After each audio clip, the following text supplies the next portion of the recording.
Welcome, everyone. This is your friend, the DN What If, here with another exciting fanfiction.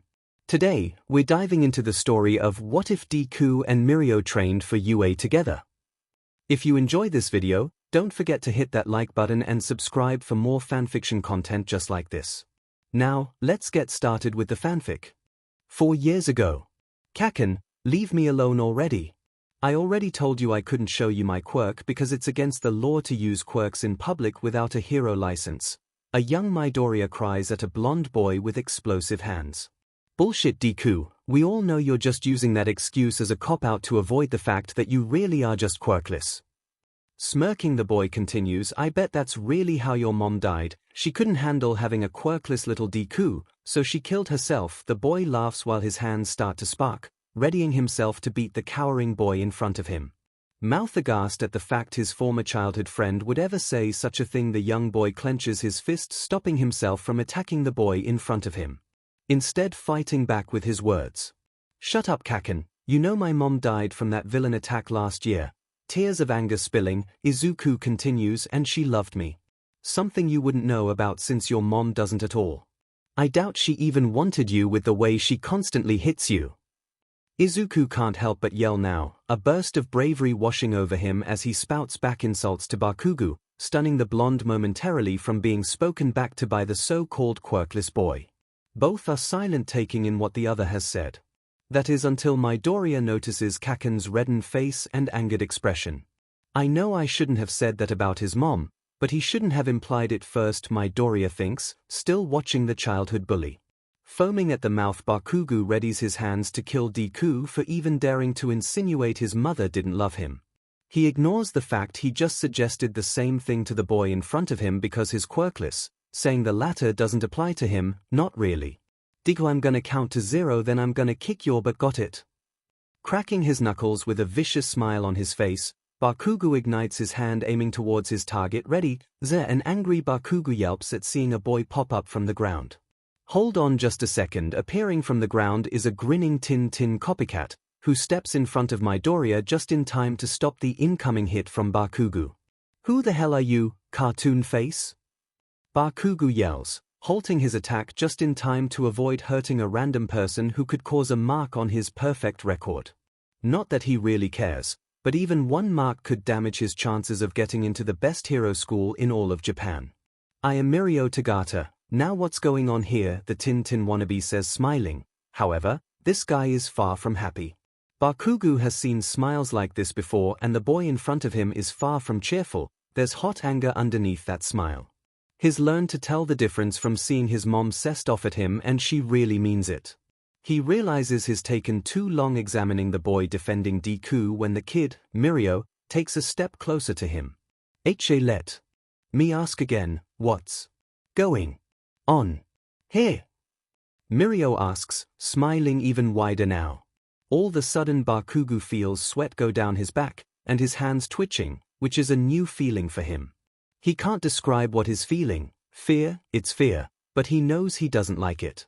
Bakugo has fought bigger kids than this blondie before, defeated multiple people with his quirk no problem, but for some reason he thinks, no, feels like this guy may be out of his league. So, he does the only logical thing he can think of now and lies, knowing that would be better than trying to fight the guy. Stupid Deku here, and I were just playing hero and villain. He fell while I was trying to catch him and then started crying like a baby. Bakugo lies easily, not a stutter or stall in his speech.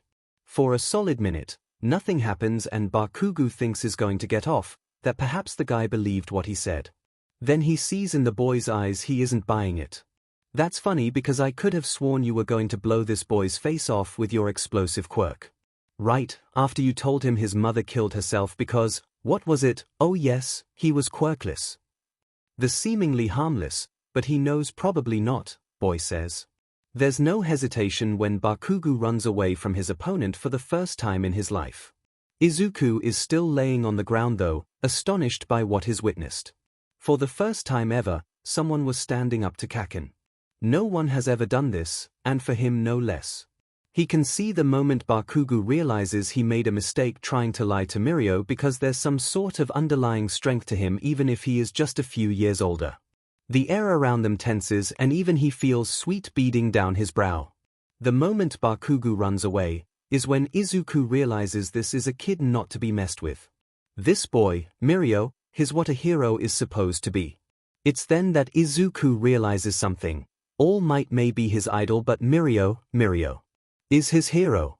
Can you tell me where you live so I can tell your dad what happened? The boy, now identified as Mirio, asks. Izuku looks down because it was already brought up with Bakugo, but just being reminded, even by accident, by Mirio that he has no parents to go to stings a lot. I don't have any. My mom's dead and my dad gave me up, Izuku says, downtrodden by what is revealed. Sighing, Izuku looks at the time and is reminded he has a curfew for the orphanage. He knows they won't care one way or another if he shows up, but still he's tired and wants to go to bed. Anyways, thanks for helping me with Kaken, but I have to go if I want to make it back in time to the orphanage. Waving goodbye, both kids see each other off. Izuku is halfway to the orphanage when he realizes he's being followed. He's always had great analyzing skills and was very perceptive. He needed to if wanted to avoid his bullies, but trying to pinpoint the person following him just proves futile since every time he looks around there's no one in sight. He continues this way until he hears shuffling behind him, and turning around quickly, he's able to see someone sink into the ground just in time, piece things together.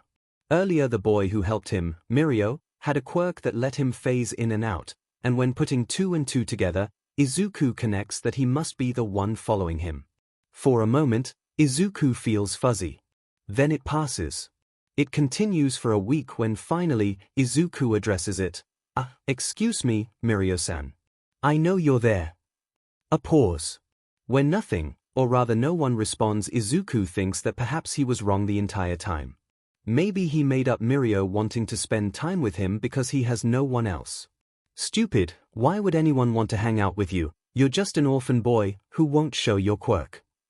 Izuku banishes those thoughts as soon as those come, once he sees Mirio pop out from the ground in his birthday suit, sheepish. Oh, heya Midoriya-san. Sorry I took so long, one of the reasons I didn't want to pop out of the ground, you know. Chuckling, Mirio asks if Midoriya happens to have any spare pants, which since he skipped PD he did. They're a little tight, but they'll have to do, Mirio says with a thumbs up at the younger boy. Mirio-san, why have you been following me for the past week? Izuku bluntly asks as they get to the halfway mark to the orphanage. He thinks it's only because Mirio feels bad for him, but a smaller, more hopeful part of him says he's wrong. Stop being so negative for once, Izuku. Not all people are like Kaken, his mind tells him. Mirio stops where he is and looks at Izuku, frowning for a moment.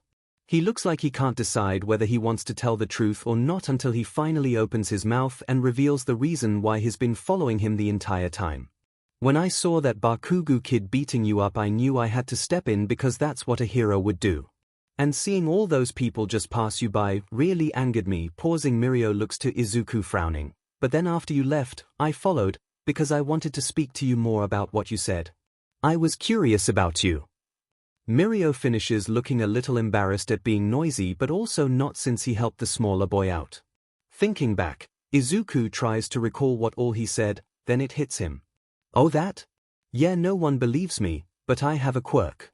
It's really cool too. Izuku's eyes shine as he starts to talk about the other boy, seeing how excited he is to describe it. It's a mixture of my dad and my mom's, fire and telekinesis, so I'll definitely be a cool pro hero like All Might. He finishes, fist in the air. Woo, a dual quirk sounds strong, Midoriya-san. What's it called? Mirio says with stars in his eyes at the younger kid. And why does no one else know about this? Mirio asks, already excited about finding out more this boy's quirk. Well, it's pyrokinesis. You know I can control and create fire. And I can't use it since I don't have a hero's license. It's illegal to use your quirk in public without 1 inch, Izuku states without a care. Mirio looks at the small child in front of him in awe.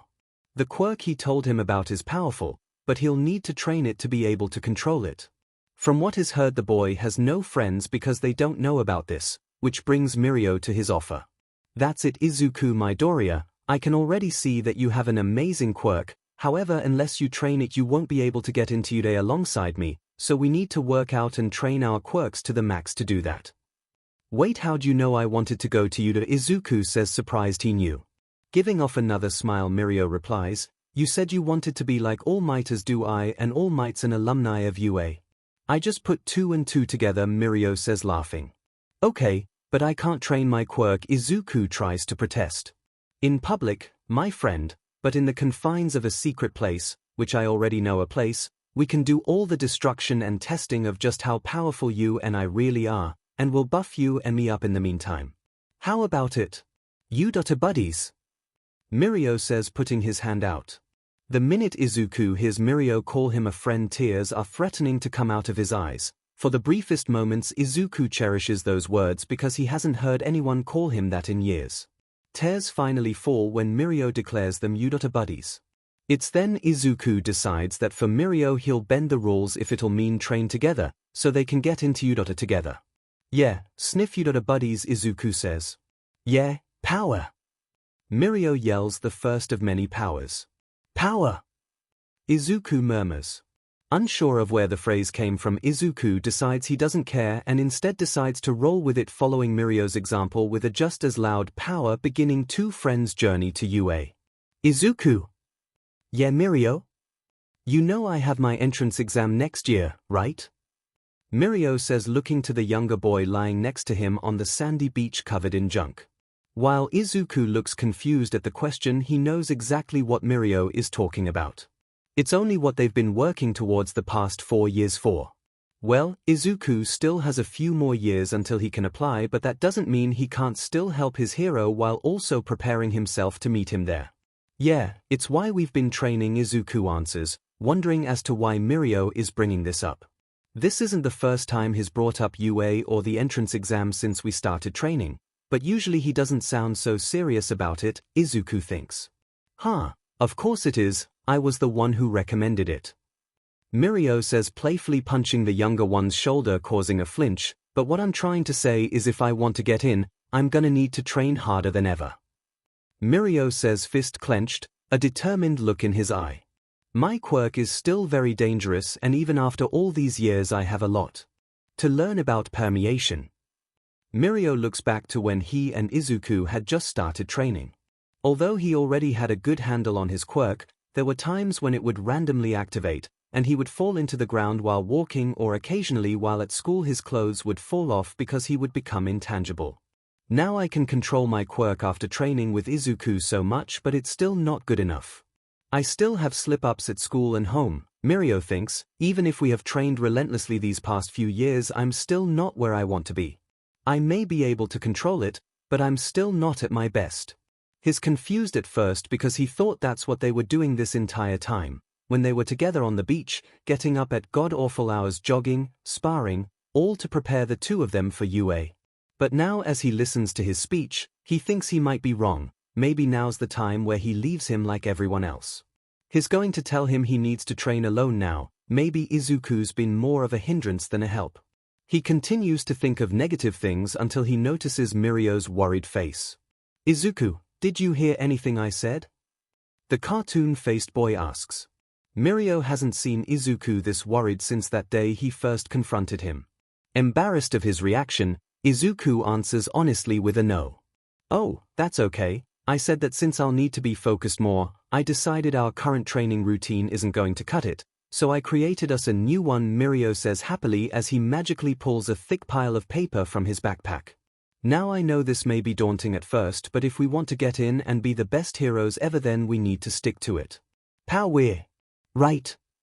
Power, Izuku says blindly, not really registering what's coming out of his mouth at the moment. He can barely make out what Mirio's saying, only managing to hear the important parts of his speech, such as the need to focus more, there's a new routine involved. And us, there's still an us, Izuku notes. Turns out he was wrong about Mirio wanting to ditch him, his mind was just being AD again. Izuku wants to cry, like really wants to cry, now that he knows he's not getting abandoned, again. In the end he decides against it since this is a happy moment. His figures from how thick that packet Mirio is holding, he'll be getting more training workouts piled onto him, which will probably end up with him more tired than he already is. But he'll make do if it means he can spend more time with his best friend. Why, what's the workout? Izuku manages to finally get out, somehow managing to hold in his tears.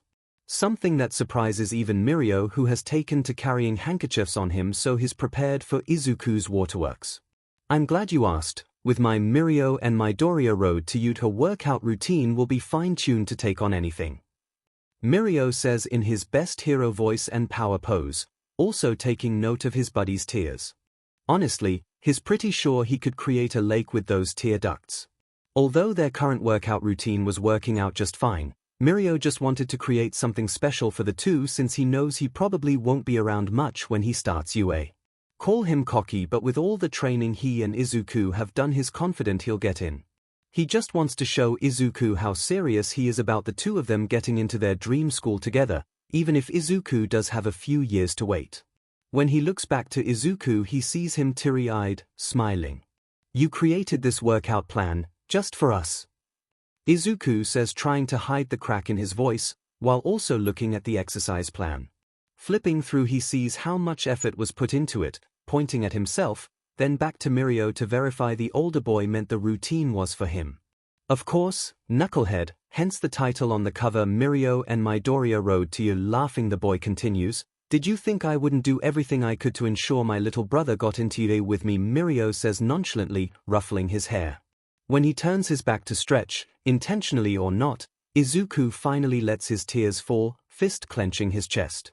No one's considered him family in a long time, at least not since his mom died. Everyone in the orphanage either ignores him because he's quirkless or won't believe him when he says he has one. He keeps trying to tell them he technically can't show them for legal reasons, which is stated multiple times, but they couldn't care less. Meanwhile, at school he's bullied for the same thing, with Bakugo leading the cavalry. Izuku was really surprised when Mirio stayed around helping him with his quirk and hanging out with him whenever he was alone. But since he and Mirio made a promise to become the best pro-heroes ever, he guesses he shouldn't be. After all, heroes always keep their promises, and they were UA buddies after all. This may seem like just an exercise plan to Mirio, but it's much more to Izuku. When Mirio turns around, he sees Izuku is still distracted by the homemade workout and smiles. Izuku, we're UA buddies, don't think I have forgotten. When Izuku finally meets his eyes, both unknowingly share a similar thought. That's why I must work hard to not let you down. 10 months before the entrance exam. Now just because I'm going to Yuta? Aren't you being a little cocky? No. Now let me finish, Mirio tuts before chopping Izuku on the head. As I was saying, just because I'm going to Yuta doesn't mean you can get away with kicking back and roasting marshmallows. Got it? Mirio says, trying to glare at the younger boy, but with his face failing. Oh, come on, it was one time and you enjoyed those s'mores just as much as I did, Izuku says, going in for a punch to the stomach, before remembering what Mirio's quirk is and going right through the boy, falling on his face. Semantics, Izubro. What you need to know is how to convert our workout so your Izuku knows what is going to say and prepares himself. Power never gets stagnate. Mirio yells, momentarily finishing off in a normal tone. Your quirk is still developing, so you need to constantly train to keep up with it, Mirio nonchalantly says, ignoring the green-haired boy who just went through his body, already getting color-coded pages out. Flashing his signature smile at Izuku, who has yet to get off the ground, he starts to explain the logistics of the newly revised Mirio and Midoriya Road to You, Max Powie workout plan. After dusting himself off, Izuku tries to discreetly wipe his eyes because his best friend for the past almost 5 years is going to their dream school. Izuku knows Mirio still has the entrance exam to take, but he has no doubts that he'll get in. What kind of friend would I be if believe in him? All our hard work is paying off, Izuku thinks. But of course, he knew that meant Mirio's real training had just begun. Somewhere in the back of his mind, though, he thinks that this means the end of their journey together. Instead, Mirio is going to deem him not strong enough to keep up, and he would no longer be able to train alongside Mirio since they would be on different levels. Hell, they already are. In that moment, Izuku promises himself that while Mirio is away at school, that no matter what he'll get stronger, so he can stand by his side as an equal. I still have a few years till I can meet up with Mirio at UA, Izuku thinks while watching Mirio happily speak. And while I'm nowhere near where he is in terms of power. Looking up, he sees a smiling Mirio holding his hand out to pick up Izuku from the spot he's sitting at, where he fell. But again, semantics, I'll still work my hardest to catch up to you, big bro, just watch. Izuku smiles as he and his best friend begin their walk to Mirio's home for dinner before he heads back to the orphanage, a tradition that has gone on since they first met. Present. Wow, wow, wow. You're really strong, you just went vroom straight through that robot like it was nothing. A brunette speaks quickly to Mirio. After it went up in flames and you went to another one, and another one. It was amazing. How'd you get so strong? You must have had a lot of help from trainers. Did you go to the gym a lot? Did you do workout videos? The name's Nejaya Hado, but you can call me Nejaya, in case you were wondering by the way, the shorter girl says with sparkles in her eyes. How that is even possible, Mirio thinks. Walking alongside our male protagonist is a hyperactive female who he happened to save during the entrance exam.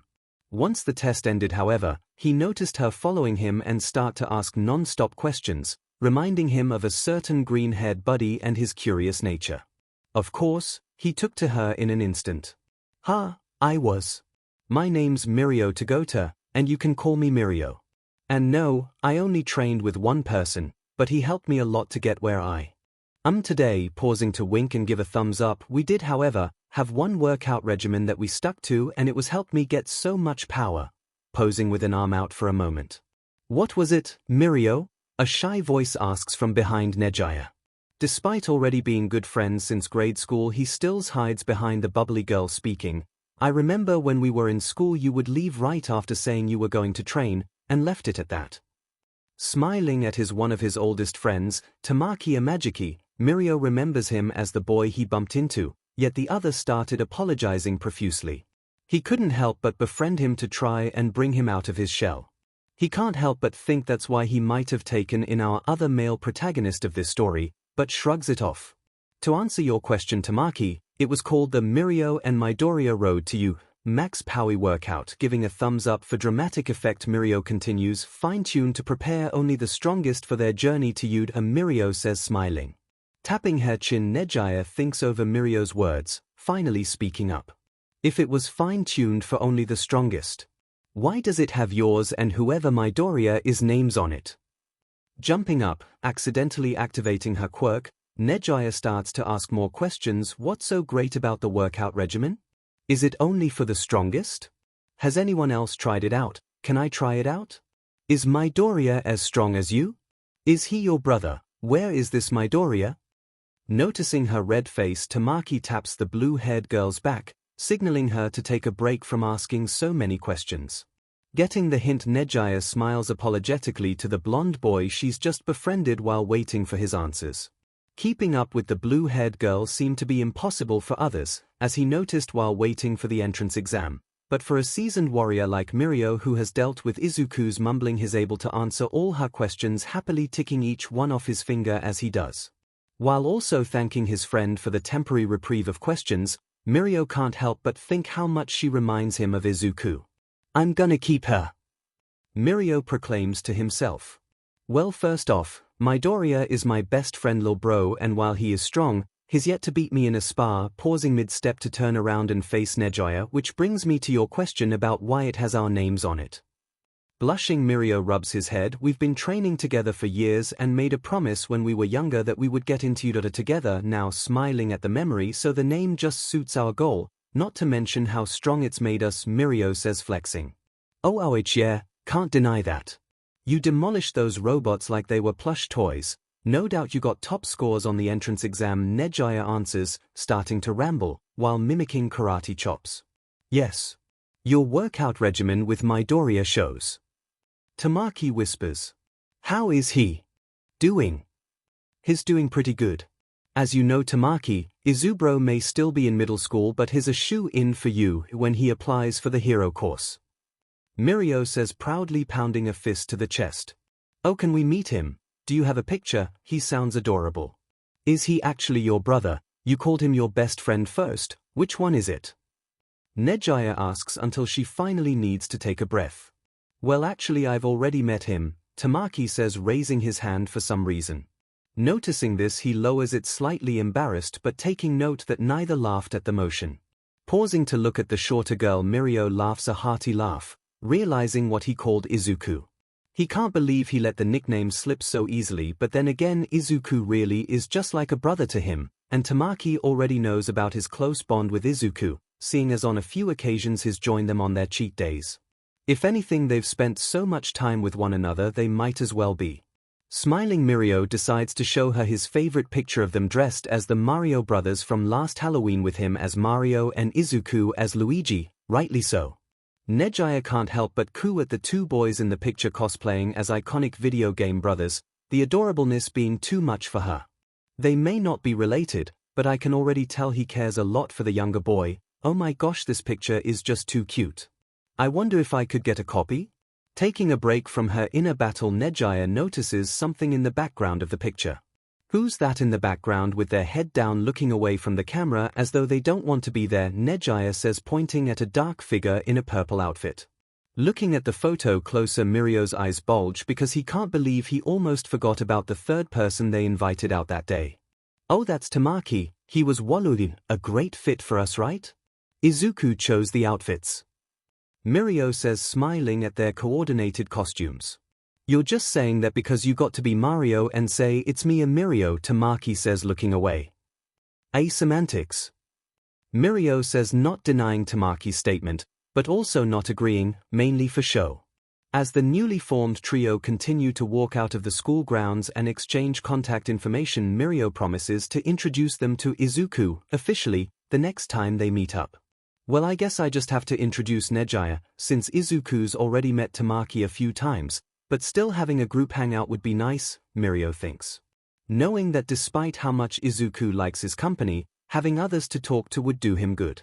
He may not say it, but he knows Izuku still gets bullied, and now that he's going to Yuta, he won't be around to ward off the bullies as much as he wants to, especially that DMN Bakugu kid. I know he says he doesn't need anyone else, but Nejaya's personality would help him come out of his shell, and Tamaki, well, he and Tamaki have always been able to bond based off their mutual shyness around other people, Mirio thinks, laughing aloud to the comparisons he made. Yue hasn't even started and is making more friends for him and Izuku. Present. We did it, Izuku. I think you mean you did it, a broccoli-haired boy says. I still have 2 more years till I meet you there, remember, Mirio. Izuku smiles. Semantics, Izuku, the older boy, now revealed as Mirio laughs, ruffling his hair. Me making it into Yuta means we are 1 step closer to you making it into you. How does that even make sense? Izuku says, trying to make sense of his logic. Shaking his head, he ruffles the younger boy's hair to explain to him his words. Easy. If our training was enough to get me in, then it'll be enough to get you in.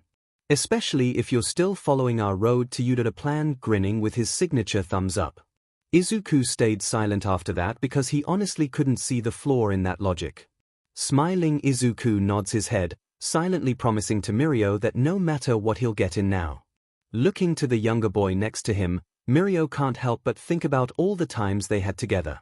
He knows his friend still has a hard time while he's at school, especially since people still believe he's quirkless, but thankfully his Izubro has grown tougher skin because of their time together. He can see it in the way he stands taller and hardly stutters anymore. His best friend has gotten stronger.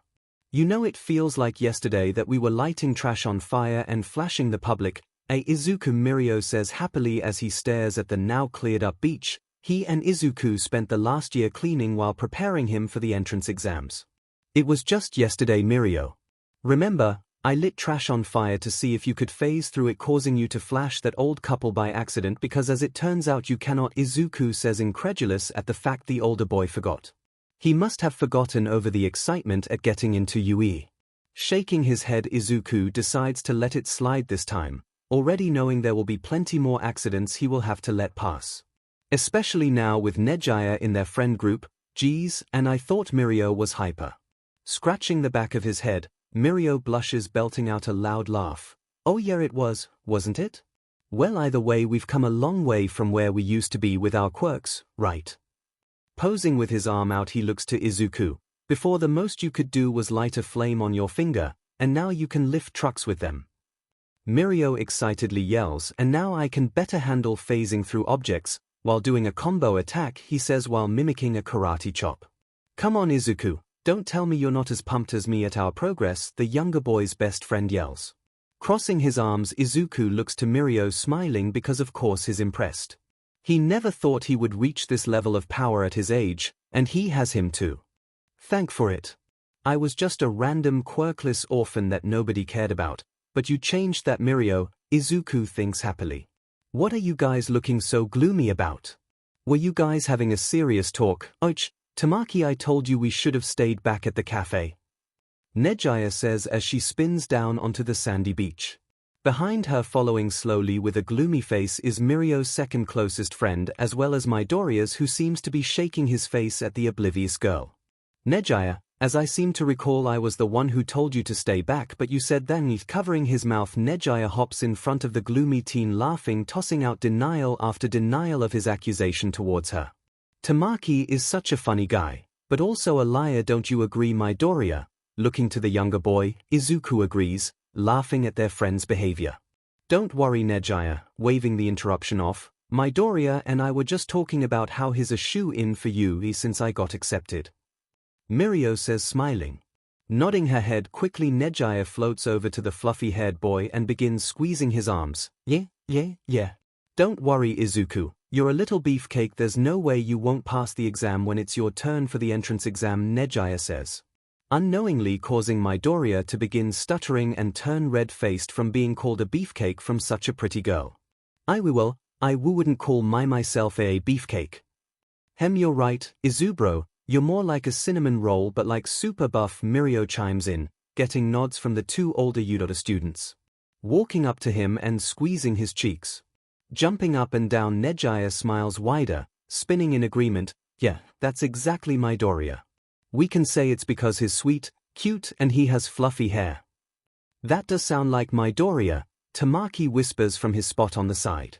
Tears of frustration as well as embarrassment run down Izuku's face as the three older teens discuss his similarities to a pastry. How did I get stuck with you three as friends, he cries. It only worsens when a cute girl with strawberry blonde hair and a side ponytail walks by, holding back laughter at seeing Izuku's cheeks being pulled and hair being played with, as they say how much they'll miss their cinnamon roll while they're at UA. Wait, you guys, stop it. Look, that girl, she's watching and laughing, don't embarrass me. Izuku yells, trying but failing to seem cool in front of the cute girl, who finally lets her laughter out as she passes by. What's this? A girl has caught our little Izuku's eye? Nejaya says, dramatically cupping both eyes and searching around for the culprit. Over yonder. The pretty girl with the side ponytail. Mirio yells before disappearing in front of the trio and reappearing in front of the girl who was walking by and watching Izuku and the others. Hi there, we couldn't help but notice that you were checking out my little brother Izuku, Mirio says, bluntly, scaring the girl. Kia, the unknown girl, screams, hopping back, clutching her chest. Realizing his mistake, he chuckles and says, oh my bad, I forgot to introduce myself. I'm Mirio Tagata, and the green-haired freckled cinnamon roll you were checking out is Izuku Midoriya. I wasn't checking him out, you and your friends were just being funny, making a scene, she pouts. Then realizing her mistake says, and I'm Kendo Itsuka. Kendo. Nice to meet you, Nejaya says, floating down from her spot in the air, holding a struggling Izuku in her arms. This is Izuku, he noticed you checking him out and thinks you're pretty, the first-year student says. Huffing, the girl says, I wasn't checking him out, you guys were just acting funny. Meanwhile, Izuku looks to his friends, then to the girl, and shrieks, yelling denials, I never said that. Why are you lying, Nejaya? Then looking to Kendo, he goes, not that I don't think you're cute, because you are. It's just I never said that, Nejaya was just making assumptions. Correct assumptions, she butts in. Yes, but still. Blushing, Izuku realizes the other girl still hasn't said anything, so when he finally looks her way, he sees that she's covering her mouth to hold back her laughter. Your friends are right, you are adorable, she says. And single. Tamaki whispers, shocking Mirio and Nejaya for being so bold. Thankfully to Izuku though, Kendo did not hear the older boy. A few minutes later, while the five converse, Kendo hears her name being called to go home. Smiling sadly, the girl looks to the weirdo group of friends and bids them goodbye, unsure of when she'll see them again. I'm sorry, but I have to go. But it was nice to meet you 4-inch, she yells, running away. After they no longer see her is when it dawns on Izuku he didn't grab her number, bumming him out. Oh, sorry Izuku. Better luck next time, Nejaya says, petting the younger boy's head, although he knows she's just using this as an excuse to run her hands through his hair.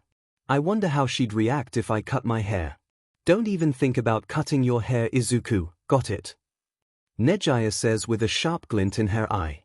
Nodding his head, still with her hand in it, he sighs, relenting to his faith. I mean, it's not like I don't enjoy it, he thinks, hiding a smile when she scratches his scalp as they walk him back to the orphanage. As they continue to walk him to the orphanage, all three teens apologize to him for not being better wingmen but promise to be better help with the next girl. Don't worry, Izu, next time we'll get the girl's number before her name, Mirio yells. Oh, yeah, that's a good idea. Write that down, Tamaki, Nejaya says, looking to the silent boy who was already writing down the tip. Got it, he says to the others. Guys, I don't think that will, sighing because he doubts they'll listen. Izuku nods and thanks them for the tips, secretly loving the fact he has these guys as his wingmen, even if they are horrible at it. So, when do you think you can visit me? Again, I know you have school starting up and it'll be busy since it's your first year, Izuku asks, hoping the answer will be soon. Tapping his chin, Mirio thinks of the schedule they received. He doesn't want to admit it, but their first year is extremely busy, but Izuku is his best friend, so he'll do his best to make time.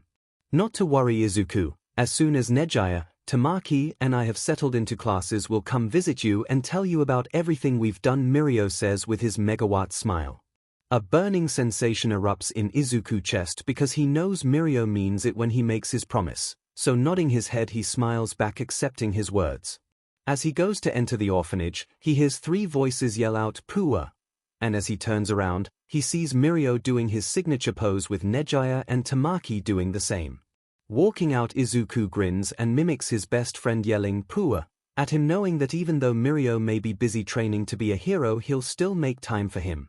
It had been 4 months since he had seen Mirio, Nejaya, and Tamaki. But as much as he missed them, he knew they were busy in school with their hero studies, so he couldn't really hold a grudge about it. In fact, he was happy for them. From what Mirio had been telling him through their texts, they had recently gotten their hero suits, and with the fabric used he was no longer flashing people during combat practice. The same couldn't be said about his other classes though.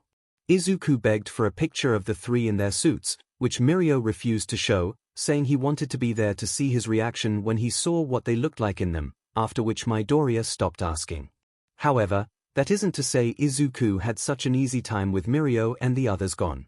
As soon as Bakugo and his lackeys found out they were busy with Yue and Izuku was back to be a loner, their bullying ventured back outside of school since the older teens weren't there to protect Izuku, despite Izuku's pleas that he could handle them. Oi, Deku, where's your guard dogs? Finally see how useless you were and decided that you weren't worth the trouble, Bakugo shouted with an evil grin. His lackeys behind him laughing at their leader's joke. Frowning at his former friend's behavior, Midoriya glares before answering, not at all afraid of the explosion user like he used to be. No, Bakugo, they're going to Yude to become awesome heroes. They're just busy right now so they can't visit me, Izuku says smugly to his bullies. Veins pop on his forehead at hearing the insult the quirkless boy calls him. What did you just call me? Smirking, Midoriya looks Bakugo in the eyes and slowly says Bakugo, eyes widening at the sight of an explosive fist coming near his face so fast that he's not sure even he can dodge it in time. When the lackeys behind Bakugo see the sheer size of it nearing Deku, even they are surprised at the intensity of it. Never call me that again, Deku. Or I'll kill you, Bakugo yells. When he doesn't hear a response behind the smoke cloud, he begins to worry like his lackeys. Perhaps he did go overboard with his explosion. The nerd hasn't said anything in a few minutes, and that power he used was big enough for a howitzer impact. Deku, this isn't funny, get your butt up and fight back like the nerd in you usually does. Dude, I think you went a bit overboard on the dork, the winged lackey says, looking around for any witnesses in courtyard they were at. The other lackey nodding his head, sweating profusely. Shut up, I'll tell you when I go overboard. Bakugo says, slightly panicking. No. I think the chubby boy and the weird-looking boy are right. You went a bit overboard on my little cinnamon roll, a sickly sweet voice says above the smoke that was still disappearing. Gulping, Bakugo freezes up, deciding that he had officially effed up when he recognizes that voice as the slightly airheaded girl who hung around Izuku, who was willing to beat up anyone who messed with the nerd. Looking around, he couldn't find where the voice was until he and the other two boys slowly titled their head up to see the girl had Izuku cradled in her arms, with the boy pouting. "Why are you pouting, you effing nerd? A hot girl is holding you in her arms, be grateful," Bakugo thought before going back to panicking at the sight of the girl. Smiling, Nejaya slowly descends down in front of the boys, letting Izuku jump down beside her, who was still pouting. "Oh, come now, Izubro, you know you liked being in Nejaya's arms cuddled up like that," Mirio said, popping up from the ground naked, before Tamaki walked up with pants for the boy. "Oh, thank you, Tamaki," Mirio said, laughing. "I do not," Izuku said with a red face, trying to deny it but the others being able to tell otherwise. "Ah, really, Izuku, so you don't like when I hug you like this either," Nejaya says before jumping on the boy's back and wrapping her arms around him like a koala, making him blush even more than he already was, and the other two laugh, while the three bullies stood frozen, scared to make a move in front of Deku's bodyguards. "Come on guys, you're embarrassing me in front of my bullies," Izuku said, trying but failing to get Nejaya off. "She's gotten way stronger since I've last seen her." Sighing, Izuku accepted his fate and let the girl adjust herself on his back so she could carry him. Realizing the bullies were still there, the three turned their focus to Bakugo and the others with a darkened aura. "Ah, thank you for reminding us, Izubro. We almost forgot with how you were flirting with Nejaya," Mirio joked. Freezing, Izuku turns to Mirio, betrayed and confused because he doesn't know when he was even doing that. Yushii was never. Shoulders slumping, Izuku looks back to his frightened tormentors, who were now red with jealousy at the boy who had a hot girl on his back staring at them with killing intent. "Now I thought we told you to leave our Izuku alone, Bakugo," Mirio says, arms crossed over his buff chest, slightly scaring Bakugo and the others. "No teen should be that buff," they screamed internally. "Yeah, our cinnamon roll beefcake has done nothing to you. So why do you keep tormenting him about being an orphan? That's not very nice or heroic, you know. We could tell a hero at you, and since they don't tolerate bullying, you'll have a harder time of ever getting in there," Nejaya threatened. Blood drains from Bakugo's face, his chances of Yudara possibly being gone just like that, he almost threw up at the thought. Looking to the nerd who was standing there expressionless only scared him more. This entire time he was bullying him, he had a trump card. "The DMN nerd, he probably was letting me do this so he could blackmail me, he wanted to ruin my chances of getting into UA." When he looked back at them, he saw they were still staring at him with a threatening aura, waiting for him to answer. "TSK, the DMN nerd acts all high and mighty while being quirkless, he can't be a hero like that, so I'm teaching him his place. How many times does Izuku have to tell you? He's not quirkless," Nejaya says, angry, getting confused looks from the three younger boys. "That also doesn't explain why you bring up his orphan status, as well as explain the reason for making fun of the fact his mother died, no less," Tamaki whispers to Bakugo, who is now having trouble speaking. As soon as Bakugo hears Nejaya bring up him making fun of Deku for being an orphan, he knew he was screwed. Bakugo's best chance of getting out of answering that was to counter it by answering why he makes fun of his dream of being a hero while quirkless. The nerd may say he's not, but he's yet to see him use any power. When he finishes his explanation to the airhead, he realizes any chance of leaving was thrown out the window when the emo dude asked him the question again. I don't know. Okay. I was cessed that somehow, despite being a stupid orphan, despite his mom being dead and him being quirkless, he still wanted to be a hero. His stupid optimistic attitude was always getting on my nawak." Bakugo was stopped mid-rant by a fist in his face. The two lackeys were too shocked to go and help their leader. Bakugo was still reeling from finding out he could have his dream of going to UV taken away, but what shocked him most was the punched in the face by the quiet one of Deku's group. "Taunting someone with their mother's death because you're jealous is not heroic at all," Tamaki said before reverting to his shy self. "And for the last time, Izuku is not quirkless, he just doesn't like breaking the law," Mirio butts in. Izuku could honestly say that out of the four of their group to ever punch Bakugo for what was said, he never would have thought it would be Tamaki to do it. Sure, Tamaki was the one to ask why Bakugo felt the need to constantly bully Izuku and use his mother's death as ammo, but to be the one to punch the blonde, well, Izuku would have guessed Mirio or Nejaya before Tamaki. "Wow, Tamaki, I would have never guessed you had it in you," Nejaya says, staring at the quiet boy currently standing in a corner after punching the younger bully. "Bravo, Tamaki. What a punch, our sparring sessions are really paying off, wouldn't you say, Aizu bro? Mirio shouts, watching the bullies run off, one of them holding a bloody nose. Yeah, Tamaki, you put a lot of pua in that punch, Izuku says, chuckling.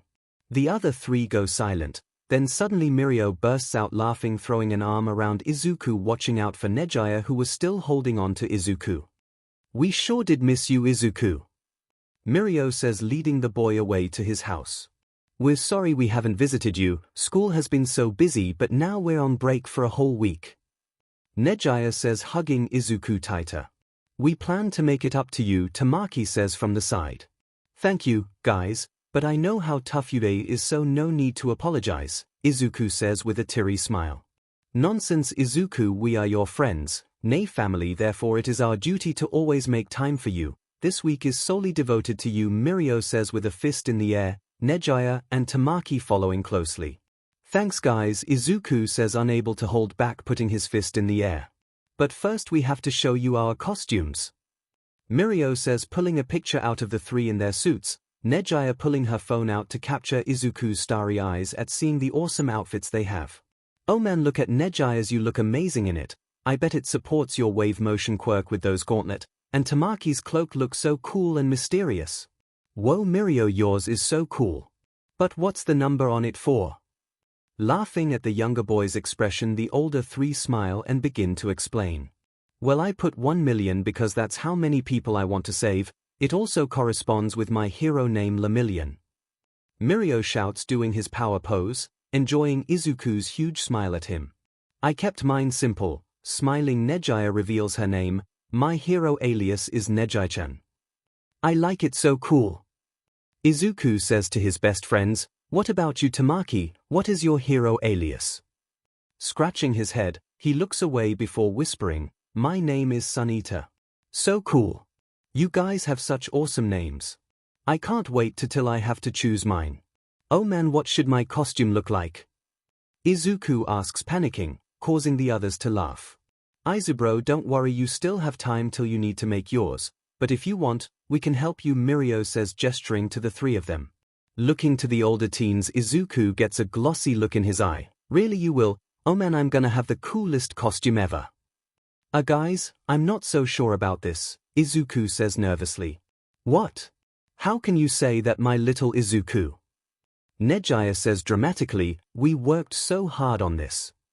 Nodding his head, Mirio crosses his arms in disappointment. It's true, Aizu bro, we spent 2 days on this costume, and this is the thanks we get. For shame, Tamaki whispers. Looking to the three, Izuku waves his hands in apology. No guys, the costume is great, it's just I think a tight baby blue one piece with a red cape and purple mask looks a little weird for someone like me, don't you think? Izuku mumbles. What's so weird about that? Nejaya asks, nodding appreciatively at their masterpiece. Yeah, I for one think it fits you perfectly. Mirio says. Agreed. Especially the mask, Tamaki says. Izuku looks at his best friends for a moment, unsure whether they are serious or not, and when they look back at him with smiles that indicate that yes, they are indeed serious about this design, he realizes that he has been a bit over his head accepting their help.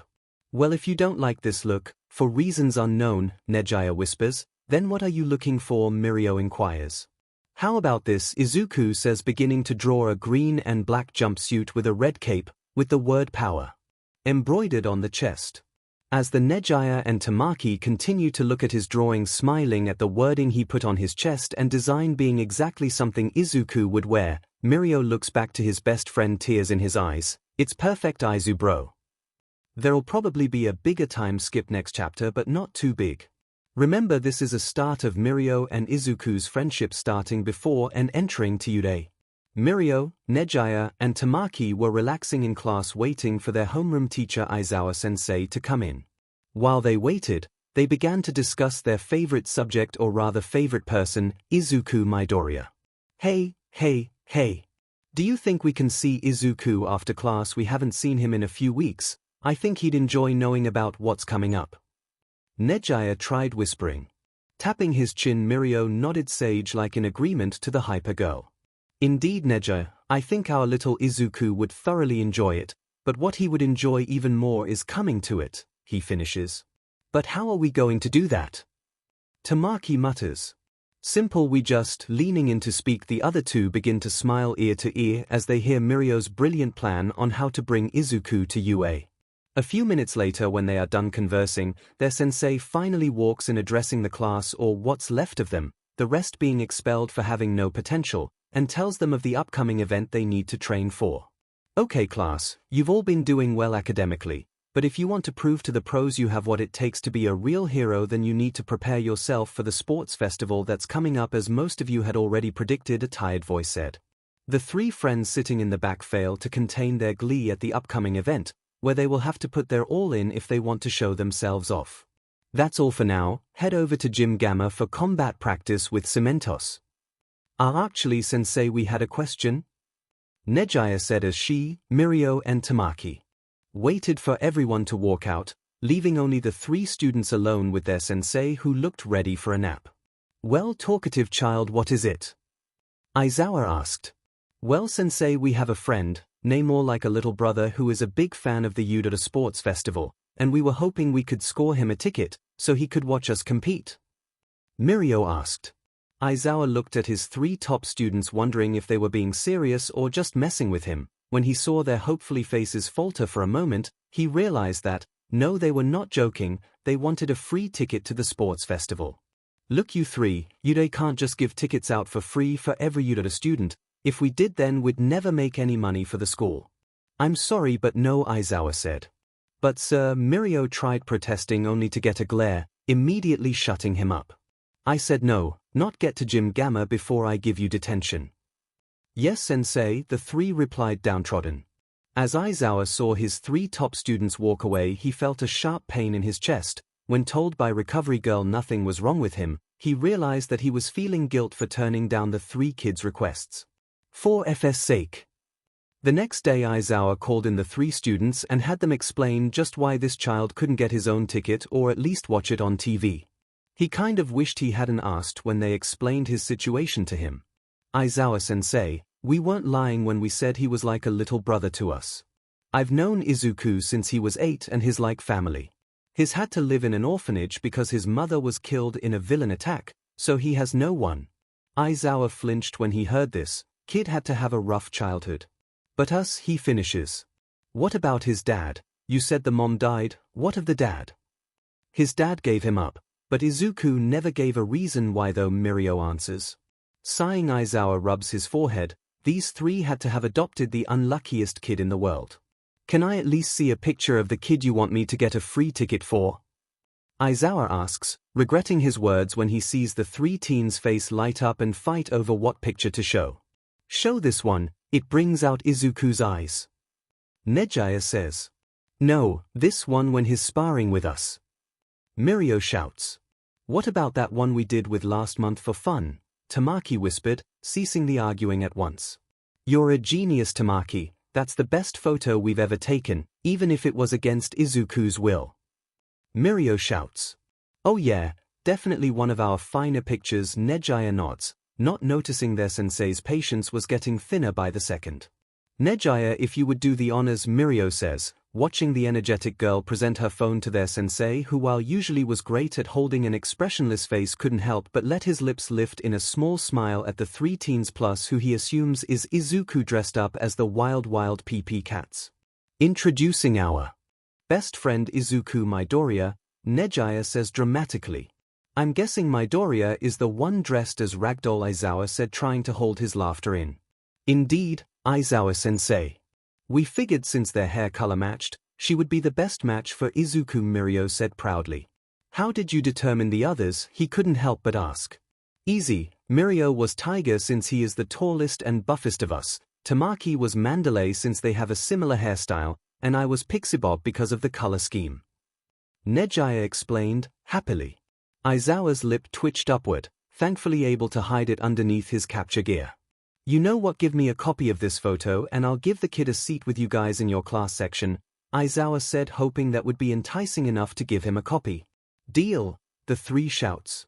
Izuku's gonna be so happy, Nejaya said, twirling around in the air. I can't wait to tell Izubro the great news when we see him today. Forget training, today's a cheat day, Mirio says before running off. Thank you, sensei, this means a lot to us. Mirio especially. Tamaki says.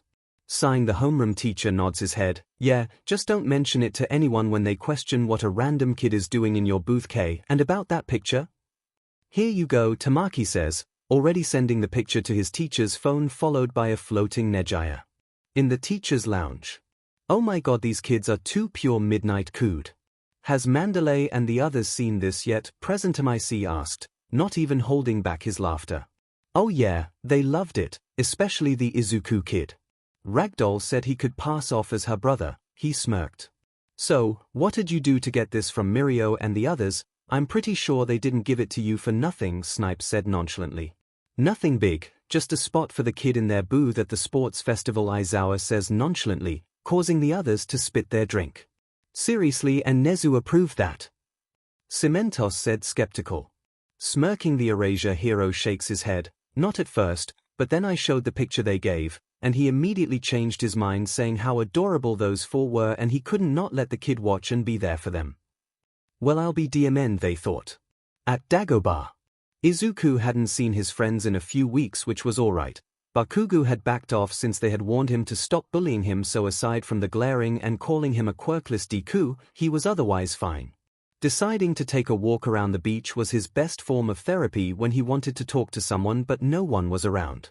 I wish Nejaya was here, she can usually fill up the silence with 1,000 questions I have no answer to, Izuku laughed. Then, pausing in his steps, Izuku turns around when he hears stomps in the sand and yelling in the distance. Izuku! 3 voices yell. Looking for the culprits, Izuku's face breaks into smile, his wish coming true when he gets tackled by Nejaya herself, then Tamaki and Mirio respectively. Izuku, we couldn't find you when we went to your school, or the orphanage, or your little part-time job at that restaurant. Nejaya yells, sobbing. We got so worried, we almost called the police, Mirio adds. I stopped them and told them you might be at the beach, Tamaki's muffled voice says from Izuku's chest. You guys, Izuku laughs. I was just wandering around since it's my day off, watching the glare from Mirio, he clarifies. From working out too, he placates, seeing the Tintin wannabe go back to smiling. Oh well, that's good. Oh, guess what? Nejaya says. Izuku already knows not to play this game because otherwise he'll be here all night. Instead, he forfeits the game to Nejaya and asks for the answer straight away. Yes. 124, still the reigning champ Izuku. Nejaya cheers before Mirio takes over and reveals why they were so excited. Izubro, it took some talking to and a little bribery, but guess what we got? What? We got you a ticket to the Udara Sports Festival that's happening in 3 weeks, and not only that, you get to be in our booth, he said. Izuku almost fainted when he heard his best friend's words. Going to the Udara Sports Festival, sitting in the same booth as them, it was too good to be true. There was no way they were telling the truth. Izuku, we're telling you the truth, Tamaki says, putting his hand on the younger boy's shoulder to stop his mumbling. Yeah, and Aizawa-sensei rarely lies. He expelled half our class for having no potential, just like he said he would, Mirio said, watching the shocked face appear on his little sidekick's face. So, you mean I'm going to the Udara festival? Wait, with what? You said you had to bribe the teacher. Well, not bribe per se, we just told him a little bit about you and gave him that photo we took last month, Nejaya says innocently, not expecting the outburst she receives next, when Izuku pounces on her. You did what, he yells, making her fall back when she loses balance after he jumped on her spontaneously. That picture was for our eyes only, he cried. Oh, come on Izuku, that picture was one of a kind, even the person who took the photo for us said so, Mirio says with mirth in his eyes at the two on the sand. Yeah, Izuku, you can't expect us not to show that cute picture of the 4 of us, Nejaya joked, enjoying how red his face gets when he tries to get off, but failing as Nejaya hugs him tighter. Yes, I can. The only reason I agreed to dress up as Ragdoll was because Mirio said he'd buy Katsuden if I did. That picture was against my will, Izuku yelled, still trying to get over what his friends did. Finally feeling she tortured him enough, Nejaya let go of the younger boy, wiping the sand off their bodies. Don't worry Izuku, I doubt Aizawa-sensei even showed it to anyone. He probably just wanted it because his 3 favorite students were in the picture, Mirio brags, not realizing how very wrong he was. Really, you think so? Izuku asks. Of course, I do. Now come on, we need your help to prepare ourselves for the U.A festival, power. Mirio shouts. Power! Nejaya shouts, doing her power pose. Power! Tamaki murmurs, doing a similar power pose. Pooh! Izuku shouts, stoked he gets to see U.A students fight against each other up close, already forgetting the possibility of the entire staff of U having seen him dressed up as a wild pussycat. What are the odds? Izuku thought, before running to catch up with the others for their impromptu jog. Wait a second, Mirio, you said today was /cheat day? Nejaya says, pausing in her steps. Oh yeah, I did. Okay, then onwards to my house for Katsuden. Mirio yells, going back to his power pose. Onwards, Izuku yells. Onwards, Nejaya and Tamaki yell, following the blonde and green duo currently racing each other to Mirio's house. Just a few clarifications for those who worry I'm making Mirio and Midoriya too experienced at such a young age or too strong. If you read back a few chapters, Mirio stated he's gotten better at his quirk but is not where he wants to be despite all his training. I'm purposely throwing in these things so you know Mirio isn't Big 3 material yet. He still needs to be trained by Night Eye so he can stop these little incidences of flashing people at U.A outside of combat practice. And Midoriya is still following Mirio's workout plan because he still feels like he's not met up with where Mirio is either. Also, this isn't a Dekubol story. I looked that up and nope, this is not what that is. Purely one relationship and the rest will be purely platonic. Sorry if I'm making it seem like that. Next concern, because so many people have requested it, I'm gonna keep this at a pace where you can see the interactions between the also based off of the timeline Izuku is around. If there are any other concerns, feel free to comment or PM and I'll address them. Izuku counted the days until the U.A first year's sports festival. It was 2 weeks ago that Mirio and the others had revealed to him that he would be going, and watching it from the first year's booth, no less. Finally, after what seemed like months but really was only a few days, it was finally time. Today is the U.A Sports Festival. And I get to watch Mirio, Nejaya and Tamaki compete. Izuku grinned as he walked up to the stadium. I hope Mirio's ready for the festival. He's improving a lot, but without the use of his costume for the festival he'll have to rely on his physical prowess to get by rather than his quirk, unless he doesn't mind flashing people. But then again, Izuku mumbled under his breath, beginning to zone out, causing him to bump into one of his favorite heroes, although he'd never admit that to Mirio or Nejaya, lest he want them to have teasing material. Oh my god, you're 18 plus pro hero Midnight, this is so cool. Your quirk is fascinating, rambling too fast for the older woman to understand. Oh, why thank you, not many appreciate my quirk like you do, she said, smiling deviously. Oh well, if that's crazy, Izuku managed to get out after realizing Midnight was speaking back to him. So, tell me what you are doing here in the student section of the U.A stadium, she asked. Oh, I was invited by my best friends and big bro to watch the festival. It took a few seconds, but after she scanned the boy's face, his unruly green hair and surprisingly buff body, she squealed in recognition. Oh my god, you're Ragdoll Jr. You're even more adorable up close. Oh, I could just eat you up, Midnight gushed as she hugged Midoriya close to her chest, suffocating the slightly smaller boy. Izuku! Izubru! Midoriya! Mustering all his strength, Izuku turned his head to see his 3 best friends running at him full speed, arms wide, screaming his name at the top of their lungs. You're cheating on me with another woman! Nejaya gasped. Scrambling away from the older woman, Izuku tried to stutter a response, garnering a hearty laugh from Midnight and the others. Honestly, Izuku, I'm starting to think you don't want me anymore, Nejaya pouted. But, what? We're not even dating. Izuku shouted, blushing a red mess. We could change that, she sang, then with a small slap on the head stopped. Nejaya, stop it before you make Izuku pass out, and let's head on into the student booth, Mirio said, grinning at his friend's actions. Looking to his sensei, they bowed and thanked her for finding the green bushy-haired boy. No problem, I'm just glad I get to brag to the others about seeing Lil Ragdoll before them, she said, walking away laughing. You said no one else saw that, Izuku pouted, while carrying Nejaya on his back. Well, we honestly thought no one else did until we saw a poster of us in the teacher's lounge, Mirio said sheepishly. What? Why would they have a poster of us there? Izuku said, flabbergasted. They said it makes them smile, Nejaya said, tapping Izuku to go walk faster so they can get to their seats faster. Izuku was starry-eyed staring at the field below him. All of UA's students were gathered there for the preliminary round. He couldn't help thinking of what exciting game the school would think of to start off with. And to find out who will advance to the next round, we will start the games with a race. Midnight shouted.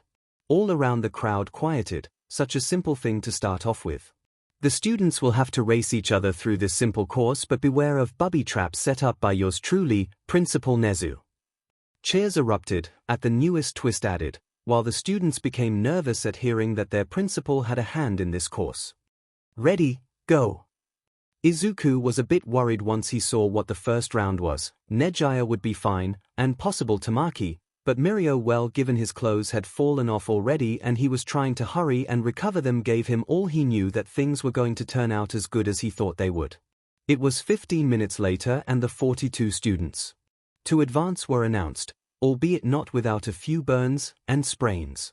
Izuku was happy to see Nejaya and Tamaki manage to make it through, but given with how many times Mirio accidentally slipped through at the wrong time activating a trap, or needed to gather his clothes, well, Izuku was a bit sad seeing his friend not advance.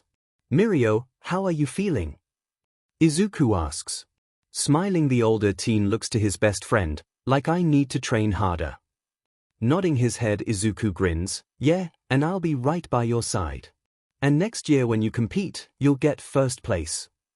That's right, next year I'll make it to the next round for sure. Mirio said, this is really going to affect my chance for an internship, he sighed. No, it won't. I mean, sure you didn't advance, but can you imagine how many heroes saw you use your power? There's no way none of them wouldn't want you. Izuku shouted. Shaking his head at his Aizu brother's infectious attitude, he grins. Yeah, you're right.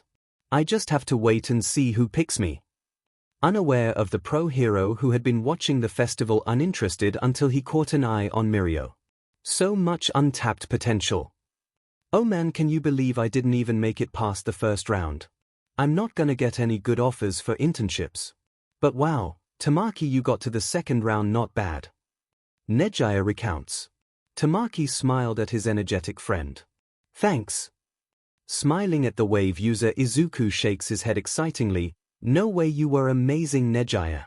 You definitely got noticed, and you too, Tamaki, the way you just smacked that guy off the ledge during the fighting round. Where'd you find the time to eat octopus though? Trade secret, he smiled. The four were currently leaving the stadium on their way to Mirio's house to celebrate the end of the sports festival, when a stern voice stopped them. Mirio, Nejaya, and Tamaki. Aizawa-sensei, the three yelled, turning around to quickly bow, Mirio pushing Izuku to do the same. How can we help you? Mirio said, smiling. So, this is Ragdoll Jr. here? Aizawa said, hiding a smile behind his wrap. Yes, indeed sir, isn't he just adorable? We found him in an orphanage. Or rather Mirio did, but decided to keep him while Tamaki and I decided to join the little family they created, Nejaya blurted out. Izuku and Mirio blanched at Nejaya's words. Found him in an orphanage. I see. And what school do you go to? I mean, you don't look like you go to any hero school. Aldera Junior High, sir. But I plan to attend here, when I'm old enough. Izuku said proudly. Indeed, Izubro here has been training with us since a kid, although he hates using his quirk in public, since it's illegal. We've managed to find ways for Izuku to go around that. Mirio said with a thumbs up. Aizawa was silent at the other boy's admission. In truth, he found it adorable the kid followed the quirk laws when so few seldomly do. Look, I don't do this often, but the other teachers still want to meet you and I'm curious about your quirk, so I'll allow you to train with Mirio and the others in one of UA's training facilities on the weekends so you don't have to worry too much about going about the illegal quirk usage, Aizawa said nonchalantly, but you'll have to make do with your regular training the rest of the week. The four kids in front of him stood gawking at him, his students surprised mostly that he was being so accommodating. Mr. Aizawa, we thank you so much for this. We promise not to take advantage of your hospitality. Mirio and the others promised, bowing repeatedly, pushing Izuku to do the same. Yes, sir. Izuku said, causing another smile to appear on Aizawa's face. Whatever, here's a student pass for him to use. Now get out of here before I expel you, Aizawa said, walking off. Was he just carrying that around or did he plan this? Izuku asked. Who knows, but look, we have a training place for the weekends. Mirio shouted, excited at the prospect. Yeah. Nejaya shouted, let's go celebrate. Yeah, Powie. Mirio shouted. Powie! Izuku, Nejaya and Tamaki yelled. So, did you meet the boy? Nezu asked. Yeah, he's as innocent as the picture showed him to be.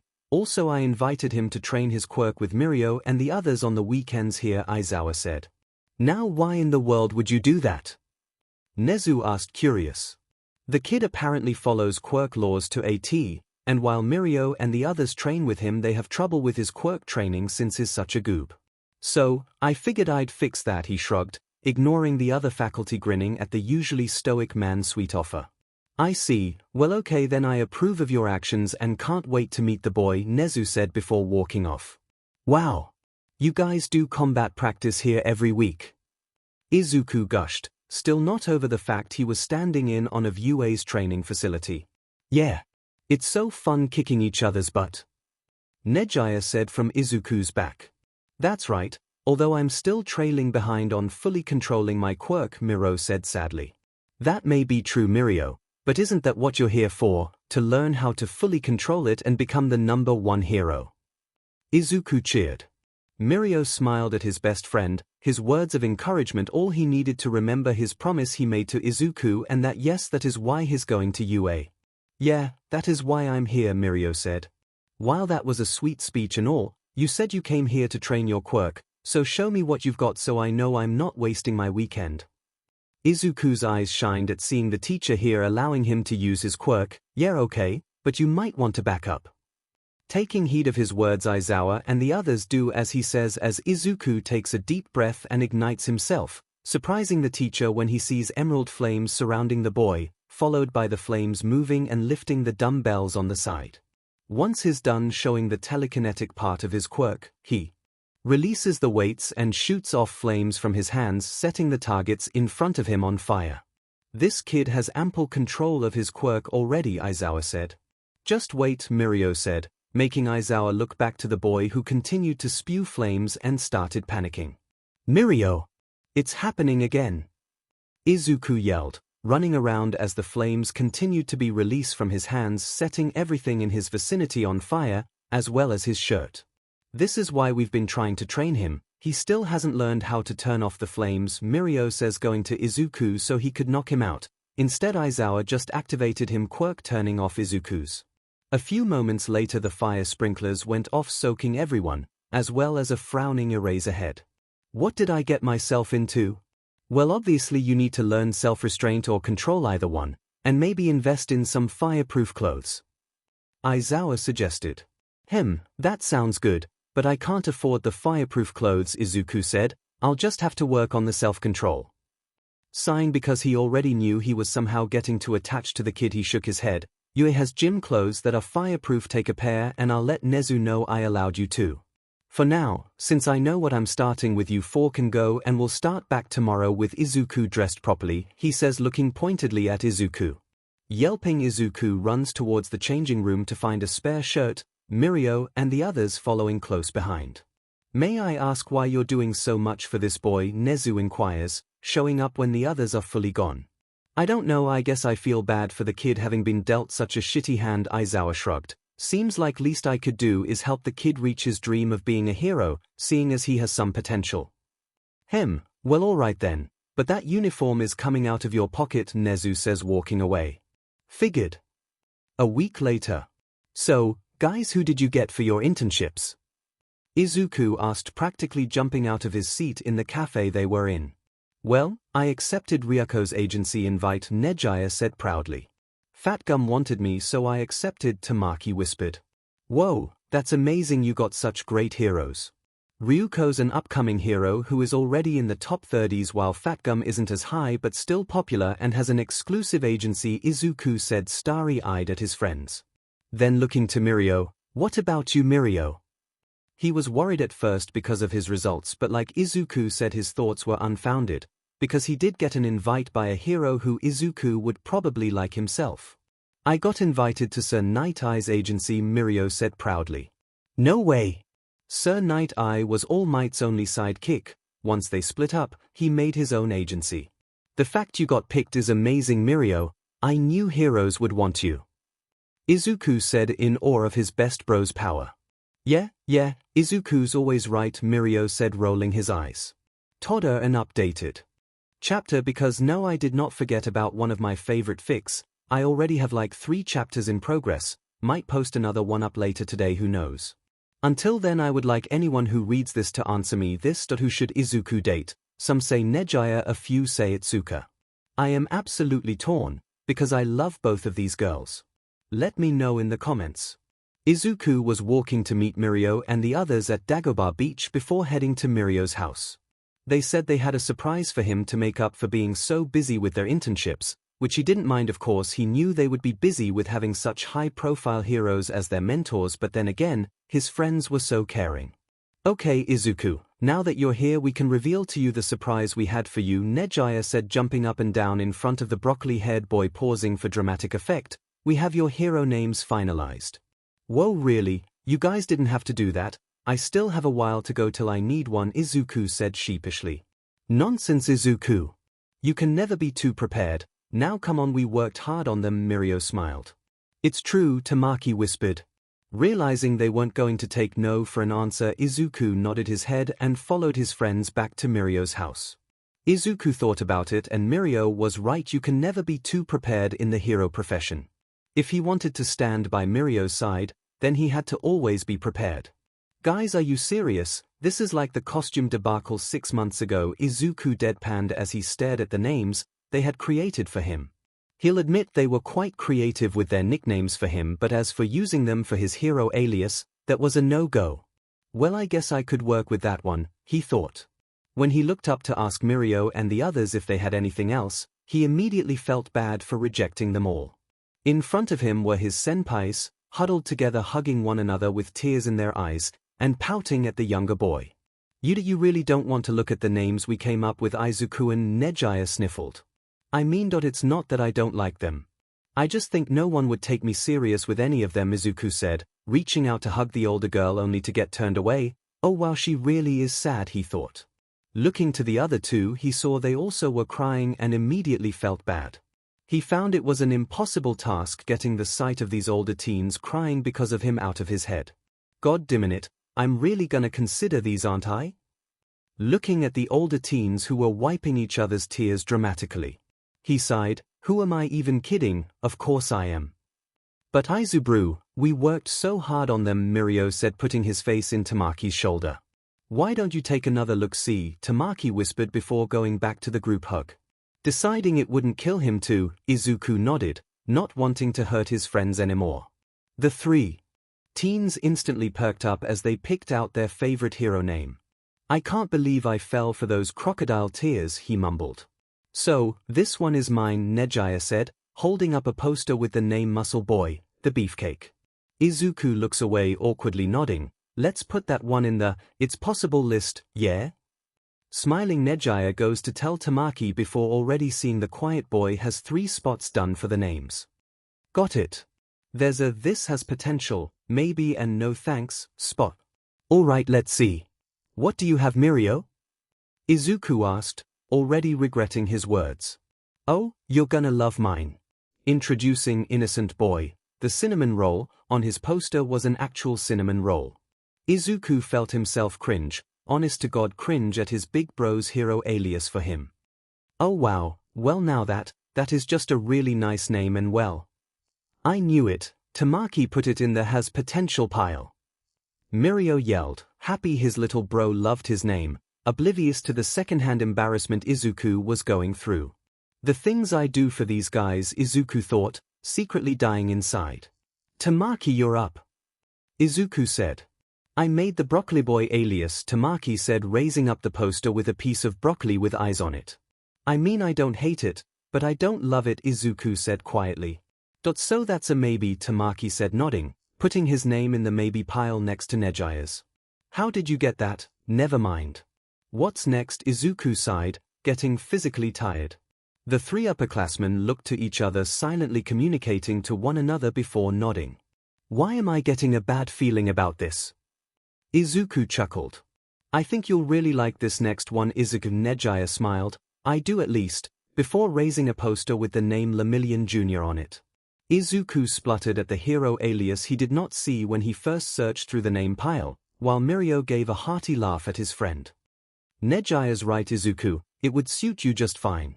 What better way to announce to the world that we're a hero duo than with matching hero aliases? Mirio joked. I can see it now, top 10 pro heroes Lemillion and Lemillion Jr. save the day again.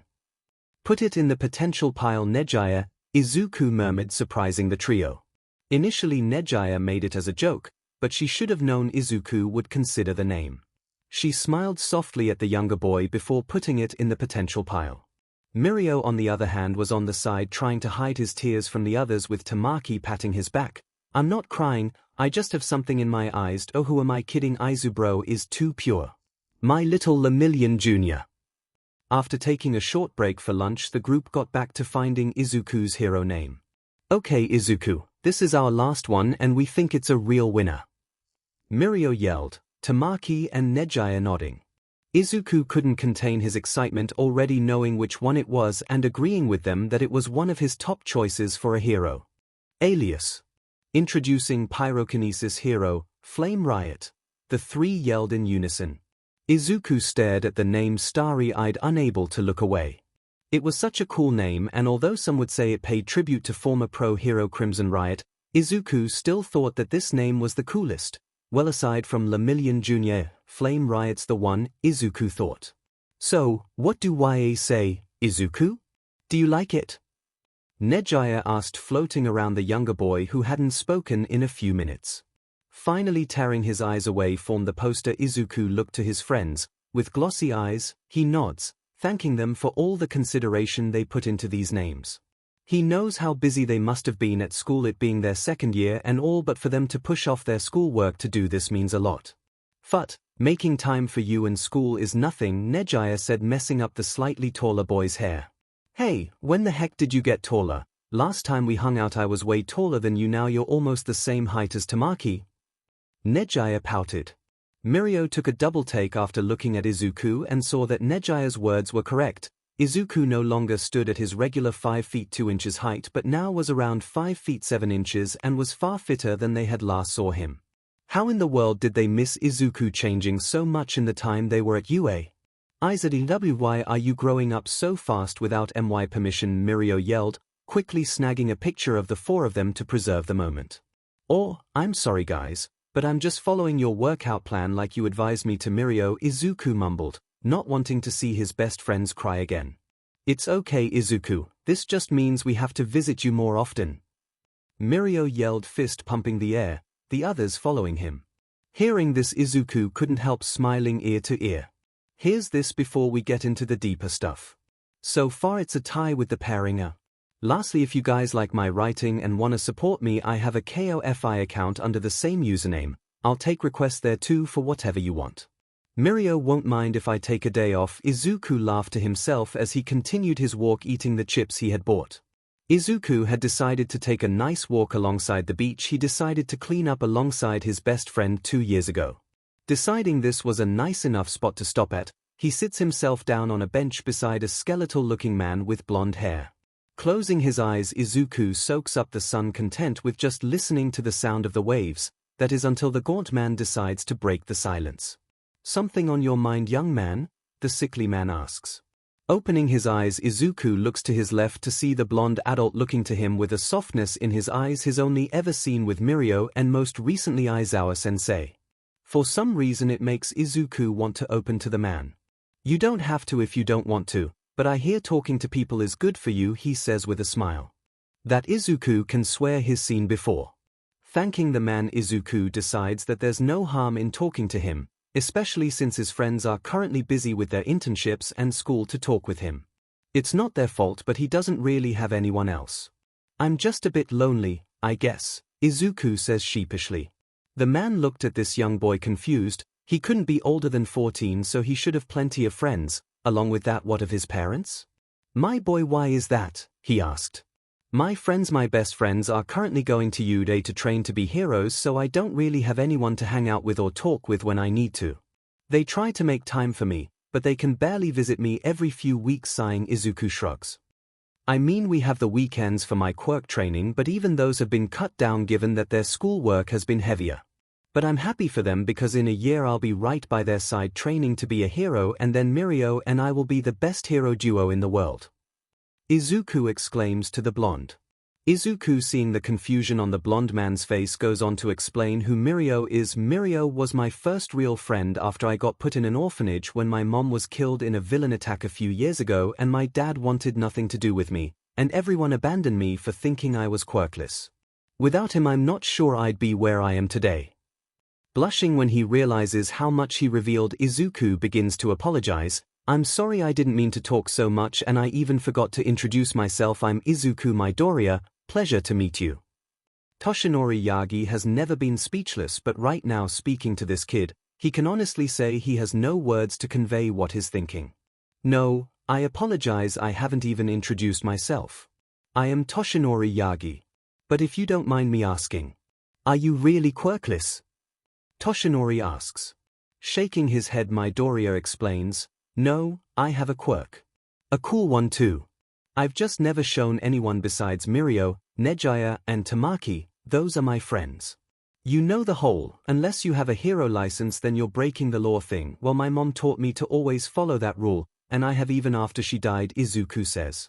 Because of that, no one associates themselves with me just because I won't show my quirk to them, so they all assume I'm quirkless. My boy, that is quite admirable of you. But wouldn't it be easier to just show everyone what your quirk is, and stop the bullying? No. I promised my mom I would wait until I was got into a hero school, and I will, Izuku said with a fire in his eyes. The only reason I made an exception for Mirio is because we made a promise to get into UA together and become the best hero duo ever, and I don't intend on breaking that promise. This boy. Looking at the time, Izuku saw that it was almost nearing curfew and was mildly upset that he had to leave because it was nice having someone to talk to. Well, Mr. Yagi, it was nice talking to you, but I have to go, it's almost curfew and I don't really want to get in trouble with the person in charge at my orphanage, Izuku said with a smile that surprised Toshinori. This boy still has the spirit to smile even with everything he's been dealt with. He truly has the heart of a hero, Yagi thought as he watched Izuku walk away from him. What's got All Might frowning? I thought you were the hero that was supposed to always smile, Aizawa drawled. I met a boy yesterday. All Might says. Aizawa drops his coffee at All Might's confession. A what? All Might looked to his colleague to see why he dropped his coffee and realizes how he sounds. God no, Aizawa, I meant I talked to this teen yesterday who caught my attention. Not helping. Look, he sat next to me and had this look in his eye as if he had to grow up far faster than someone his age should have, and when I asked if he wanted to talk, I learned how much this kid had to deal with. All Might explains. I mean, his mother dying from a villain attack, then his father abandoning him, putting him in an orphanage. Aizawa sips his newly made coffee, then taking a moment he looks to the number one hero. His name didn't happen to be Izuku Midoriya, did it? All Might couldn't hide his surprise even if he tried. How did you know that? Because I've been helping the kid with his quirk control since he was 13, Aizawa reveals. By now All Might wasn't sure he should even try to hide his surprise or let it out. Really? How did the kid even get access? I also felt bad for the kid and offered him access to UA's training facility the day I met him. Which coincidentally was also after the day I offered Mirio tickets for him to the sports festival on the condition they give me the picture they took dressed up as the Wild Pussycats. First off, I need to see that picture. Second, if I didn't know any better, I would say you care about the boy Aizawa. All Might, I've known this kid for about a year and a half, and if anything were to happen to him, I would kill everyone I know then myself, Aizawa said with a straight face. My God, you really care for the boy. All Might said with a chuckle. Yeah, I hate it. I'm already halfway through the adoption papers. Phut, you softy. Sir, Night Eye Agency. Mirio. Yes, sir. You've done well with your time here, and your control over your quirk has improved immensely. I'm very proud of you. Sir Night-Eye said before relieving Mirio from his office. As Mirio walked out, he couldn't help keeping the huge grin off his face. He knew he was improving, but to have someone like Sir acknowledge it was proof that all his training with Izuku and the help he was receiving from Sir himself wasn't for nothing. Izuku. I'm almost there. All Might, I believe I found you the perfect candidate for OFA, Sir Night-Eye said over the phone. All Might nodded, forgetting Sir couldn't see him through the phone. He answered, I see. Give me a few days to look him over. I feel I found a good candidate too, he said, looking at a picture of a green-haired boy dressed in a ragdoll costume. Very well. Yes, I am on a roll. Thank you. Happy birthday, Izubro. Happy birthday, Mirio. Wow. What are the odds you two would have birthdays on the same day in the same month? Nejaya said, floating around the two best friends. You two really are like brothers. Tamaki nodded his head in agreement with a small smile in his face, remembering when he first found out about this. So, what are you doing for your birthday, Mirio? Tamaki asked. Mirio tapped his chin, thinking of what he could do for this special day. Before he would have a simple family dinner, but now, he had Izuku with him, so he should do something with him. Well, Tamaki, now that I have Izuku under my wing, I think I should do something special for my little friend. Would you like to join us? Oh, has Izuku never been invited to a birthday party or something? The boy asked. Ahahaha, silly Tamaki. Well, yes, but also no. Izuku and my birthday are the same day. We're like twins, except we're not, you know. So basically, two people with the same birthday? Tamaki specified. Yeah, two bros with the same birthday. Tamaki wanted to tell Mirio that just because you share a birthday with someone doesn't mean you are technically related, but Mirio looked so happy to be sharing a birthday with Izuku. Amazing, Mirio, you're like twins, but not, he chuckled. Right. Now come on, let's go find my Izubro so we can celebrate our birthdays together. Mirio yelled, not realizing he had sunk through the sidewalk, causing Tamaki to have to run and catch up to the boy with his clothes. I know, right? It makes celebrating our birthdays together so much easier. Mirio yelled, pumping his fist, Izuku nodding his head, copying Mirio. Yeah, Mirio and I have been celebrating together since we first met and found out our birthdays were at the same time. Izuku grinned. Nejaya and Tamaki had to close their eyes at the huge smiles the two boys were giving them, the light shining over them slightly blinding the duo. Too pure, they thought. So, what do you two usually do? Nejaya asked, being the newest member of their trio. We're glad you asked, Nejaya, Mirio said. We do a lot of stuff. Ranging from the arcade to going to Tokyo to visit the Museum of All Might. Don't forget touring the Heroes Hall of Fame. Oh, that sounds like fun. What do you plan on doing today? Nejaya asked, jumping around. Mirio scratched the back of his head, Izuku mimicking him, as they both looked at each other. We were planning on visiting the Museum of All Might again. Tamaki didn't even try to hide his chuckles, having expected that. Of course, you did. Happy birthday, Izubro. Happy birthday, Miribro. They really enjoy having the same birthday, don't they? Nejaya giggled. Of course, Tamaki said sheepishly, looking at the two boys wrestling. The younger of the two losing miserably. I'm a little confused as to who we're dressing up as. Nejaya asked as she looked at Tamaki in a red costume with a lightning bolt on it, Mirio in an orange and green ensemble with a weird trident, and Izuku with a blue and red suit with AS on the chest. Excellent question, Nejaya, and we are glad you asked. Miro shouted, Izuku, if you would. Well, it's interesting really, because before the quirk era there was the pre-quirk era, as you know, Izuku began explaining. Nejaya nodded her head, listening intently. Yeah, I think I remember hearing something about that, but what of it? Well, it's interesting because as it turns out most of those heroes were either not born from Earth, i.e. Superman, Mirio says, pointing to Izuku who posed with his arms akimbo. Was caused by some sort of experiment gone wrong, Izuku said, pointing to Tamaki. The Flash, Tamaki muttered, assuming a running position. Was part of an underwater civilization, Izuku continued. Aquaman, Mirio announced, dramatically pounding his trident down. Or was created by the gods themselves. Wonder Woman. Izuku yelled to Nejaya, who was wearing an exact replica of Wonder Woman's suit. Okay. But that still doesn't explain why we're dressed as them? Or why there's a photographer over there? Or why these costumes feel so authentic? Mirio and Izuku at least had the decency to blush, while Tamaki thankfully was nice enough to hold back his laughter, already having dealt with their eccentrics. Oh, well, you see, Izuku looked away, unable to really explain their reasoning, left it to Mirio to tell Nejaya. We just like to take pictures as these superheroes from time to time, Mirio said, a bit embarrassed. Yeah, we thought you'd like to join us, since we finally found someone to be our Wonder Woman, Izuku mumbled, kicking his foot back and forth. Nejaya felt a sharp pain in her chest at the adorableness of these two hit her. They're too much for me, she thought. Oh, of course I'll be your Wonder Woman, my little Izukuan.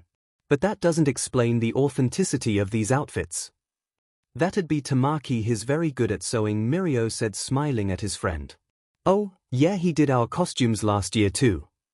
Izuku said happily. Oh, you and Izuku hang these pictures up in your room, Nejaya cooed. Of course, where else would they go? Mirio asked, looking at his friend confused. Well, actually mine go in my wallet. I rather not someone see these at the orphanage as much as I love dressing up with Mirio, Izuku says, showing all the pictures they've taken of them dressing up. My parents hang up the ones I take with Mirio and Izuku in the living room, Tamaki grimaced, Mirio and Izuku laughing at the boy's misfortune. Nejaya nodded her head in understanding as she looked through the pictures Izuku had in his wallet, stopping at one in particular that had caught her eye. Wait a sec, did you and Mirio really dress up as All Might and Endeavor? Nejaya said, trying to hold back her giggles but failing. Izuku merely nodded, while Mirio smiled, pulling out his framed version of the two. Izuku wanted to be All Might, but seeing as his quirk is pyrokinesis and he can actually set his face on fire, we figured he'd have to make the sacrifice. Mirio said, apologetic to the sulking boy. I still think you could have been Endeavor, Izuku muttered. Really, Izuku, really? And miss out on a mini Endeavor, Mirio points out, looking to the picture with a green-haired boy glaring while sporting a green fire mustache and flaming hair. No, I gotta agree with Mirio here, you look adorable, my little Izuku. You even got his glare right, and Mirio, wow, how did you get your hair like that? Nejaya asked, pointing to the V-shaped hairstyle. Mirio's hair used to be longer in middle school, Izuku answered, remembering when Mirio used to wear ponytails. Yep. But eventually I cut it, unlike this bushy-haired kid, Mirio says, smiling. Well, I mean, I could always. Don't even think about it, Nejaya says, grabbing a handful of the younger boy's curly hair that she was just running her hand through. I mean, what, I would never want to cut my hair, nope, no siree. Why would you even suggest something like that, Mirio, you monster? Izuku yells, breathing when Nejaya lets go and goes back to running her hand through his hair. One day, Izuku thought, only to feel another tug and the older girl glare at him as though she could read his mind. Okay, maybe not. I figured I could do chapter about their birthdays being on the same day, and since they already did a photo shoot for the Wild Wild Pussycats, is it really so far-fetched that they wouldn't dress up as superheroes from pre-quirk eras and bring in Tamaki and Nejaya into? Hope you like this. Also, if you read the comments, Nejaya is the majority for the relationship, so yeah. Sorry for all you Itsuka shippers, hope you don't abandon me for that. And if you like my stuff, help a starving writer and hit up my KOFI or not, but I definitely appreciate it. I'm under the same username. And you're positive you want to adopt Izuku Midoriya? I mean, his quirkless, a woman spoke with a hint of disdain in her voice from behind her desk. I see no reason why that would deter me from wanting to adopt the young man. If anything, your comments only make me want to adopt him faster. A tired-looking man in a black suit with his hair in a bun says. The woman begins to lightly sweat, not having expect this answer. Usually when someone hears one of their kids are quirkless, they immediately stop the paperwork and look for another kid with a quirk, even if it's a weak one. The fact this man has come out of the blue specifically requesting Izuku Midoriya is baffling. Kid's been here 7 years, and no one has ever done this. Right, well, we'll just be conducting a few background checks, and once everything checks out we'll let you know when you can meet with Izuku, and if it seems like a fit, then we'll need you to fill out some leftover paperwork, the woman stuttered, beginning to waver under the man's heated glare. Very well. I'll be waiting for the call, the man bowed. May I have a name, for Izuku I mean? Aizawa. Shota Aizawa. It was just the beginning of second year, and Izuku had already started seeing less of his best friends. It wasn't that bad considering they practically spent all of summer vacation with him, and they had the weekends for training at UA, but since internships were coming up, he knew that would change. I'm going to miss Nejaya constantly ruining my chances of getting a date, he thought. The only upside was this left Izuku more time to focus on the Mirio and Midoriya road to UA plan, but unfortunately, he realized as much as he used it to work out converting it whenever he felt that it was becoming too easy, he needed something more. So, after a quick call to Miro in which, of course you're not bothering me little bro, and if you really want to challenge yourself try to do some sort of martial arts to make sure you don't fall behind on your para. Which lead him to Kendo's martial arts dojo. Now why does that name ring a bell? Izuku thought. Shrugging it off as paranoia, Izuku walked into the dojo where upon arrival he saw the girl who watched as his friends embarrassed him horribly in front of her, throwing a huge guy over her shoulder effortlessly. Now she has a lot of power, Izuku said, starry-eyed at the girl who just tossed a man 2 times her size over her shoulder. Got that right, Kendo's my best student, a huge guy with a black belt said, towering over Izuku. If you're looking to advance to the next belt then you gotta go through her. Izuku stared in awe at the girl in front of him. She looked no older than him, but she was taking down teens, bigger and older than her with such ease, he couldn't take his eyes off her. Her skills were so flawless. He smiled at the younger boy who couldn't stop looking at his daughter beat the crap at her opponent. So tell me kid, are you only here to watch my daughter kick or sign up for karate lessons? Blushing, Izuku explains his need for something different than his current workout plan and his decision to choose karate as that format. The man nods his head in approval. Well, you made a good choice in choosing my dojo for a challenge. It's not easy advancing to each belt since you have to go through kendo, so you'll have to train your butt off, which I'm sure is exactly what YA want, yeah? He asked. Nodding his head vehemently at the guy, he smiles at Izuku, until the latter realizes these classes are way out of his pay range. Even with the small amount of money he makes bussing at the ramen shop, there's no way he'd be able to pay for the classes. Eyes dimming, he begins to walk away, not before thanking the man for his time, when the owner of the dojo calls Izuku back, requesting why he stopped his application. Izuku, not feeling like lying, explains his situation. I don't exactly have the money to pay for these classes. Well, what about your parents? They can't help you out, the man asks innocently. My mom's dead and my dad gave me up, so no they can't, Izuku says roughly, then apologizing to the dojo master. Seeing sympathy in the man's eyes, Izuku shakes his head, refusing to be a charity case and running out before the man could say anything else. Unbeknownst to him, a certain girl had been watching him from afar and had seen him run out. Midoriya? Going up to her dad, Itsuka asks him about the boy who had just ran out, frowning. Figuring it wouldn't hurt to share what he found out about the boy, he tells her why the boy ran out. This sparks an idea in kendo which she tells her father about. Phrasing it as she wants to help the boy out, her father chuckles, agreeing to her teaching him karate for free on her own time. Already starting to act like a hero, Herr Itsuka. Thus, leading kendo to looking for Izuku. How freaking hard can it be to find one green-haired guy? She thought after about half an hour in which she almost gave up, she had finally found him sitting alone on a bench frowning. When she reached out to him, she quickly apologized for making him fall on his, but then introduced herself. No, I remember you, Izuku said, blushing. My friends embarrassed me in front of you, he laughed, Itsuka doing the same. Well, to be fair, it was kind of adorable, she said before coughing into her hand. So, why were you looking for me, he asked. Well, my dad told me you were at our dojo, but then you left. Ignoring his frown, she continued on. And I just wanted to offer my services free of charge, she said.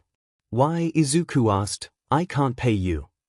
Well, I wanted to get to know you more, and I believe I already said I'm doing this free of charge. Now come on, it'll be fun, Kendo said, smiling.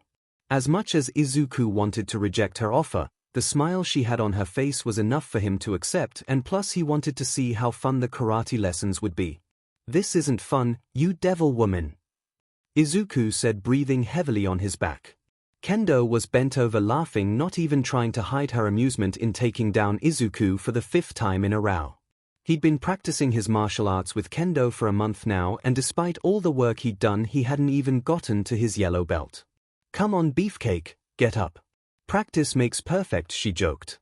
Groaning, Izuku got up, ignoring the nickname she had been calling him since she had begun teaching him, already knowing what the result of this spar would be. Izuku barely muttered "devil woman" before he was flipped over Kendo's shoulder. "Miribro, help me." At UA. In the middle of Presence MIC class, Mirio and the others were in the middle of an exam when all of a sudden Mirio stood up, interrupting the class. The only words muttered before he was told to sit down or fail the exam were, "My Aizu brother's senses are tingling." "Wow, Izuku got her. Say you've made absolutely no progress," Kendo laughed. Surprisingly, this wasn't the first time Kendo told him this, and in the short amount of time the two teens had gotten to know each other, they have grown close enough that Izuku eventually took her joking about his horrible karate skills in stride. Yeah. Well, not everyone is a second-degree black belt, Kendo, Izuku points out, rubbing his bruised back. "I'm honestly starting to think you're just using me as a punching bag in replace of an actual one," he joked. Kendo shook her head with a frown on her face. For a moment he almost felt bad for accusing his trainer, no, his friend, of such a thing until she opened her mouth. "Not true, Midoriya, I don't use punching bags, you're more like a practice dummy for me," she chuckled. "Oh, haha. You're so funny." Izuku deadpanned before falling to the floor in exhaustion. "So, you've known Mirio since you were like 7? Kendo asked during their well-needed break. Izuku smiled and nodded at the girl getting some of his sweat on her, which he quickly apologized for. Grimacing, she wipes the sweat on her face before asking how they met. "It was so cool. I was getting beat up by one of my bullies when he just pops up from the ground, stopping the kid from blowing me up." Izuku recalls with a fist in the air. Then blushing he continues, "I won't lie, it was a little awkward because he was naked, but he's still my hero. Well, he sounds awesome, and I can't wait to meet him. Mirio, when are we gonna see my little Izuku-kun? We haven't seen him in so long." Nejaya whined. Mirio tapped his chin, thinking of their schedule and if they had any time off soon. "Well, now that I think about it, we could probably walk him home after our internships today." Mirio shouted with his fist in the air. "Yay! Hey, do you think he'll catch on that I like him?" Nejaya asked Mirio, tapping his back repeatedly. Miro couldn't help shaking his head, not even trying to hold back his laughter. "Oh, Nejaya, if there's one thing you should know about Izubro, it's that he is very, very oblivious to even the most obvious advances." "Really?" "He's right. Izuku once went out on a date with a girl and didn't even realize it was a date until the girl asked if they could go on another one sometime," Tamaki told Nejaya, smiling at the memory of a red-faced Izuku. "Oh man, really, what happened?" Nejaya asked with a pout. "Well, let's just say there was no follow-up date once she found out he didn't even know they were on a first date," Mirio laughed. "Wow, so all my attempts at flirting probably seem like jokes to Izuku-kun here?" Nejaya asked. "Yup," the two said in unison. For a moment the girl was silent, then the two saw a glint in her eye as she clenched her fist. "Then I guess I'll just have to be more obvious."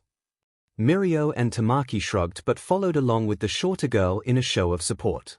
"Don't worry, Nejaya, we'll help you win over our little oblivious cinnamon roll," Mirio said, smiling. "Wow, so you expelled your whole class this year?" Izuku said, wide-eyed at his elder. Yeah. It's nothing impressive, they just showed no potential," Aizawa said, looking away a bit embarrassed. Currently it was just the two practicing with Izuku's quirk since Mirio and the others were still at their internship. Mirio said he would be by to pick up his little Izubro when he was done with Sir. "Whoa! I didn't know teachers at UA could do that." Aizawa was speechless, looking at the boy in front of him stare at him like he just beat up All Might, and it was all because he was able to expel his entire class of first years. Well, UA gives their teachers the freedom to exercise their teachings in any way they see fit. So, yeah. So cool. I can't wait till I go to UA with Mirio," Izuku said, jumping up with a fist pump. "Neither can I, kid, neither can I," Aizawa said with a smirk, having heard from the orphanage that today they would be telling Midoriya about his request for adopting him. He would have told the kid himself, but he wanted it to be a surprise. Now it was just up to the kid if he wanted Aizawa as his dad. Midoriya had just finished a session with Eraserhead dead tired. Mirio and the others meeting up with the boy once they were done with their internships to walk him home despite his protests that they needn't go out of their way to do that. Well, technically Tamaki and Mirio walked. Nejaya made me carry her on my back, citing she was tired. You guys know you don't have to walk me home all the time, right? I know you're busy. Izuku said, smiling, shifting so he could carry Nejaya better. Of course, we know, but as your honorary brothers it is our duty to make sure you make it home. Mirio yelled, Tamaki nodding his head. And as your girlfriend it is my job to make sure no one messes with you. Nejaya said, ruffling Izuku's hair. But, you're not my girlfriend, Izuku said, confused. I don't remember that. Nejaya said. Izuku merely shook his head at Nejaya secretly enjoying her teases, and smiling at his friend's concern for him, deciding to let them continue the walk to the orphanage with him. The four continued to talk about anything and everything as they neared the orphanage. Once they entered with Izuku, they made sure to watch him check in. Waving goodbye, the three went to depart until they heard Midoriya's signature sobbing. Turning to their best friend, they saw the boy on his knees clutching a piece of a paper that the receptionist had given him. Reaching the younger boy first, Mirio hugged Izuku, asking him what was wrong, only for the boy to move the paper into his hands. Mirio gasped at the adoption forms in his hands and the person who was requesting to adopt him. Aizawa-sensei. I'm getting adopted, Miribro. Nejaya and Tamaki gasping when they hear their former homeroom teacher's name. Look to the paper Mirio hands to them. Once reading it to make sure they aren't being pranked, Nejaya begins to tear up for the boy she likes finally getting a home, and Tamaki smiling fondly at his best friend. The next day, Shota Aizawa got a call saying that his adoption request was approved and, no, he didn't have to meet the boy. Midoriya seemed to be more than happy to be adopted by him. All he needed to do was fill out a few more papers and he would be Izuku Midoriya's adoptive father. And if Aizawa ran out of his apartment still in his cat pajamas to meet Midoriya, well, no one brought it up as they paid more attention to the green-haired broccoli boy who was getting adopted after 7 years. Mirio, Nejaya, and Tamaki standing behind Midoriya throwing confetti at the two in celebration. I know, it's so interesting how much we've yet to learn about quirks, Izuku said with eyes shining at the girl in front of him. Indeed, I have to say it's nice to meet someone else who has an interest in learning more about quirk theory, a girl with onyx eyes and a spiked ponytail says, smiling. Oh yeah, I mean most of the kids at my school just focus on playing with their quirks, so they don't really care much about this, Izuku said, smiling. The girl looks to her watch, sighing, and in an apologetic voice tells the boy who was looking to buy the same book on quirk theory as her that she must be leaving.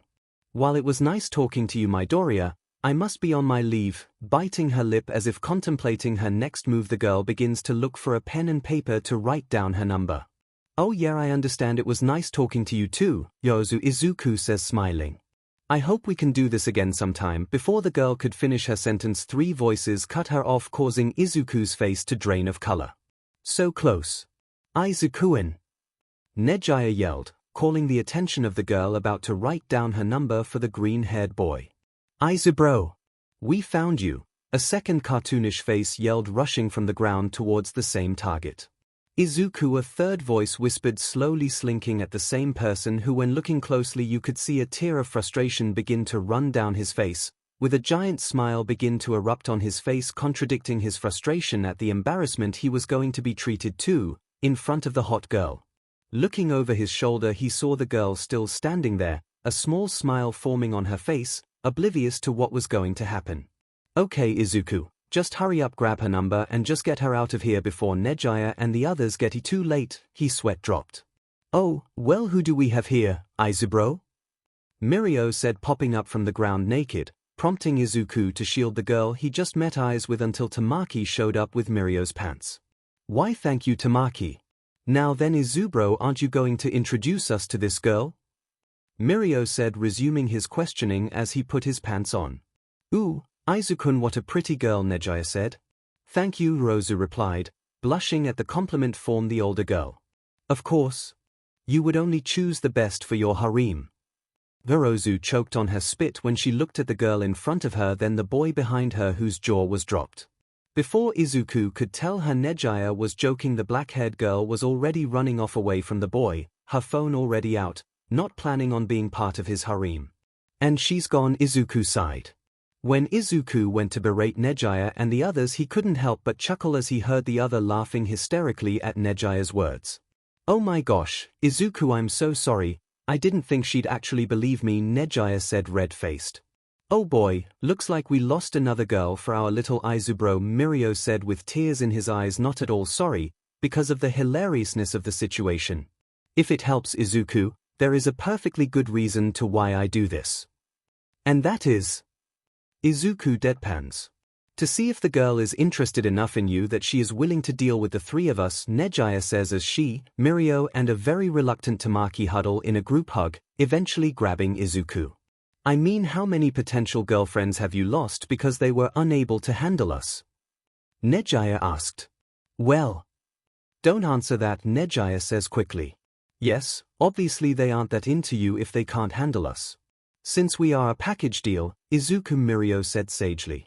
Izuku stayed quiet, now understanding why they constantly but in every conversation he had with a girl causing a huge scene, and felt a tug in his chest. He looked at them smiling because of course these three would find a way to make embarrassing him have a heartfelt meaning. JRKS, finding loopholes, Izuku thinks.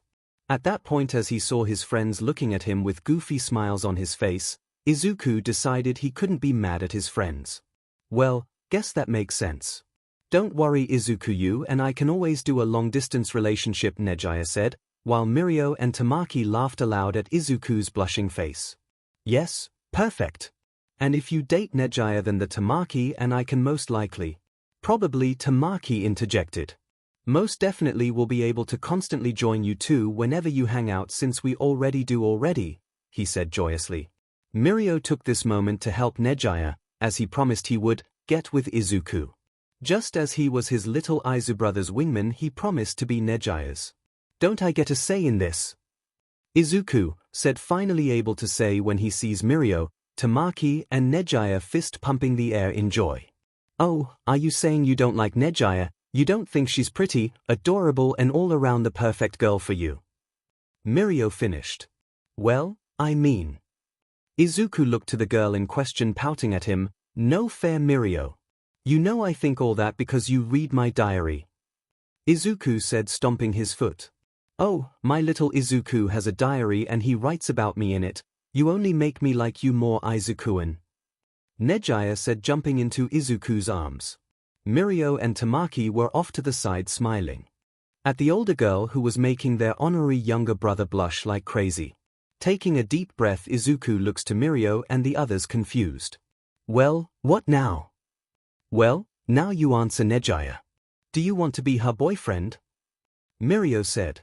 Well, I mean, if she wants to be my girlfriend, I'd be a fool to turn her down, Mirio. We all know she's way out of my league.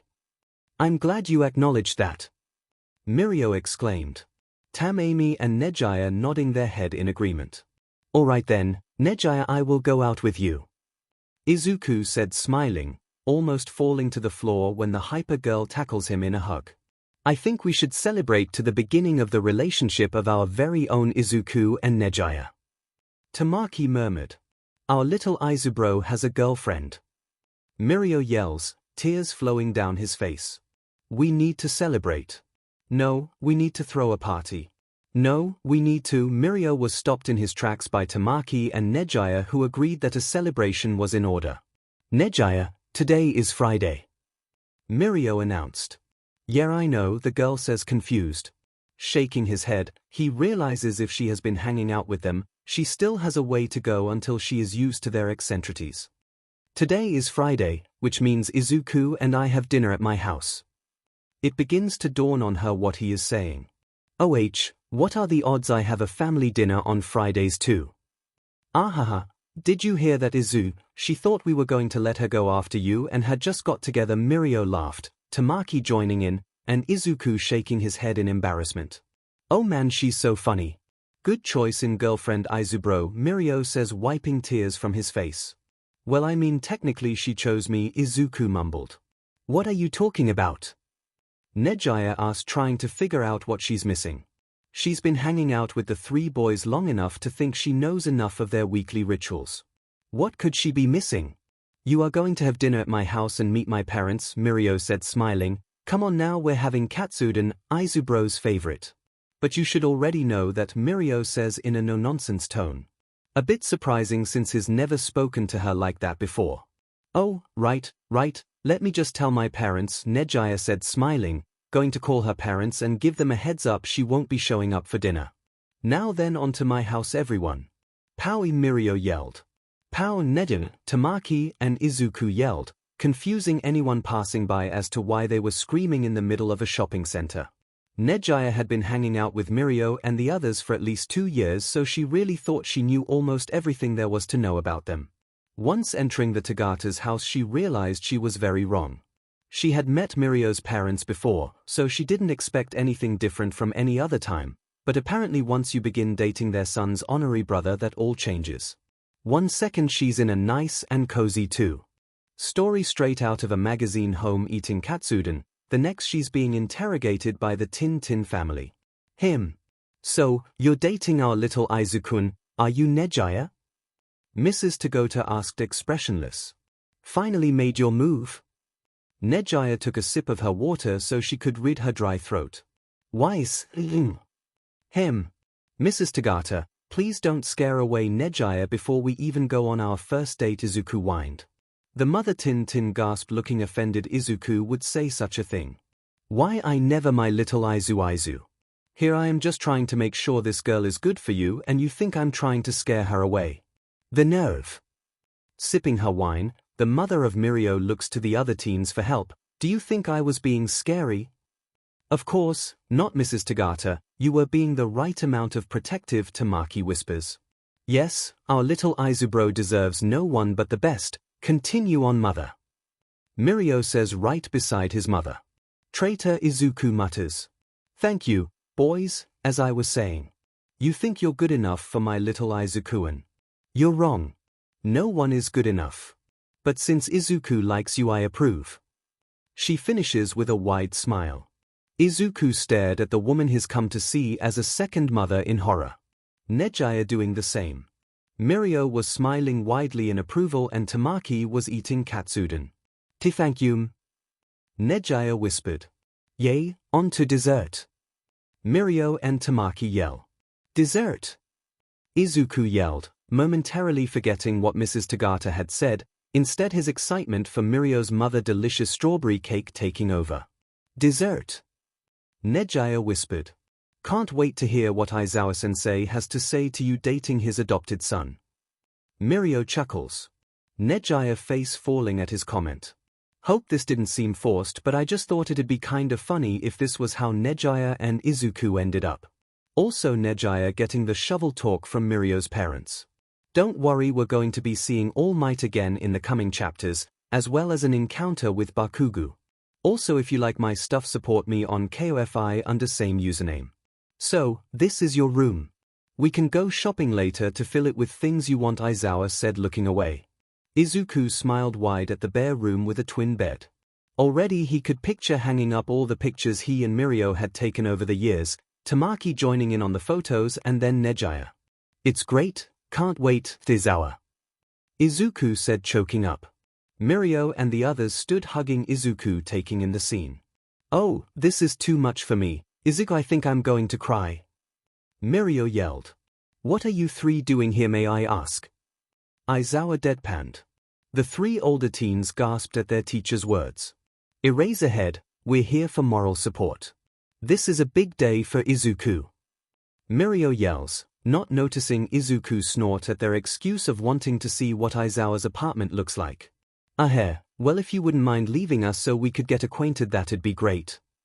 The three looked to Izuku to confirm this was okay. Seeing him nod, they saluted to the younger boy, the exception being Nejaya, who was quick to give him a kiss on the cheek, which left Izuku covering his face and Aizawa looking at the girl as she left. So, why did you adopt me? Izuku asks. I'll be honest, kid, when Tagata first told me about you I wasn't sure what to think. But then he shows me that picture of you and him dressed up as Shino and the others, and I can't help but want to get to know you. he said with a shrug. Izuku looks to the older man skeptical. That's it. Then he tells me how you've been bullied because you follow the quirk laws to a T because of something your mom told you before she died, and then the massive potential I see in you, and I think this kid deserves better. This future hero deserves a family, and yeah, you may have Mirio, Nejaya, and Tamaki, but you need a real home with a real father figure, and I may not be the best at it, but I'll be DM'd if I don't try to be one for you. Aizawa says. By the end of his speech, Izuku is crying, hearing from this man he's barely known for about a year, that he cares for him that much and sees potential in him. It feels nice. And he said he'd be a father for him, some things he's wanted since his dad gave him up because he didn't want his family in America to find out about him. Thank you. Thank you so much, Izuku says. You don't need to thank me for something that should have been done a long time ago, Aizawa says, before adding, now onto the fact you're dating Hadu. I'm so happy for you, Izuku. Kendo said, a bright smile on her face as the boy in front of her retells the story of his adoption to her. Izuku, uncaring of the tears running down his face, smiles at his friend. I know, I can't believe I've finally been adopted, and by a pro hero no less. Kendo went to hug the boy. Honestly, Midoriya, if anyone deserves this, it's you. Now if you would only get better at karate. The girl ducked under the boy's punch, laughing at the boy's pout. Sorry, Midoriya, I had to. Sure, you did, the boy mumbled, trying but failing to hide his smile. Izuku-an. Nejaya yelled, calling the attention of a green-haired boy discussing other styles of martial arts he might be better at with an orange-haired girl by the beach. Izubro. We found you, a second cartoonish face yelled, rushing from the ground towards the same target. Izuku, a third voice whispered, slowly slinking at the same person who, when looking closely, you could see a giant smile erupting on his face until it dawned on him that he was most likely going to be embarrassed again in front of Itsuka Kendo by his best friends. Doesn't this feel familiar? Izuku thought. Looking over his shoulder, he saw the girl still standing there, a small smile forming on her face. Doesn't this feel familiar? She thought. Okay, Izuku, she's your friend, so maybe she'll be okay with your weirdo friends. Who are you kidding? Just get her out of here before Nejaya and the others freak her out? Oh, what do we have here? Mirio said, popping up from the ground naked, prompting Izuku to shield Kendo's eyes until Tamaki showed up with Mirio's pants. Why, thank you, Tamaki. As I was saying, what do we have here? Mirio said, resuming his questioning as he put his pants on. I think our little Izuku-an was trying to flirt with someone who wasn't me, Nejaya said, gasping dramatically, while Mirio and Tamaki laughed aloud at Izuku's blushing face and Kendo's bemused face. Is our long-distance relationship not working for you? Nejaya pouted. What the? No, I swear I'm happy with us, really. I would never. Izuku spluttered. This is Kendo, remember, the one who I told you was helping me learn martial arts. Izuku said, red-faced, when he realized she was just joking. Izuku looked at the girl in front of him, poking fun, smiling. You're gonna be the death of me, Nejaya, he sighed. Kendo looked to the four, expressionless, holding back her laughter at the eccentricities of the older teens. Wow, we're gone training to be heroes for a few months, and look at Izuku breaking girls, namely Nejaya's, hearts, Mirio jokes, and after all I did to get you two together.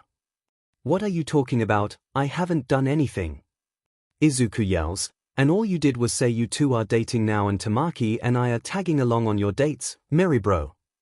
Semantics, Mirio says.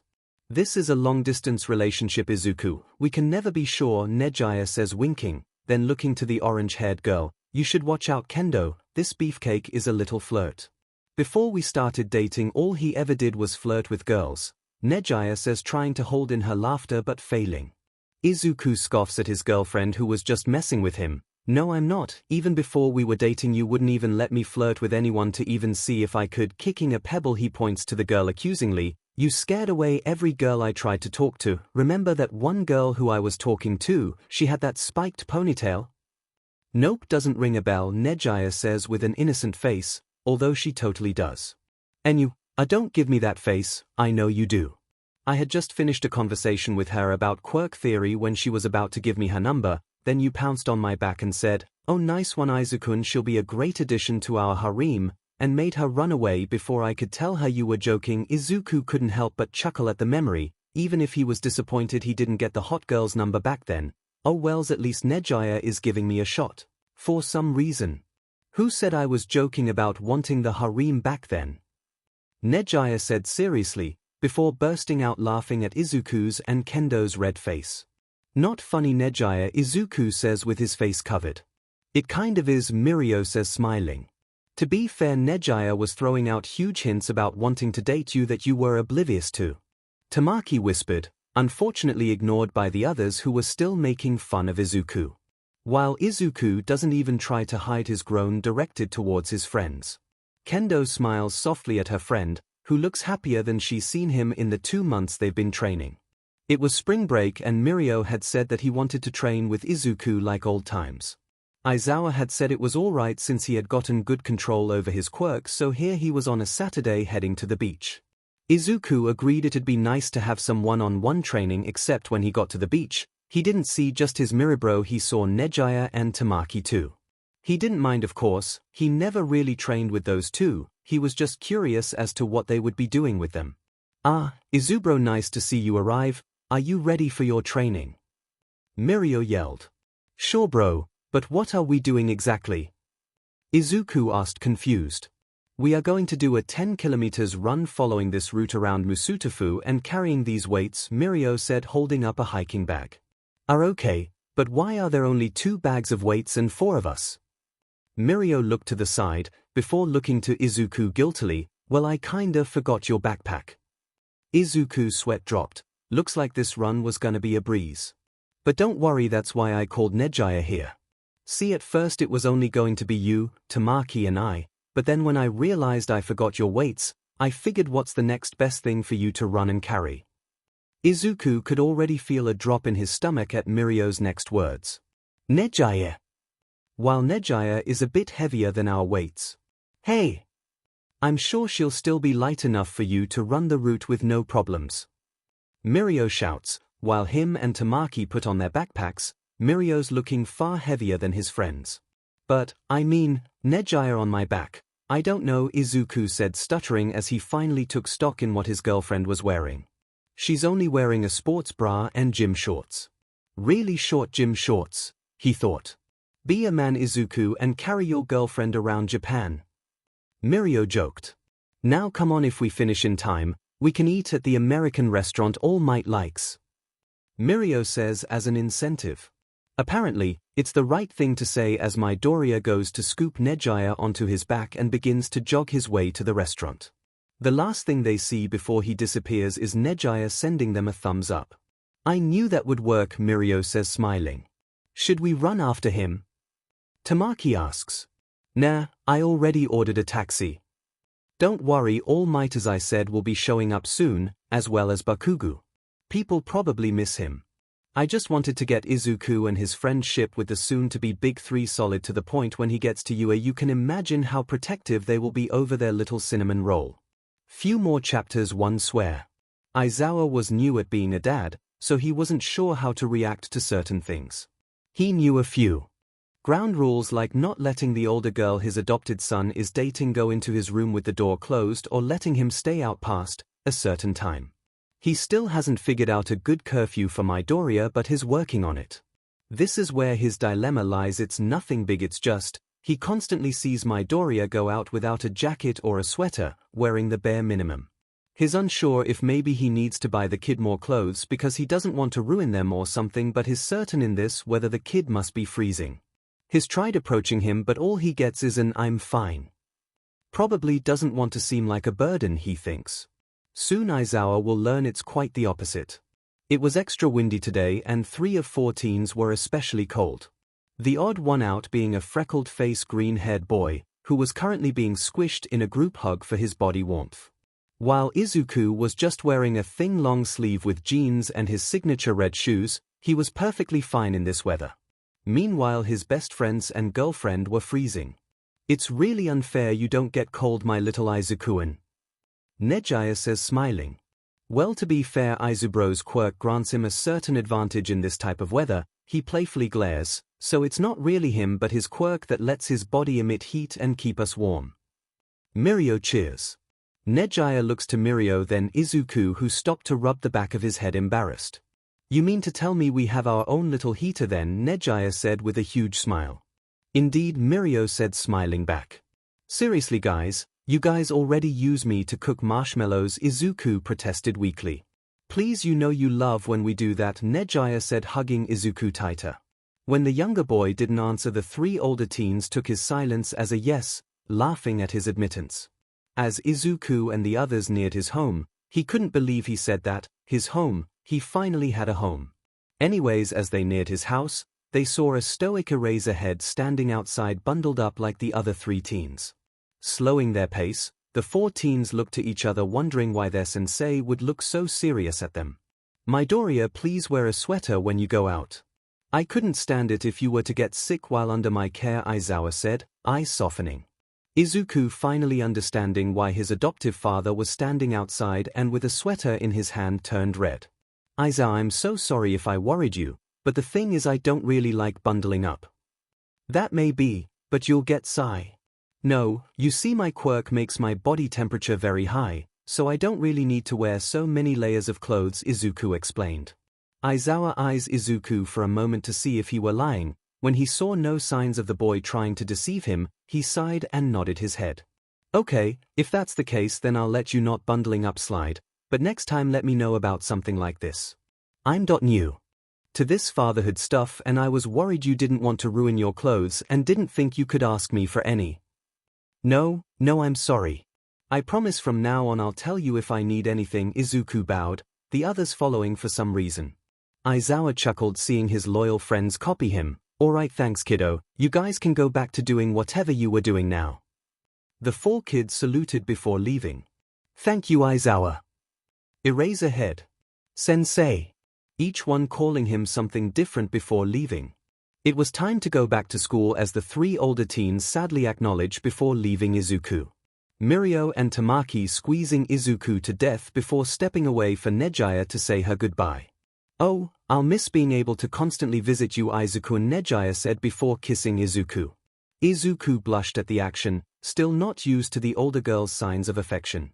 I'll miss you too, Nejaya, the younger boy said a bit dizzied from the kiss. Oh ho ho, looks like our Nejaya here has managed to take our Aizu brother's breath away, Mirio teased.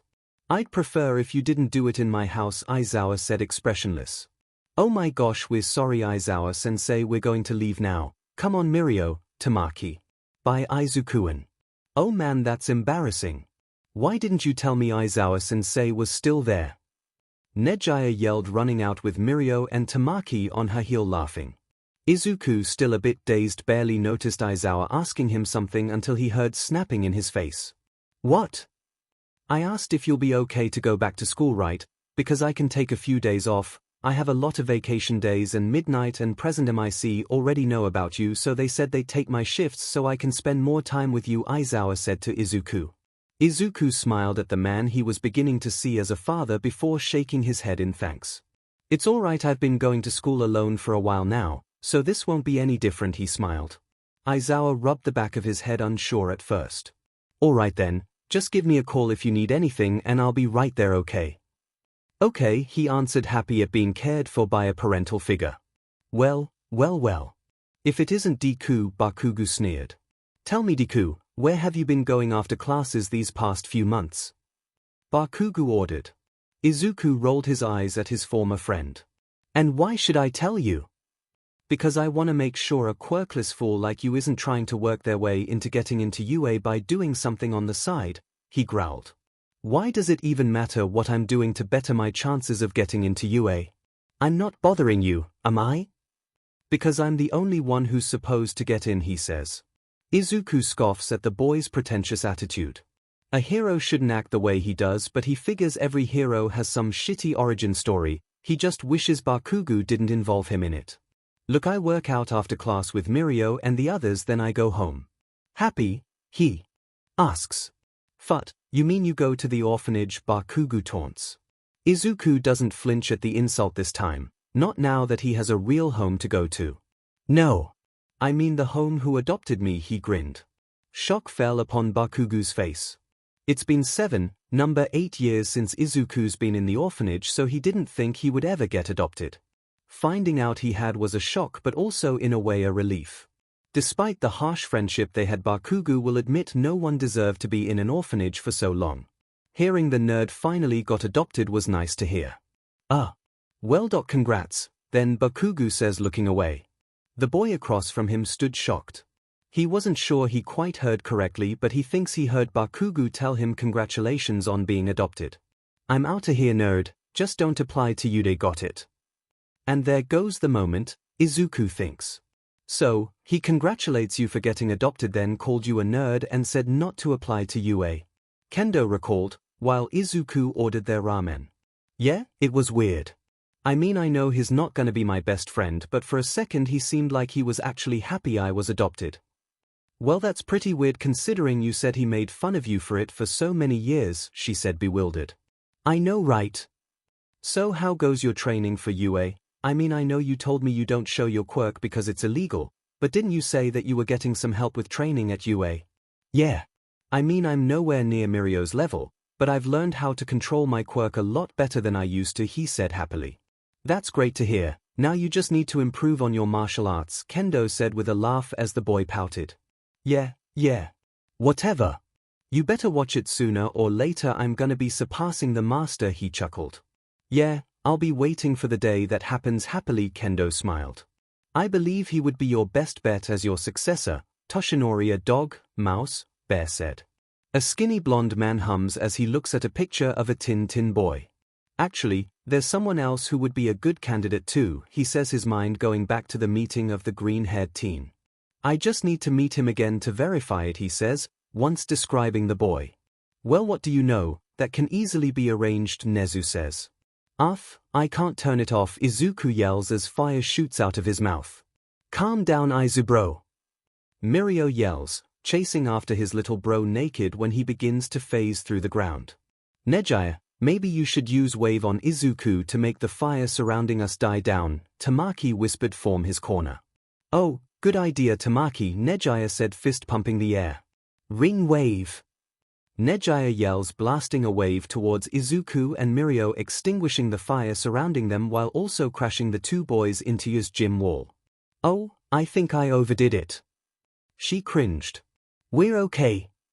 Izuku groaned, Mirio putting a thumbs up alongside the younger boy. These are my two options for a successor for OFA, Skinny Mike chuckles, from where he hides behind a pillar watching the four teens run around panicking over destroying half of Gym Gamma. Next chapter is where we begin canon. I hope you guys like this, just wanted to give you guys some more Dadzawa, and a confrontation of Bakugo since we haven't seen him in a while. Also, All Might sees the potential of his two successors. 3 years ago, Mirio, Nejaya, and Tamaki had just surprised Izuku with a visit at the beach during one of their rare moments off from their schoolwork. Since it was their first year, they were still getting the hang of balancing their schoolwork while trying to better their quirks. As it stands, they were on the bottom of the totem pole. Izu bro. Izukuin. Izuku. 3 voices simultaneously yelled as they ran towards a younger bushy-haired boy who was currently lifting trash that was reappearing on the beach.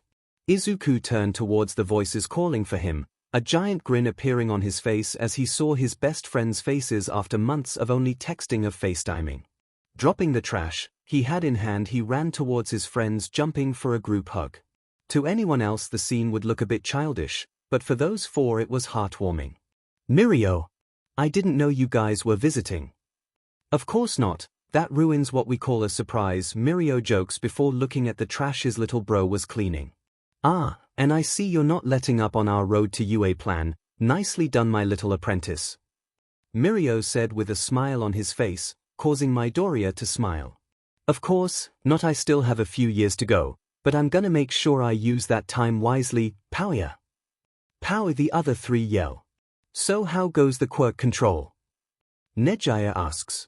Well, I still don't use it that much now that the junk here is gone, so people might catch me, which is why I kinda let the junk build up every now and then so I can practice, then I clean it up, Izuku says. The 3 teens looked at Izuku, making him feel as though perhaps he shouldn't have been doing that before they laughed hysterically. Oh, Izu bro, only you would think to do something so naughty so you can practice quirk control.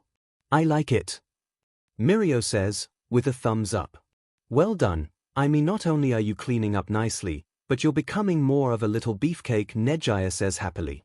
Izuku blushing heavily as he hears his friend's words, while his chest puffs proudly as Mirio's words. Then looking to Tamaki for his opinion. Smart, the quiet boy says. Realizing that was all he was going to get, Izuku thanks him before asking them how goes their first year, a topic that brings a smile on his face as he hears about how much they enjoy their classes and the pro heroes who teach them. That's so cool. I can't wait to join you guys, Izuku says with a smile on his face. His friends all voicing their agreement. It was in that moment of excitement that the friends noticed something curious. Looking closely, they saw that as Izuku began to become more excited, his body was starting glow green, no, not glow, burn a emerald color. Surprise was etched on their faces as the boy was still oblivious to his body slowly becoming covered by emerald flames. Hey guys, is anybody else feeling a bit hot? Izuku says as he fans himself, not even acknowledging the flames covering his arms. No, but that might be because your body's on fire. Nejaya yells, panicking. What are you talking about? Izuku says, I can only light my fist and feel my body's on fire. Running around in circles, Izuku beings to panic, causing his other friends to panic. Izubro's on fire. What's going on over there? A woman asked as she watched what looked like 3 older teens dumping sand on top of a younger boy who was on fire. TCH, boy randomly caught on fire while talking to those kids. Swear these kids do the weirdest drags, the old street vendor said before going back to his paper. The woman looked at the old man before looking back at the 4 teens who were now having the boy stop, drop and roll on the beach with the same results. Okay then, the woman said before going back to her jog. I'm on fire, my body is on fire, my clothes are burning away. Izuku yelled while running in a circle while waving his arms crazily in the air. Nejaya and Mirio still chasing after him, trying to calm him down. Izubro, stop, drop and roll. Throw sand on him. Isn't he fireproof? Tamaki whispered from where he stands on the side. Izuku yelled before rolling back and forth on the sand while Nejaya and Mirio threw buckets of sand on top of Izuku so he'll stop being on fire. Where did the sand buckets come from, Mirio? I don't know, I thought you knew, Mirio says to Nejaya. Shrugging their shoulders, they continue to throw buckets of sand on the younger boy who is still on fire, only stopping when Mirio gets the bright idea to toss him in the ocean, which extinguishes him. 20 minutes later. We never speak of this again, Izuku says, drenched with sand sticking to him. After he came out of the water and had calmed down, he realized that the fire never actually harmed him, and he was never in any real danger. Oh, but Isaacan, we shall bring this up whenever we get the chance, Nejaya says, pulling his cheek while also wiping off the sand in his hair.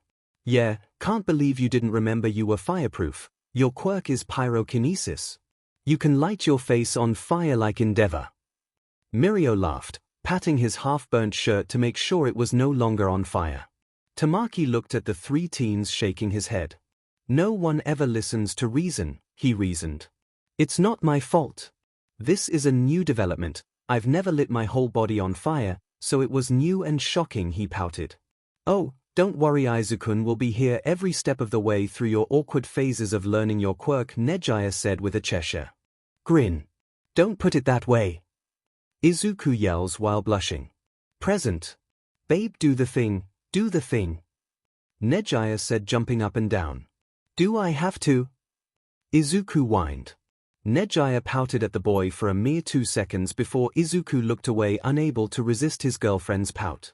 Grumbling, the boy walked away a few steps so he could better prepare himself, then giving a thumbs up to his friends repeated the phrase he and the others had gotten off from an old comic book. Flame on, his entire body then getting covered in a layer of emerald flames. So cool, the 3 older teens yelled, before pulling out sticks with marshmallows on the end of them and shoving them towards the younger boy, ignoring the roll of his eyes and the twitch of his lips.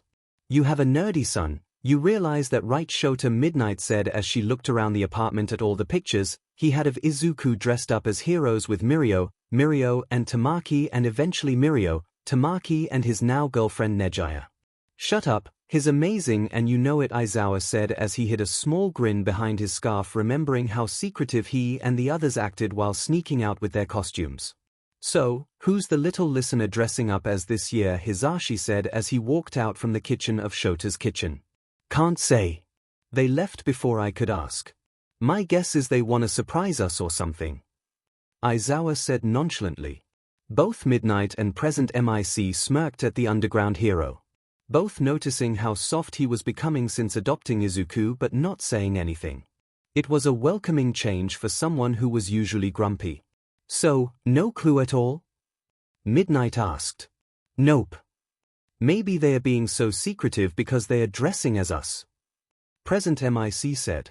Yes, that's exactly it. Izuku is going to be Aizawa, Nejaya will be me, Mirio All Might, and Tamaki will be you. Midnight drawled. That sounds kinda accurate, Aizawa answered. Then thinking changed his mind, since Mirio was already All Might and remembering the boys' talk about how they never repeat costumes. At the photo op. Wow, Nejaya, that whip looks really authentic. Where did you find such a good replica of Midnight's whip? Izuku asked, awed at the prop.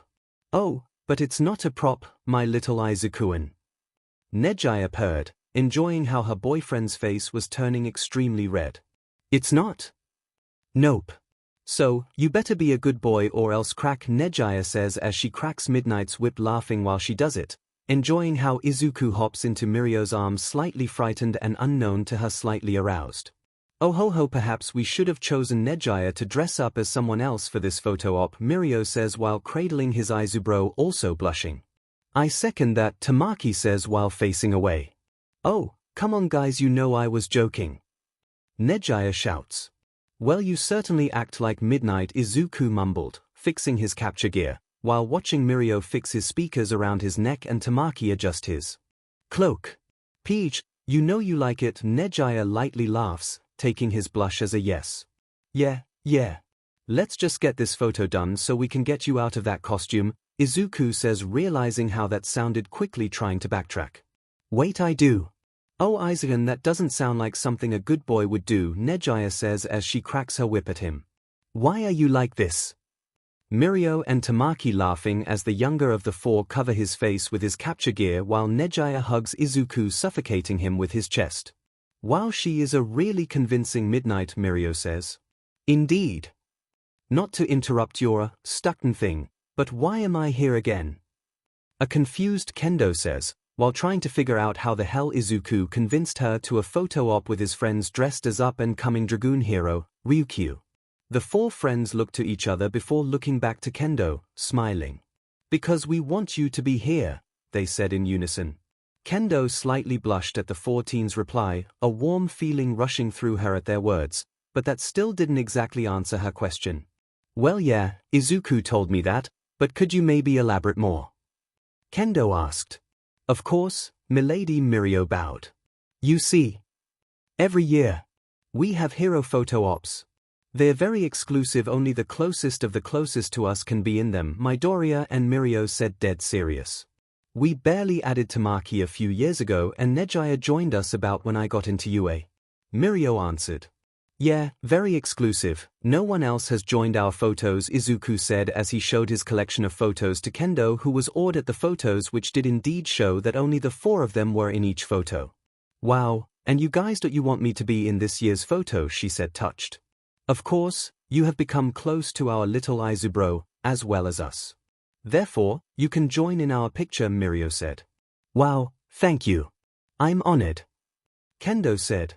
We know, Mirio said, smiling. To the picture. Izuku said. To the picture, the others yelled. Oh my god, this picture, it's too pure, I can't. Midnight says, clutching her chest. Shota, you officially have the purest son known to man, with friends to back it up, present MIC said while hugging Midnight.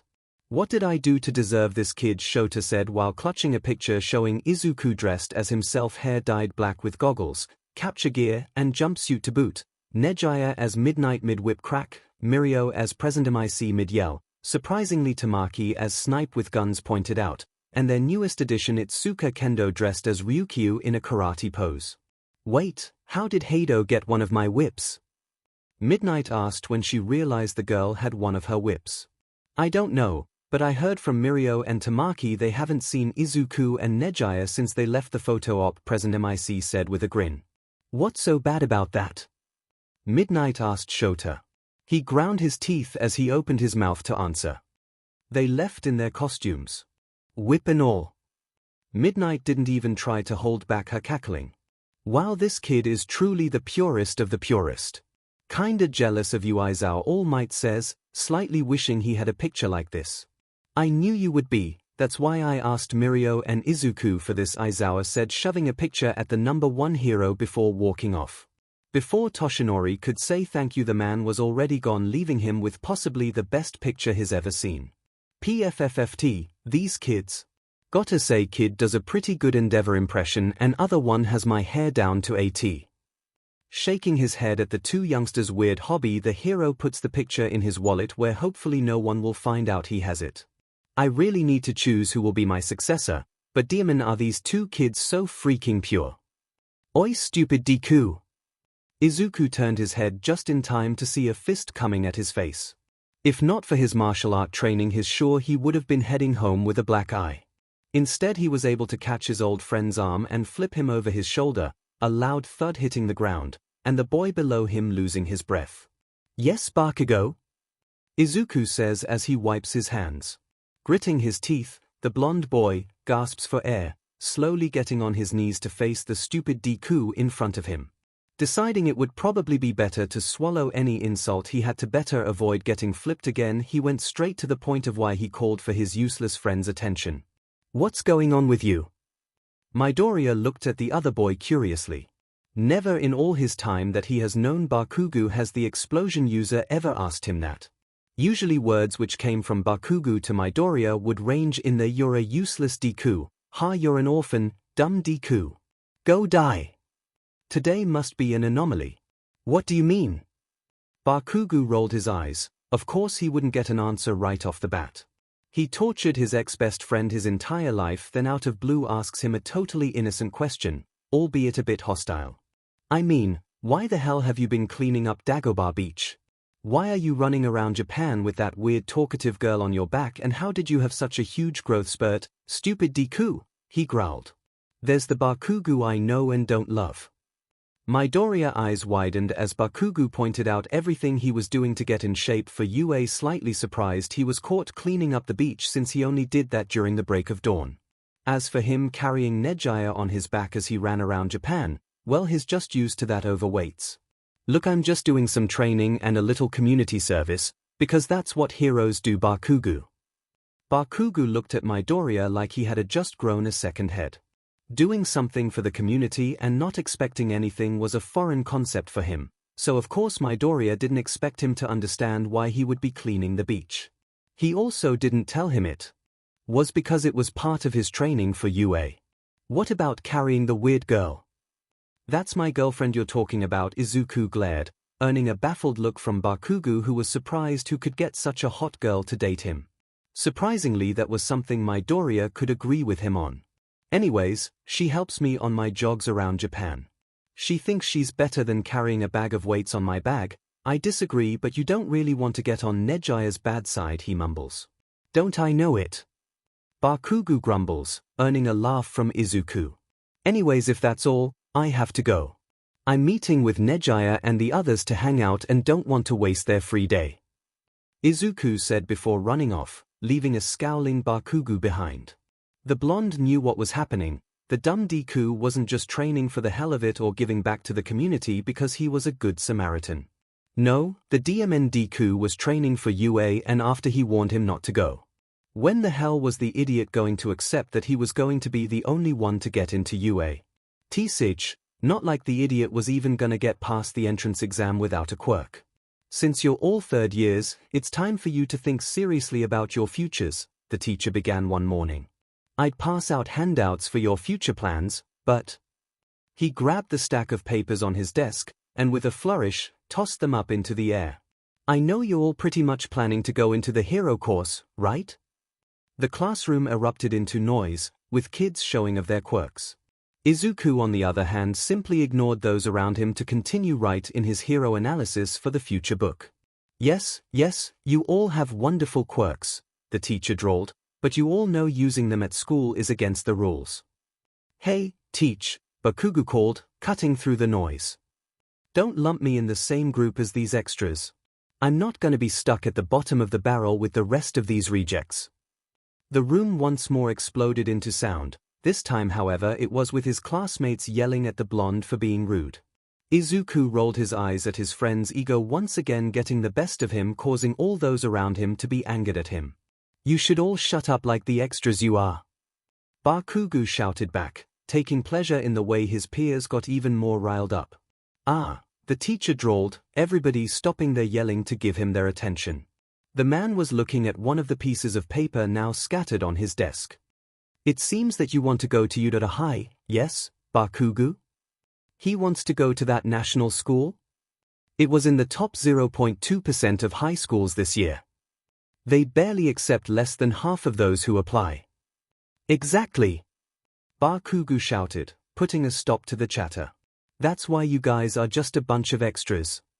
He pushed himself into the air after jumping off from the back of his chair, landing on the desk to tower above. The rest of the class. I aced the mock exam. I'm the only one at this school that could possibly get into Udai. I'll surpass All Might and become the top hero.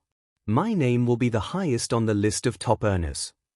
Bakugo cried with passion, steadily getting louder and using explosive movements to match his tone. He's gotten way more dramatic. Izuku couldn't help but grimace at his former friend. While he did have a powerful quirk, he didn't have the attitude of a hero. No hero would insult others whose dreams were also being a hero. Yes, Izuku would agree that some of his classmates weren't exactly suited for hero work, but to outright crush their dreams wasn't something a hero did. If he truly wants to be like All Might, then he needs to get off his high horse and start acting like a hero, starting with an attitude adjustment.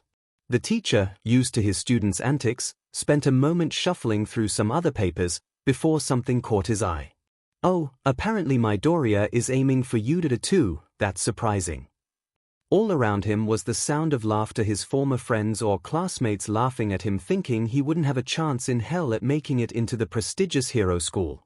Izuku didn't care, they could laugh all they want because he knew the truth. After years of training with his big bro, he's practically ready for what's to come. When the entrance exam comes, he'll be the one proving to everyone how wrong they are to laugh. Deku! Bakugo slammed his hands on the quirkless wannabe hero desk, not at all surprising Izuku since he expected this reaction once he found out he was applying. Are you seriously gonna apply to UA after I told you not to? You're just a quirkless Deku who couldn't even make it to the general ed course.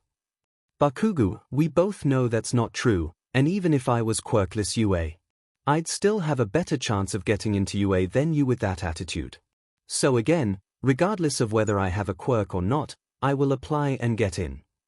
Deku! After class was let out, Izuku began to pack up his things before getting stopped by Bakugo and his lackeys.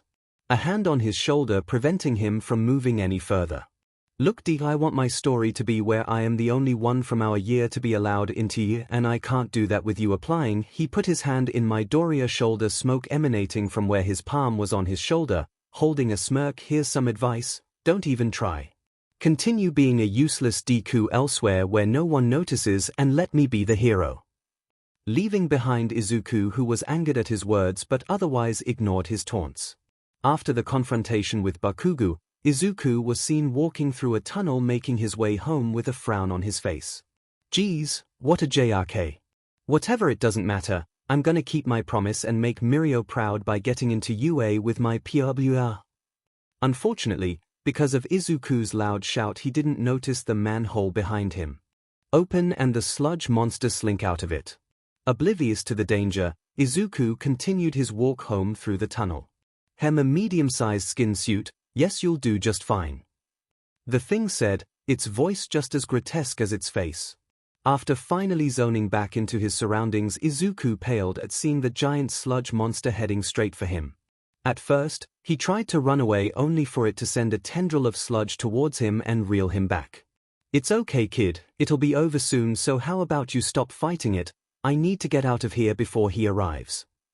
Izuku was clawing at the slime on his face, trying to get it of him without luck. Is this really how I die? Izuku thought as he started to suffocate.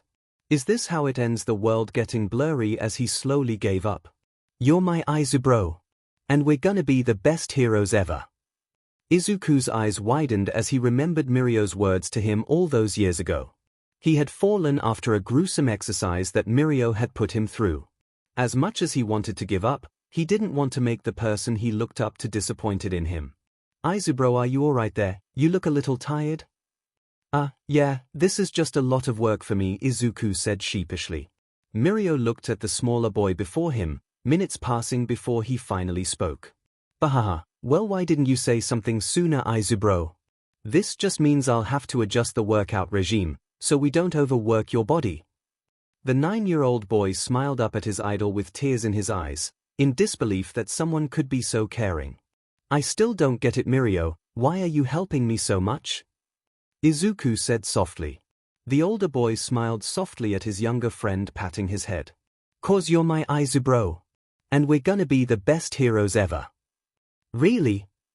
Izuku said silently, wiping his eyes. Yep.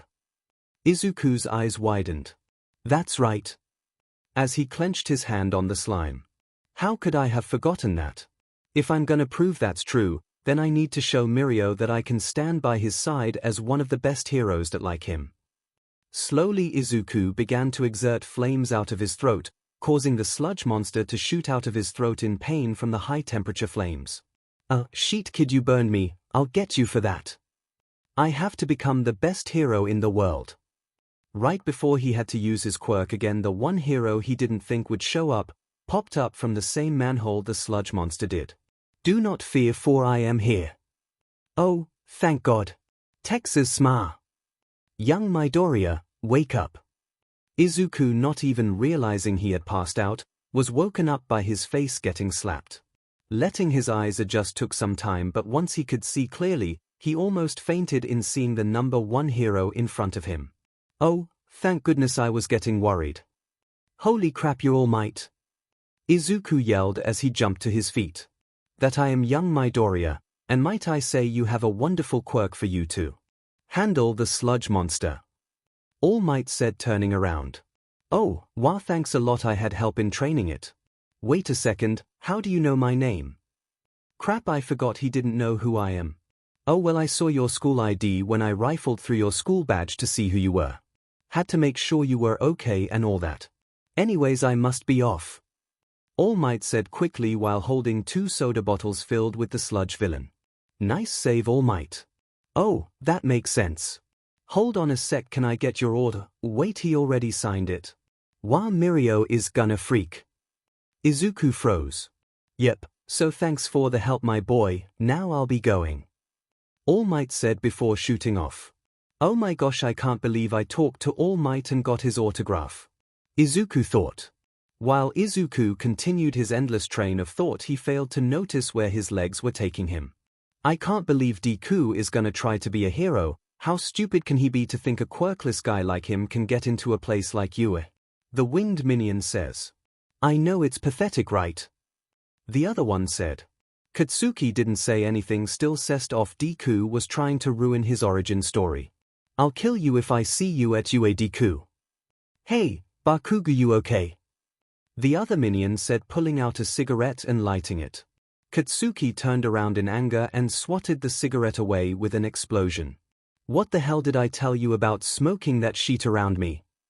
And not T2. If I get a mark like that, my chances at Yude are gone. Hey, why don't we head to the arcade, that'll be fun, the winged minion said, trying to placate him. Katsuki took a few deep breaths before grunting. Fine.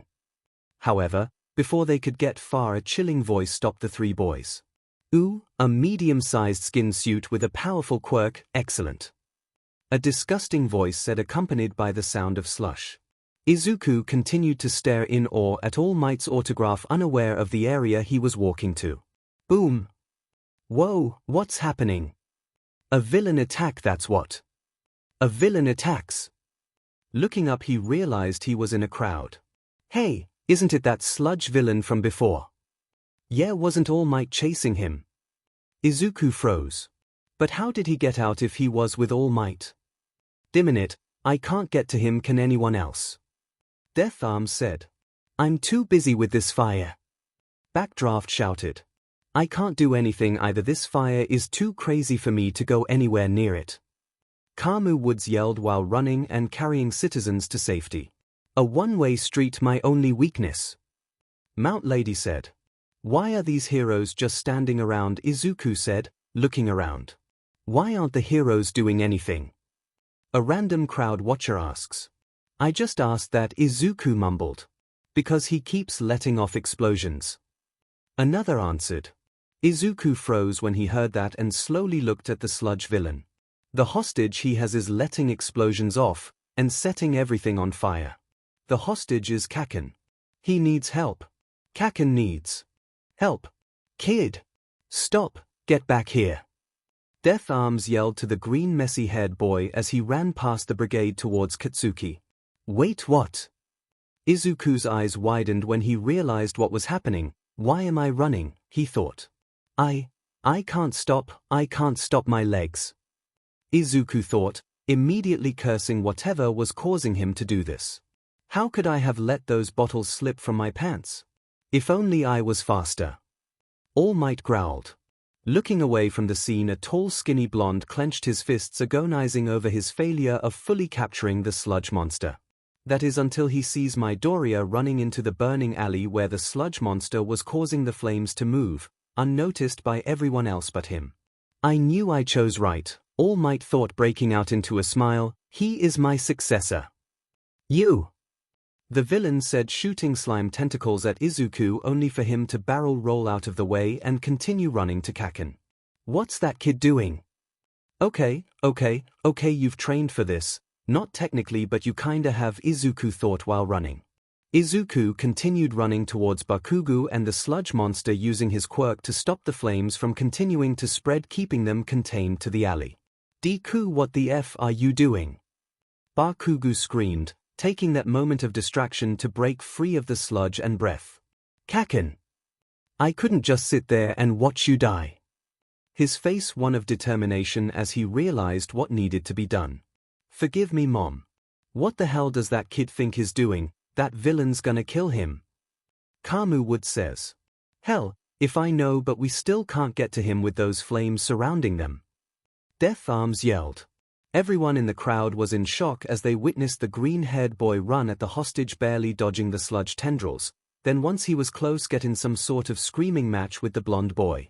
They were sure the bushy-haired kid was going to get taken hostage too, until they saw emerald flames ignite on the boy's fist. Izuku followed this by pinning one arm back and igniting his elbow to give him more momentum as he shot through the sludge monster with his flames, freeing Bakugo. Power! Hey, I'll kill you for that. The half-destroyed sludge monster yells, forgetting about its hostage and going towards Izuku, who was standing in the same spot with his fist out, breathing heavily from the amount of power he had used. How the hell did Deku do that? He's not supposed to have a quirk. Bakugo growled.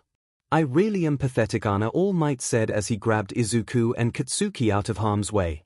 Letting you boys do all the work while I sit back and relax. Some hero I am. Screw you, All Might. The villain said while trying to send an attack but failing due to the damage Midoriya had done. Detroit Sma! Blasting the slime apart before changing the direction of the punch upwards, causing a rain cloud overhead to form. It's raining. Holy crap, he changed the weather with a punch. The crowd cheered for All Might, with him giving them a victory pose before looking back at Izuku, who was staring at his steaming fist in disappointment. Worry not, young Midoriya, your mother would be proud. Once Izuku was finally able to go home, he was visibly exhausted. Not only did Kaken get praised for his quirk, but he got chastised for his help, and he broke his mom's promise. Whatever, all I care about is what Mirio will think, Izuku says to himself. Deku.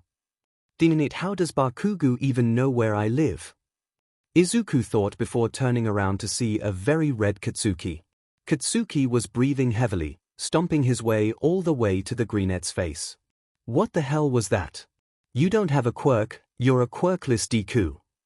Izuku rolled his eyes even as Bakugo continued to rant at how impossible it was for Izuku to gain a quirk so late in life. I was never quirkless, Bakugo. I told you when we were little, and I've told you since then I had one. I just promised my mom to never use it until I got into UA and was training to be a proper hero. Izuku said, you just ignored me and thought otherwise. Bakugo growled at Deku, angry because he was right. He did tell him for years he had a quirk, but he never believed him since he never showed his power. Tsage, whatever, you're still a Deku. And I'm gonna be the #1 hero, got it? Izuku's sweat dropped before turning and going to walk home. Whatever, not like that was a real threat. I am here, All Might said as he slid into Midoriya way. All Might, what are you doing here?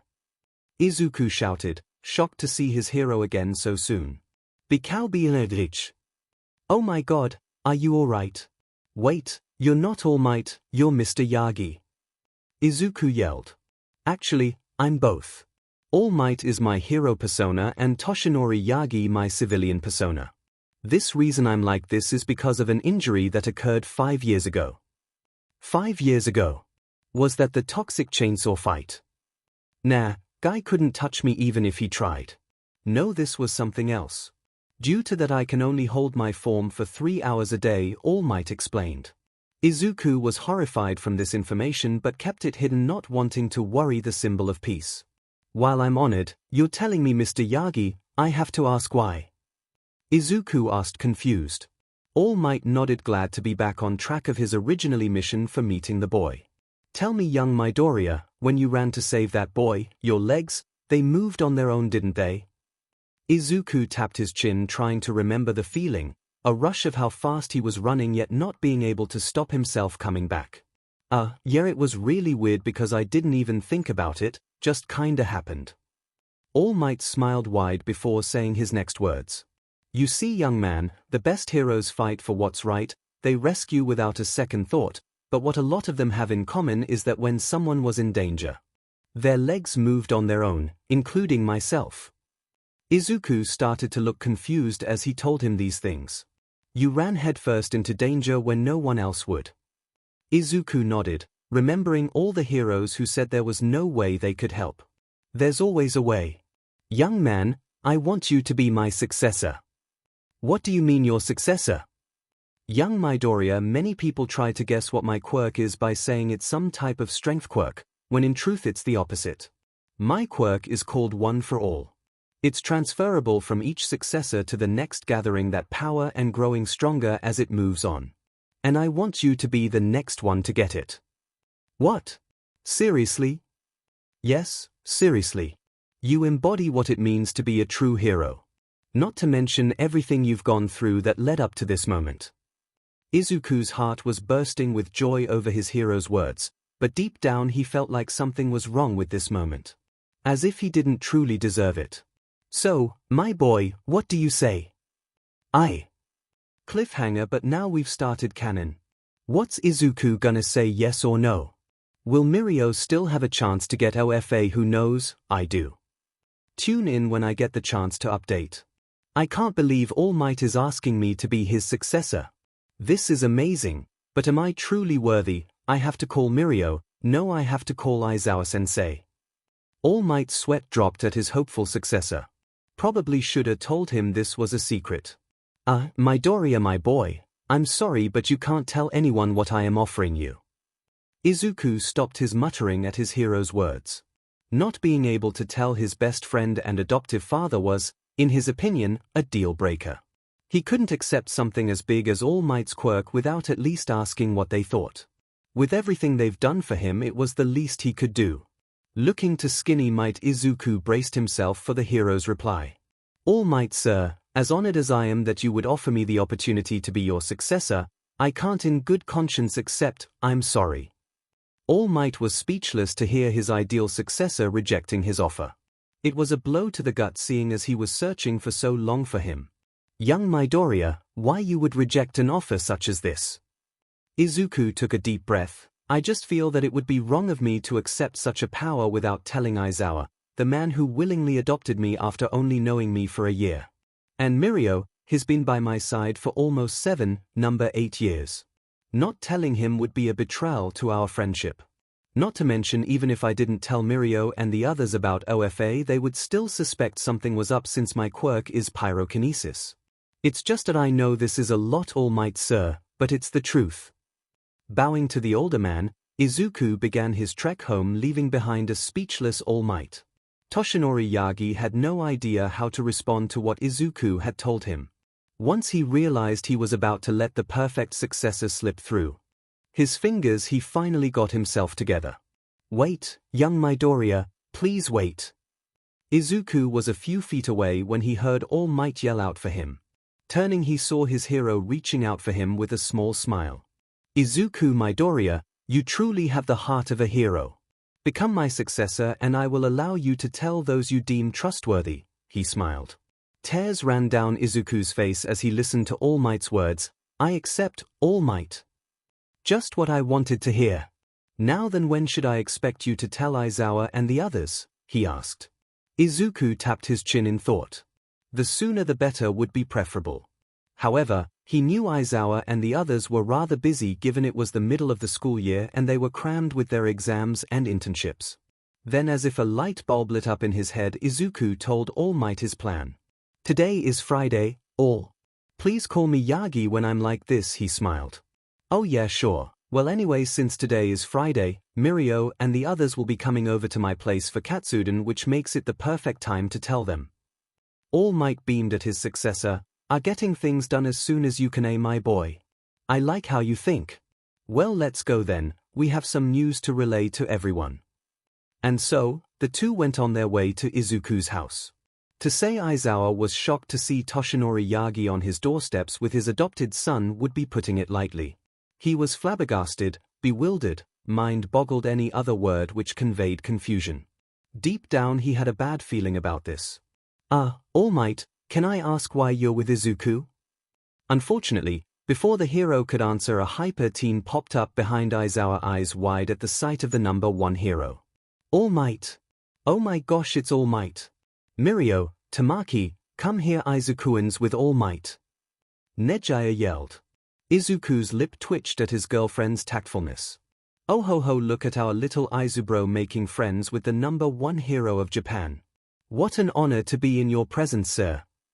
Mirio said, popping up from the ground. Bah, thank you. All Might bellowed in surprise at a boy appearing from the ground. Holy crap, All Might, Tamaki whispered from his corner. Aizawa, finally gathering his wits, moved to the front of the rowdy teens. So again I ask, why are you with Izuku? Yes, well, take it away, Midoriya. Izuku stared at his new mentor in betrayal. Traitor, he mumbled. Well dad, first food. Rolling his eyes at his son's blatant change of subject before bringing the food out. As everyone finished serving themselves and dug in, Aizawa stared straight at the sweating hero. We're eating. Now spill. Aizawa! Izuku yelled. Aizawa glared at the boy, half-heartedly. Right. But before I get started, I want the three of you, looking to Nejaya, Mirio, and Tamaki, to swear what I reveal to you will not be repeated outside of this house. The three teens looked to each other before shrugging and nodding to him. Yeah, okay, we promise, sir. The four teens saluted. All Might smiled at the teen spirit. Well then, first off let me formally introduce myself. Deflating, All Might shrinks into his true form and waves. You all know me as All Might, my actual name is Toshinori Yagi. The three teens fell over looking at the skinny man who now looked on the verge of death. What happened to All Might? Imposter. Run, Izuku, we'll protect you. Enough. Shota yelled, turning to two teens huddled on top of Izuku, who was trying his best not to topple over, and Mirio in front of him with his arms in an X formation. Yagi, explain. Sighing, he goes through the story of All for One and the fight which occurred 5 years ago, giving him the stomach injury. Wait, so you can only go out for 3 hours a day to perform heroic duties? Nejaya shouted. You have a transferable quirk that has been passed down through 7 people. Mirio yells. You were quirkless. Tamaki whispered. Indeed, and because of all this I have been looking for a successor for the past year. All Might reveals, someone who can take my place once my power is gone. The three teens' eyes widened as they slowly put 2 and 2 together, looking at Izuku. And what exactly do you want with my son? Shota said emotionlessly. Izuku's heartwarming at Aizawa regarding him as his son. And here was the hard part, he thought. All Might knew it was probably going to be difficult asking his friend for permission to have his son be his successor, but he came this far, no turning back now. Shota, I'm sure you already knew this, but your son has the makings of a true hero. His actions today only prove this. Aizawa's glare hardened on Izuku. Yeah, no kidding, which reminds me, you're grounded for a month. I'm grounded? Yeah, what you did was incredibly reckless, regardless of whether you were saving someone. Not to mention breaking quirk laws. TSK, shame Izuku, we expected better. Mirio said, shaking his head, although his thumbs up to the boy showed he wasn't disappointed in his little bro. Izuku simply nodded, not wanting to get in even more trouble. Letting All Might continue what he was saying. All Might coughed into his hand before continuing. Yes, as I was saying, Izuku was incredibly courageous, and it was his actions that gave me the final push to choose him as my successor. Shota, I want to pass down OFA to Izuku. Aizawa ran a hand down his face, unsure of what to say. While he knew Izuku had already probably accepted, he was still a bit on edge of whether it was safe for him to do so. You said his actions today was the push for you to choose him as your successor. Does that mean there was someone else who you had in mind or something which was stopping you? Aizawa asked, hoping to change the subject. All Might chuckled, not expecting this question. Well, actually yes. There was one other person I had in mind, by recommendation of my old sidekick. However, Izuku was my choice. Who was it? Izuku asked, curious as to who else might have been worthy for OFA. Oh well, does it really matter?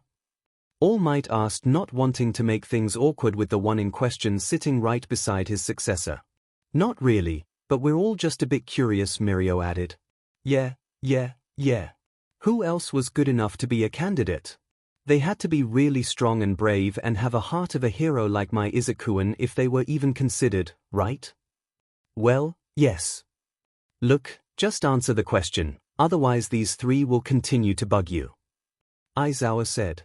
If you really want to know, then they're right beside you, Izuku. All Might smiled. Izuku looked to his right and saw his big bro sitting right next to him with a big smile on his face.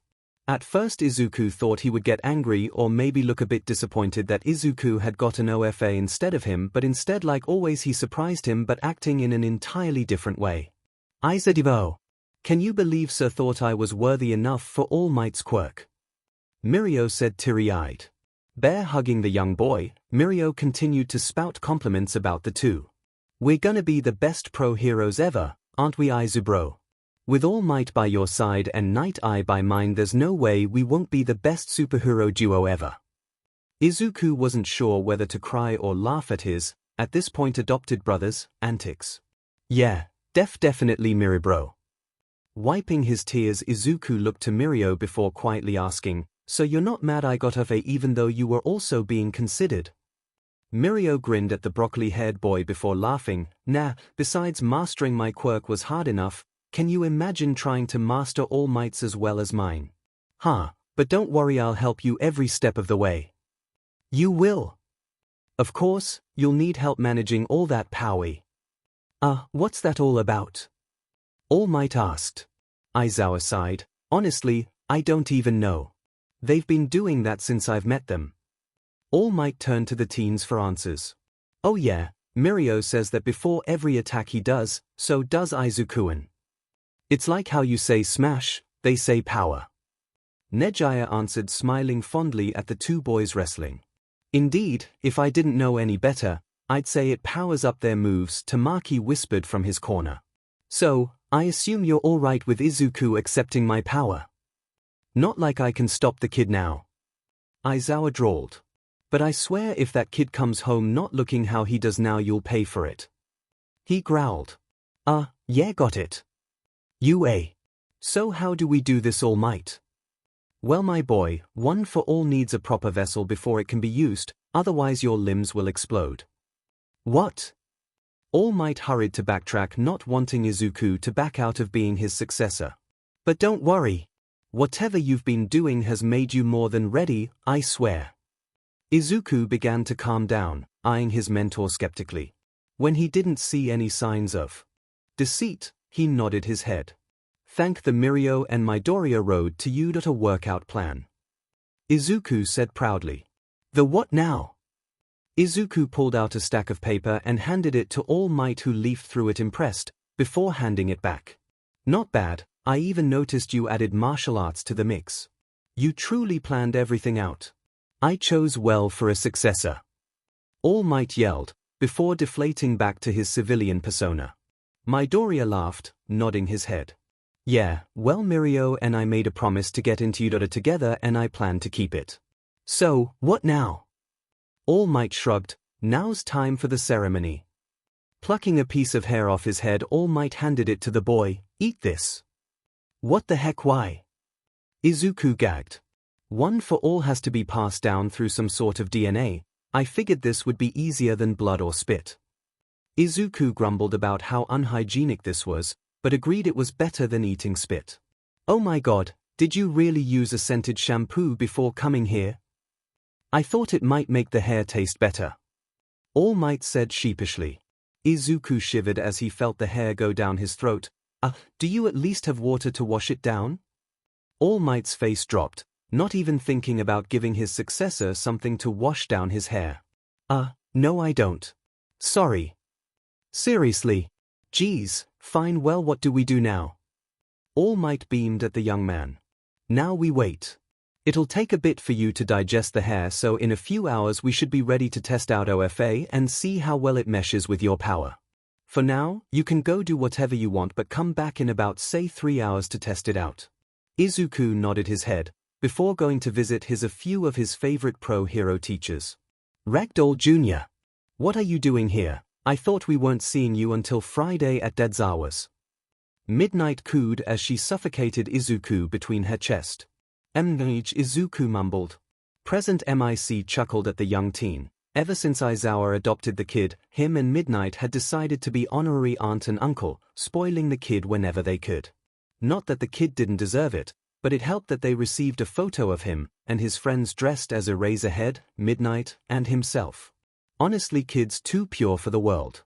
Yeah, lil listener, not that we don't enjoy your visits, he added. I'm doing some extra training, but thought I'd just drop by to visit, he said, smiling. Midnight and present Mic looked away from the bright smile. Too pure. After sitting down to speak with the two teachers, Izuku decided it was probably about time to head back to All Might for his training. Once back to the training room, he was surprised to see his friends and girlfriend there too. Mirio, Nejaya, Tamaki, what are you guys doing here? Moral support, they yelled as they jumped to hug the younger boy. Really? All Might laughed at the teens, before answering truthfully, yes and no. They wouldn't stop asking Aizawa for updates on you, so we decided to let them watch you train. Izuku clenched his chest, holding back his tears. You guys, thank you. Well, now that we have pleasantries done with, ready to get started. Yeah, so how do I activate One for All? All Might stared at Izuku, slightly sweating. Well, I'm not sure. You see, One for All came to me quite easily, so I didn't really need that much training from my mentor. Izuku blanched at his mentor. He was really started to have some second thoughts about this, but then again, if he wanted to stand by Mirio's side, he had to be the best, and being trained by All Might was a good step forward. What about a technique when you use One for All? Mirio offered. All Might puffed back up into his original form at Mirio's idea. Why, yes, I do. When using my quirk, I usually clench my butt cheeks and yell smash. The three older teens, and Izuku, held back laughing at the symbol of peace's explanation for how he used his power, looking in awe as he punched through almost every practice dummy in the training room. Izuku stayed silent, rubbing his chin, thought. I could probably use the same method as All Might if I didn't already have my original quirk. But obviously I must combine my quirk with One for All, which means just trying to activate it with a punch won't work. If I can activate my quirk from any part of my body, then shouldn't it be the same for One for All? All Might said One for All was a strength enhancement quirk, so does that mean it could enhance my flames? What if instead of trying to punch I try to? Does he do that a lot? All Might asked, watching as his successor continued to unravel how the best way to activate One for All. Oh yeah, all the time. You won't believe how many times we've been kicked out of places because of his little mumbling habit. Nejaya said with a fond look on her face. Yep, my little Izubro loves to overanalyze things, Mirio laughed. I got it! Izuku yelled. Within moments of him announcing it, Izuku shut his eyes and took a deep breath. Slowly taking a step back, his eyebrows furrowing as he began to summon One for All. Flame on! Phut, is that really how he activates his flames? All Might choked. Only when he's going full flame, Mirio said sheepishly. It took a few minutes for the others to finally notice anything, and even before that they thought it was just a fluke given that his flames were the same color as the lightning arcs emitting off his body. But when their little green bin opened his eyes, that's when they noticed it. Green lightning was surrounding his body, mixing in with his emerald flames, which were burning darker than usual. He did it! Mirio shouted. Attaboy! All Might shouted. That's my Izukuin! Nejaya cheered. Yay! Tamaki mumbled. Smiling at his family cheering him on, he took a deep breath, feeling the power of One for All rushing through his veins. Letting himself get used to the feeling before doing anything, Izuku decided to try and move while having One for All activated.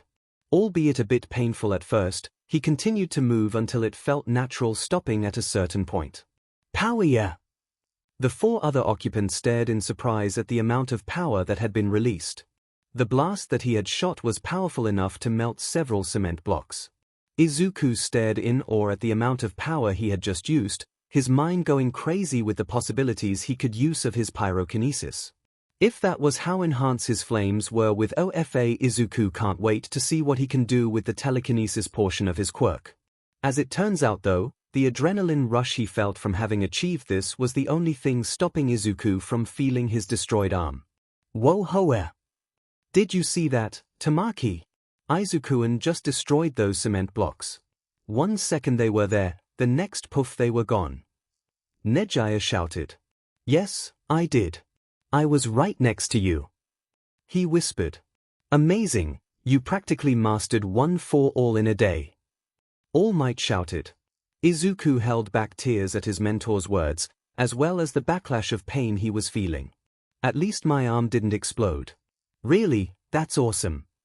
He croaked, but All Might, I think I might have overdone it, Izuku said before passing out. Immediately the three teens ran to their friend panicking, All Might more so than them because of Aizawa's words.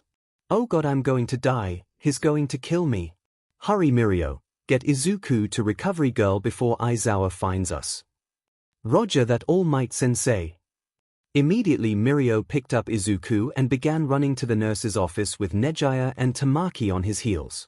All Might went to follow, but not before running into Aizawa. All Might, you wanna tell me why I just saw my son passed out in Mirio's arms with his arm a complete mess, he growled. Oh wow, well Shota, funny story. Well, not exactly funny, but look Izuku.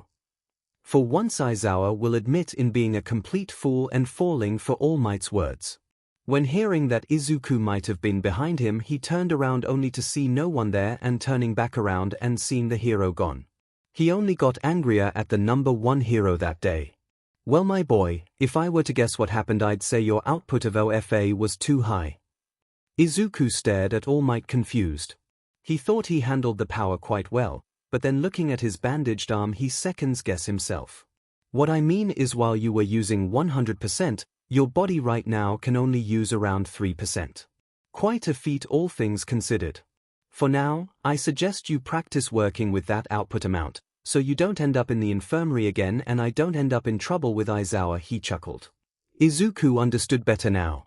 He might have made his body a proper vessel, but he still needed better training. Okay All Might, I understand, he said grinning.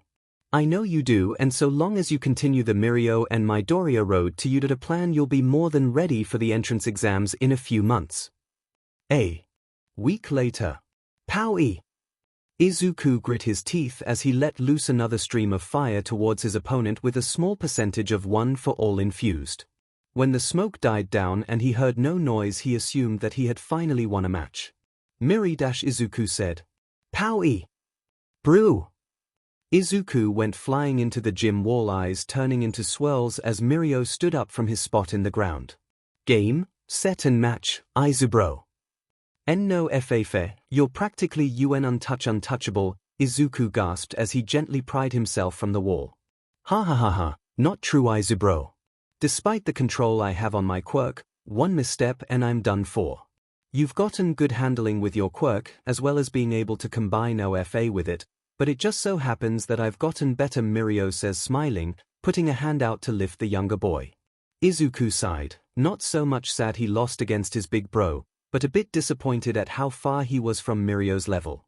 Looking at the Tintin copy, he sees that he never even got a hit on him, while Mirio at least got several on him.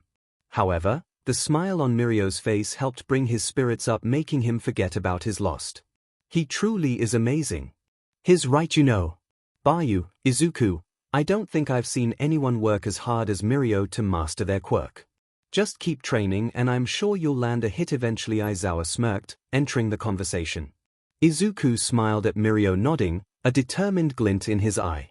Yeah, you can bet on it. The day before the entrance exam, Nejaya had decided to take Izuku out to eat for a special date. Izuku had happily accepted, feeling a day off from all his hectic training was much needed. Isn't this nice, Izuku, and just you and me? And me, Mirio piped in before going back to his food. And me, Tamami whispered before going back to his food. Yeah, and Tamaki and Mirio, out here enjoying the day before your entrance exam. Could you even think of a better date? Izuku couldn't help but laugh at his eccentric girlfriend's question. Is this a date? Mirio and Tamaki didn't even try to hold back their laughter, while Nejaya hugged Izuku for being so adorable. Of course, it is Izubro. Just think of Tamaki and I as the chaperones of the date so we can make sure Nejaya doesn't try anything naughty towards you. Mirio joked. What? Why me? What about Izuku? Why aren't you protecting my virtue? Nejaya whined. Nejaya, please. Fine. Day of the entrance exam. Okay, you're sure you have everything? Aizawa asked. Izuku ruffled through his bag, double and triple checking it to make sure he had all his supplies for the test. Yep, everything I need is here. Mirio and the others helped me pack last night, he smiled. Indeed, we did. Mirio said, popping up from the ground. Jesus Christ, Tagata, what the hell did I say about popping up like that? Aizawa yelled. You said that he shouldn't do it and that it scares the hell out of you, Nejaya said as she entered the front door. What the? Hadu, how the hell did you just come in? The door was locked. Nejaya rocked back and forth on her feet, hoping to look innocent before answering, I have a spare key, Aizawa-sensei. At this point the UA teacher was speechless at his students' actions. Looking around, he noticed one person missing and dreading how he was going to enter. Hadu, explain how you have a spare key and why, he sighed. The older girl simply stared at the UA teacher before shrugging. Running a hand down his face, he accepted the answer, knowing he wasn't going to get anything else. Fine, whatever. Where's Tamaki and Kendo? Over here, sensei. The boy whispered from his corner. I was with Nejaya, but I guess you didn't notice, he said, downtrodden. And Kendo headed over to UA because she didn't want to get in trouble with you for breaking in, even though we technically aren't. Nejaya scoffed. Oh my god, you know what, I don't have time for this, and Tamaki, I'm sorry I didn't notice you. It's alright. Nejaya, return that key before you leave. Maybe. Fine. And Mirio, please stop entering my apartment naked. Of course, sir. Aizawa let out a breath he didn't, realizing he was holding after the three teens replied, then looked to his son. Izuku, don't you have an entrance exam to get to? Izuku nodded his head vehemently, remembering that he did in fact. Oh, yeah, I almost forgot. And that's why we're here. To remind you. Mirio announced while pulling his pants up. Yeah. And I couldn't let my Izuku-an go take a very important test without a good luck kiss. Nejaya said, pounding her fist into her hand. I mean you could, Aizawa mumbled, starting to second guess whether he was ready for fatherhood. I'm here for moral support, Tamaki whispered. Izuku blushed at his friend's actions. Thanks guys, this means a lot. I'll see you after the test is over, okay? Okay babe, but first this. Before he could ask what she was referring to, Nejaya quickly pulled him into her arms for a kiss, letting him go when someone cleared their throat. Test now, Aizawa says, rolling his eyes at his son's blushing face. Alright, yeah, test. I'll go now. Bye guys. Good luck, Izuku, Tamaki whispered. Remember to use max power. Mirio shouted, stifling his laughter at his lil bro's face. Izuku paused in his steps, turning around with a bright smile. Max power, turning back to head to his exam. Back at Aizawa's house. Aizawa-sensei, if you're headed to Udota too, then why didn't you take Izuku to school? Nejaya asked innocently. Tamaki and Mirio waited for their sensei for an answer. When none came, they turned to where he once stood, only to see him quickly running outside and jumping into his car. He forgot, the three teens shouted. UA. Izuku had just gotten off the train to Udota, dashing towards the school. Checking his Eraserhead-themed watch, he saw he had 20 minutes left until the exam started, still early enough to find my seat. And prepare myself. Izuku glanced around. Move out of the way, Orphan Annie, a familiar voice shouted behind him. Izuku merely turned around, not moving out of the way to greet his, well, not friend exactly. Are you deaf, nerd, or do you want to die? Bakago, grumbled Izuku as he watched the blonde stop before him. I see your explosive personality is brighter than ever. Yeah, what of it, Deku? He shouted, pausing a moment to speak again. Look, just stay out of my way, got it? He growled, walking off towards the school entrance. Shaking his head at the mildly creative insult, Izuku took a step forward before tripping over his own foot. Oh no. Using his reflexes that he's honed over the months, he quickly turned his fall into a roll to come out standing up. Well, that's what he was hoping to do. However, midway through his roll he felt his weight disappear.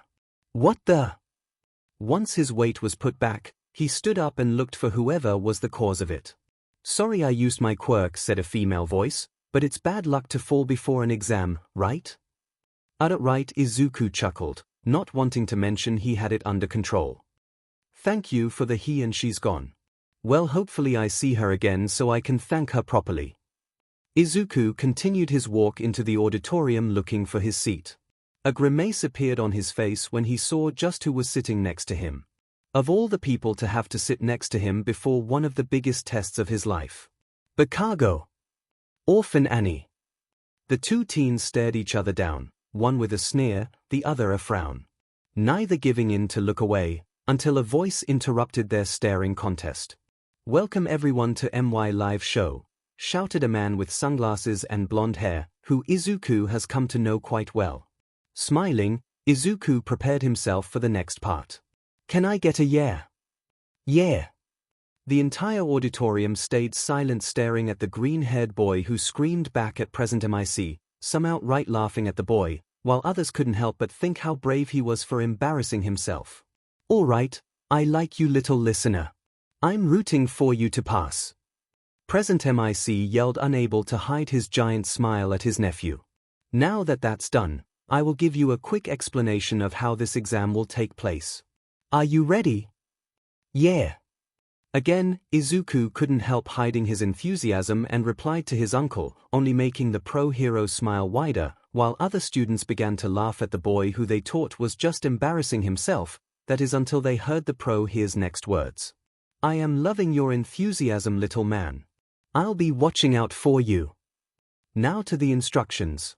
After you're written, you'll all be separated among 4 mock cities which contain robot villains, present MIC explained. Each one contains a value of 1, 2, and 3 points. You all have to destroy as many as possible within the time limit given, and with robots scattered around it makes it even more difficult. Izuku began concocting plan after plan on how best to defeat the most villains. He knew with his quirk this was an easy win, but with the number of participants and the added obstacle of them being scattered, he had to put in account searching for the high-point robots or trying to take down as many one-pointer as he could. As he thought about this, a blue-haired student with glasses pointed out that no explanation or position was shown for the 0-pointer. Moreover, what's with you? Izuku looked up when he saw the boy pointing at him. Yeah, you, curly-haired boy, said the blue-haired boy. You've been nothing but an interruption, constantly yelling, then you began mumbling. It was quite distracting. If you're only here to play around, then you should leave now. Izuku immediately frowned at the boy. I don't know who you think you are, but you're a bit of a hypocrite, don't you think? The boy gasped at Izuku's words. What? I mean, I only yelled when Present MIC asked us to, then my mumbling only began towards the ending of Present MIC's speech. Now you, on the other hand, you jumped up and started yelling at Present MIC before he could even finish what he was saying, like some elitist. If anyone was an interruption, it was you. Izuku finished. The other boy immediately shut his mouth, before sitting down embarrassed at being told off. Present MIC tried, but utterly failed to hold back his grin at Izuku's words. Nice burn, kid, even if it was against Tensai's younger brother. Well, alright then, now that we've got that settled, to answer your question, examinee 7111, that's the 0-pointer, mainly made to be a distraction. Don't bother taking it down, as you gain nothing from it. He said. I see, I apologize for the interruption. The boy muttered. No problem. Now onwards to your exam, plus ultra, alright everyone. After Present Mike's speech, they were released to their changing rooms where they could change into their uniforms and equipment, before being divided on several buses that brought them near their assigned site. Wow, everyone is pretty calm, all things considered, thought Izuku as he began readjusting his tracksuit made to handle his high-temperature flames. Looking around, Izuku began to check out his competition. At one point he saw the girl who had helped him from falling in the front of the entrance. She seemed to be taking deep breaths to help herself calm down. Guess not everyone's that calm. What are you doing? Looking to see who was speaking to him again, Izuku couldn't help rolling his eyes to see the same boy who sought to call him out in the auditorium. As he went to remove the boy's hand from his shoulders, the boy continued to speak. Are you trying to find out who is your weakest competition and sabotage them? If so, you need to leave. UA is not for those who are here to tarnish its name. What would your parents think if they dash? Ah! Before the other boy could finish his lecture, Izuku lit his shoulder aflame, angered at his words. Never mention my parents again, understand? He snarled, shocking Ida and the rest of the examinees. Unable to do anything else, the blue-haired boy nodded dumbly, watching the green-haired boy amazingly fly off with the use of his flames. Where is he going? Ida and the others thought, unaware that Present MIC had already started the exam. While everyone else stood back to look at the tower from which Present MIC had screamed, Izuku activated One for All, combining it with his flames, and soared into the city. Angered by the other boy's words, he began to search for any robots to help rid of any anger. Well, what are you waiting for? There's no real-life countdowns, the exam has started, and that boy is already gaining points. Those words were what the other examinees needed to hear to get back into gear and focus on passing the exam. Hurriedly they enter the fake city, only to see almost everything in their path demolished. How'd he do this in 30 seconds? I'm going to become a hero for you, Mom, but to do that I need to get into UA with Mirio, Izuku thought, looking around for more robots to decimate. Judge's room at the same time. So, that's the infamous Izuku, I asked a voice looking at a screen. Seems pretty strong for someone just 15. To his right was Eraserhead, who nodded. He is, but he's still got more to learn. That's why he wants to come here, to get stronger. Oh, look at our little ragdoll junior saving that kid from falling debris. He really is like a pussycat midnight cood. Sitting on the left, a strange white animal looked at All Might in his skinny form. You chose quite the successor, Toshinori. I admit I was skeptical, but seeing him and his actions, he truly is worthy. I know he is, nodded the blonde hero, looking at the screen showing Izuku. Well, the time is almost up, so it's time to start the real test, said another hero before pressing a red button, triggering a small series of explosions in the center of the fake city. Fake city, Izuku's exam site. Izuku had just finished tossing a robot aside with his flames when he felt a tremor come from behind him. Unaware of the falling city buildings coming his way, Izuku went to walk his way towards another part of the exam center. Boom! What the? Izuku turned around to see what that explosion was, only to see a familiar smiling face, and a giant fist raised up shielding him from any more falling cement blocks. Izuku! Rushing towards the taller boy, Itsuka tossed herself towards him. Itsuka! Izuku watched as his best friend ran at him, jumping to his arms wide open. In hindsight, it was probably not a good idea for the two of them to be greeting each other in the middle of the exam, but they had hung around Mirio and the others long enough to lose any common sense. What are the odds we'd have the same mock city? Izuku said happily. Really low, but that's so cool, she said smiling. Back in the judges' room. Shouter, is your son really? Yes. He sighed. In the middle of the... Again, he sighed, yeah. While the 0-pointer is heading right for them. Look, you can clearly see all that happening from the cameras, so why are you questioning me? He growled. You know exactly why, Shouter Midnight smirked. Yeah, that I do. At Aizawa's house, snooping in Izuku's room. My Izukuan is being an idiot, senses are going off, Nejaya gasped. Oh, wow, really, 'cause my Izubro is about to do something really cool, but really dumb, senses are going off. Mirio smiled. My Izuku is being reckless, senses are going off, Tamaki whispered. Back at the mock city. Izuku and Kendo were currently running towards the tremors in the middle of the city. Although Kendo had told him it was a stupid idea, she did agree that they should check for anyone injured from falling debris. Ichu! Ah, sheet Izuku, little warning before you go and shoot flames at me like a goddamn dragon. Kendo yelled, barely jumping away in time and dodging a slew of flames from Izuku's mouth. Izuku looked away embarrassed, having thought he had gotten control of his flame breath. Guess not. His thoughts were interrupted by a series of explosions not far away from where they were headed, as well as more yelling. Before any more action could be taken, a loud shadow began to loom over the two friends, a shriek of pain heard not too far from the shadow. Itsuka! Izuku! Itsuka said, teeth gritted as she ran alongside Izuku. Itsuka! Izuku said, slowly stopping. Izuku! Itsuka says, staring Izuku right in the eyes. The intensity of the eye contact was unbearable for the two, whilst everyone else seemed to be ignoring them in favor of running away. The two oblivious examinees stood in the middle of the street punching each other, debating whether they should follow or run back. Oh wow, my Izuku is going to do something really stupid, senses are off the radar, Mirio. Nejaya gasped. Really? My Izuku's going to do something heroic, but dangerous, senses are going crazy, Mirio said. Tamaki sighed, Izuku's gonna hurt himself. Back in the judge's lounge. Your kid is fighting in the middle of the exam, Shouter. Snipe laughed. Yeah. Well, your face. The teachers in the lounge stared at the underground hero, speechless. That it, Shouter? Nezu chuckled. Shut up. Oh, come on. We were already heading this way, what's stopping us from going on? He yelled. A effing giant robot. Itsuka yelled. Izuku stared back at his best friend, deciding to pull out the big guns. Time for the puppy face. Itsuka watched as Izuku began to pout at her, her heart constricting as she tried, but failed to look away from the cinnamon roll. God damn it, fine, let's head that way, I think I heard something over there. Itsuka yelled, running towards the robot in search of anyone in trouble. God, I hate his puppy dog face.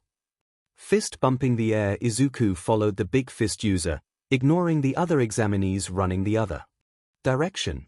Both examinees neared the giant robot in search of the yell they heard earlier. Both searched frantically, worried they might have shown up too late, until they heard someone groaning in pain. Oh! Looking back, both saw a brown-haired girl on the ground with one foot blocked by some rubble. Wait a sec, that's the girl that helped me earlier. Why is she not using her quirk? From what I've seen, she can undo the gravity of the objects she touches, thought Izuku, then noticing the sick color of her face, put two and two together. She must be sick from overuse of her quirk. Really? Well, it looks like she's stuck under rubble. But Izuku, I don't think we'll make it in time to get her out from the rubble and get away. Itsuka said, worried. Looking around at the other examinees, Izuku and Itsuka both saw that none of them had noticed, or rather ignored, the girl in trouble, and that they were all running away, including that bespectacled boy. I have an idea, Itsuka, but it relies on you getting to round face and getting as far away as possible, got it? Itsuka wanted to object to his idea, but once seeing the fire in her best friend's eye she ignored any part protesting the plan and continued to run towards the other girl. Meanwhile Izuku activated One for All and using the highest output he could soared towards the 0-pointer. During the 10 months of training with All Might, the hero had explained some things about One for All and the attacks that he and some of his predecessors had created. Izuku had not inherited that quirk, but that had not prevented him to take inspiration for a personal attack. When the impact with the robot's head was imminent, Izuku charged his right arm backwards, focusing all the flames in his fist. When Izuku was a few inches from his target, he hit the robot with all his strength, screaming at the top of his lungs. "Power yeah! Power! Oh god, not another one." "You know, when you look at the kid you can see some similarities to him," Snipe chuckled. "Hey Aizawa. I already know." He sighed. "Well done Midoriya, my boy." All Might screamed internally. "You've the mark of a true hero already. Holy shit, that kid's strong. We're way outclassed by him." He totally melted the entire robot. Itsuka watched as her best friend destroyed the 0-pointer with ease. The power behind those flames were intense. If what she was seeing of the melted-down robot was anything to go by, then Izuku was a powerhouse.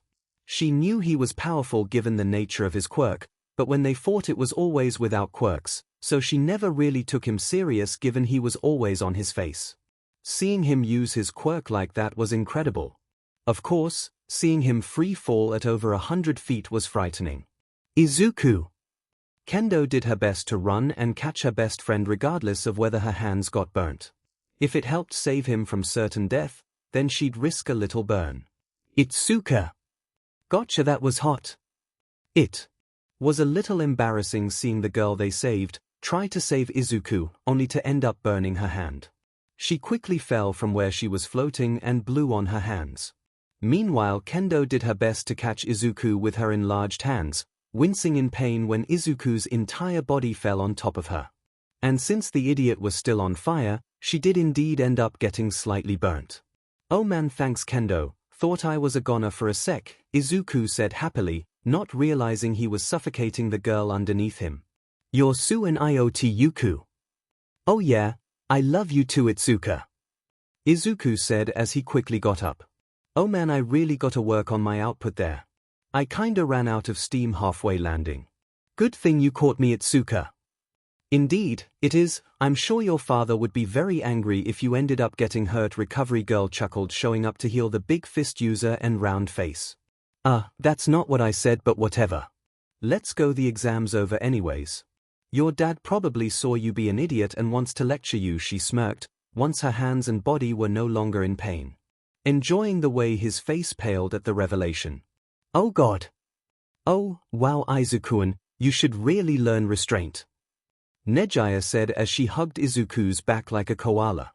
"Indeed Izubro, but your execution was flawless," Mirio says. "Nice job," Tamaki says. Aizawa glares at the 3 students in his house, eyebrow twitching at the nuisances. "I thought I said to stop entering without asking," he growled. "Oh, but Eraserhead Sensei, we didn't. We used our keys, see?" Mirio says as he Nejaya and Tamaki simultaneously pull out a replica key. "Who even gave you a key to my place?" Don't you have homes of your own to go to?" "Yes, but we want to play with Izuku." "Oh my god, you're giant toddlers, I swear to god." "Fine, go. I don't even care at this point." A few hours later, after the big 3 toddlers have left. "Alright then, now that we're at," Aizawa stopped what he was saying to look around and search his place, satisfied that no one was still lurking in his house. He continued, "Now that we're alone, I want to talk to you about your performance at the entrance exam." Izuku pulled at his collar, nervously. He knew that he was a bit reckless during the test, but he wasn't sure it was to the point he needed to get scolded for it. Well, then again, that was his opinion about the matter. If he was watching from the judge's room, he would have seen how much danger he put himself in. "That's exactly right, you put yourself in a lot of danger by overdoing it," Aizawa smirked, having heard Izuku analyze his own performance at the exam. "Look, you did well overall, and gained a lot of points. You were kinda of reckless when you began to fight with Kendo, but still. Izuku smiled at his parental figure, happy at his praise. That smile immediately disappeared when Aizawa continued with his lecture. However, my biggest concern is the fact you could have gotten in a lot of trouble had you not had Kendo there to help soften your fall. You ended up injuring her by burning her hands because you went all out when you didn't need to. You need to think about those around you and yourself next time. Got it? Izuku nodded his head. He couldn't help but agree with his dad's assessment of his performance. Yet I promise. I won't go overboard anymore unless needed. Aizawa smiled at his son. Good. A week later. Why are you so nervous, Izuku-kun? From what Aizawa-sensei said, you did great, Nejaya said while hugging her boyfriend closer to her as they headed to the cat cafe for lunch.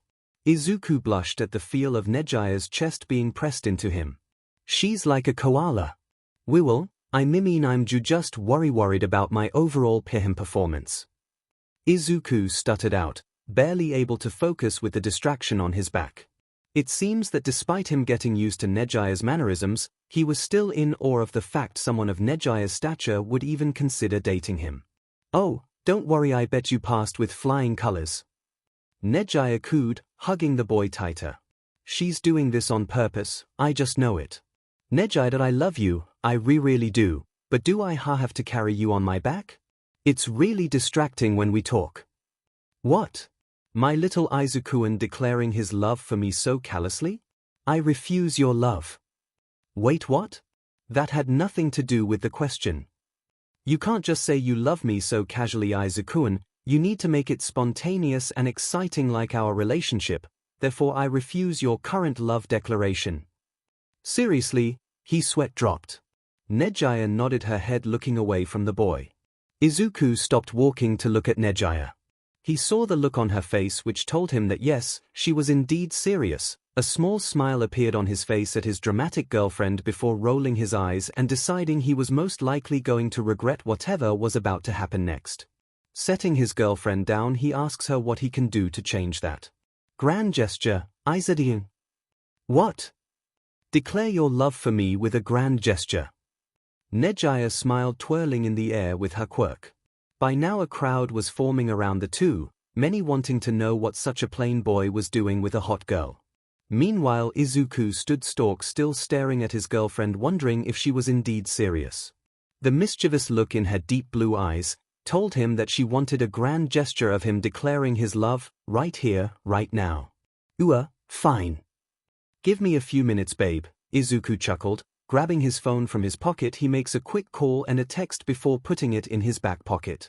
Tamaki, Kendo, it's time, get the markers and poster paper out. Mirio ordered. Got it, and they assented too. Tamaki whispered. Oh, you splurger you. I couldn't find poster paper, but I do have this white sheet. Kendo cringed as she brought out a white bed sheet. It'll do. Mirio said happily. Toshinori, just where do you think you're going? You still have a mountain of papers to sign. Nezu questioned. I know, but I have an important matter to take care of. It'll only be a few minutes. Izuku was on the edge of the curb, bending on one knee, the crowd gasping at what the young boy was doing. Smiling up at the older girl, he held both her hands, enjoying as she tried to hold back her laughter at how far Izuku was going for the grand gesture. I am very bad at reading when a girl likes me. And I have no good flirting skills. Oh, I know, Izuku-kun. The crowd immediately laughing at the boy's speech. Ignoring them, he continues, focusing solely on his girlfriend. But even still, before we started dating, you made sure no girl ever got close enough to give me their numbers, constantly coming up with outrageous things to scare them off, Kendo being the exception. The crowd surrounding them erupted in laughter while filming what was happening. No one sure what the heck was going on exactly, but finding it funny, nonetheless. Izuku smiling alongside them. I still remember the poor Urozuzera's face when you offered her to be part of my harem. I don't remember that, Nejaya butt in. Sure, you don't. Izuku countered, smirking. But then again, if you didn't, Mirio wouldn't have gotten the chance to be our wingman and get us together. Nejaya, compared to you I am a lowly hobbit unworthy of being in your presence. The surrounding crowd agreeing at the boy's assessment of himself compared to the girl, again annoying him. Even Nejaya was nodding her head jokingly. Nejaya Hadu, you've made me so happy, so I just have one thing to say to you. Yes. Now. Izuku yelled into his phone. Ahahaha, to young love. Those on the ground looked up at the voice, instantly recognizing All Might's voice, surprised at the sight above them. Currently soaring through the sky was All Might holding crudely made flag, sheet thing with the inscription, Izubro loves Nejaya. I love you. He finished with a goofy smile. Nejaya gasped at the number one hero flying or jumping over them with a sign saying her Izuku loves her. She honestly wasn't expecting Izuku to come up with anything so crazy in such little time, leave it to her boyfriend to surprise her.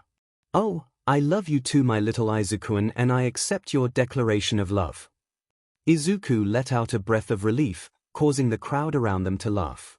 Oh, thank God. Because I owe Mirio, Tamaki and Itsuka so much for coming up with that banner in so little time. Meanwhile the crowd of civilians surrounding Izuku and Nejaya was still in disbelief a kid had the number one hero just assist him in a romantic gesture. When they finally uncovered from the shock and went to ask how he knew the hero they saw the young couple gone. Nejaya? Yes, my little Izuku-an? How did me asking you why you have to always ride on my back end up me having to do a giant declaration of love to you? Nejaya stayed quiet while she rode on Izuku's back, hoping he would forget about the question. As it turns out he wouldn't. Nejaya, Nejaya. Oh wow, is it me or is this cafe a long walk? She asked. Well yeah, seems like it when you have an extra person on your back. Fut, you can't tell me you don't like it, Izuku-an, she whispered into his ear. Izuku closed his mouth in thought. Well, I don't hate it. But do you have to hold me so tightly? It's a little hard to concentrate when your assets are rubbing on my back. I swear I won't drop you, Izuku hurriedly finished. Nope. I can't take those chances. Besides you wouldn't want me to get tired while on our walk so then I can't listen to you talk, do you? She asked. Well, I guess that ma wait a second you totally just avoided my original question.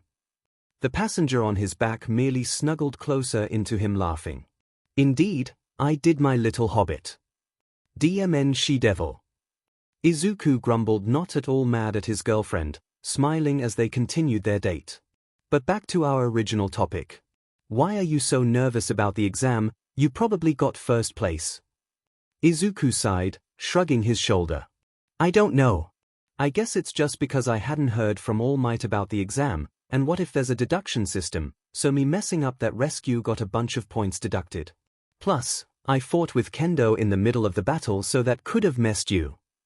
Nejaya knew a Midoriya mumbling session when she heard one and knew there was usually only one way to stop it. Well, there was numerous ways, but her way was much more fun. Tilting her boyfriend's head to the side so it was more accessible, she covered his lips sensing more than seeing the small smile that was creeping onto Izuku's face. And plus, their seeing Izuku's mumbling was interrupted by the feeling of soft lips over his, Nejaya disconnecting a few seconds later, a smile on her face. Izuku huffed red-faced, a small but noticeable smile. Do you always have to do that to make me stop mumbling? No, but I enjoy it a lot more than just telling you to stop. Don't you? She asked. Well yeah. He answered, to the amusement of his girlfriend. After their conversation Izuku was intent on getting to their destination without any more embarrassing things happening to him. In the end he found that hard to do when said person was on your back jumping up and down pointing out everything that fascinated her. She's trying to kill me, I just know it. That night. Mind explaining what this is about? Aizawa said to the teens in front of him. In his hands was a video of his adopted son proclaiming his love to his older girlfriend with the help of their beef-headed symbol of peace. And where the hell did you find the time to make that sign? Izuku and Nejaya both sat on the couch in front of Izuku's parental figure, extremely red-faced. Izuku knew they were being watched during his speech but recorded. Well, he didn't know people were that interested in his speech. Oh god, people caught me on tape calling myself a lowly hobbit. Aizawa-sensei, I'm so sorry, but Izuku-kun declared his love while we were walking and I told him that I wanted a grand gesture instead of him saying it so casually, so then he made a phone call, and at the time I didn't know who he had called, but obviously it was to All Might and Mirio. Which when you think about it is amazing because it only took about 5 minutes for everything to be.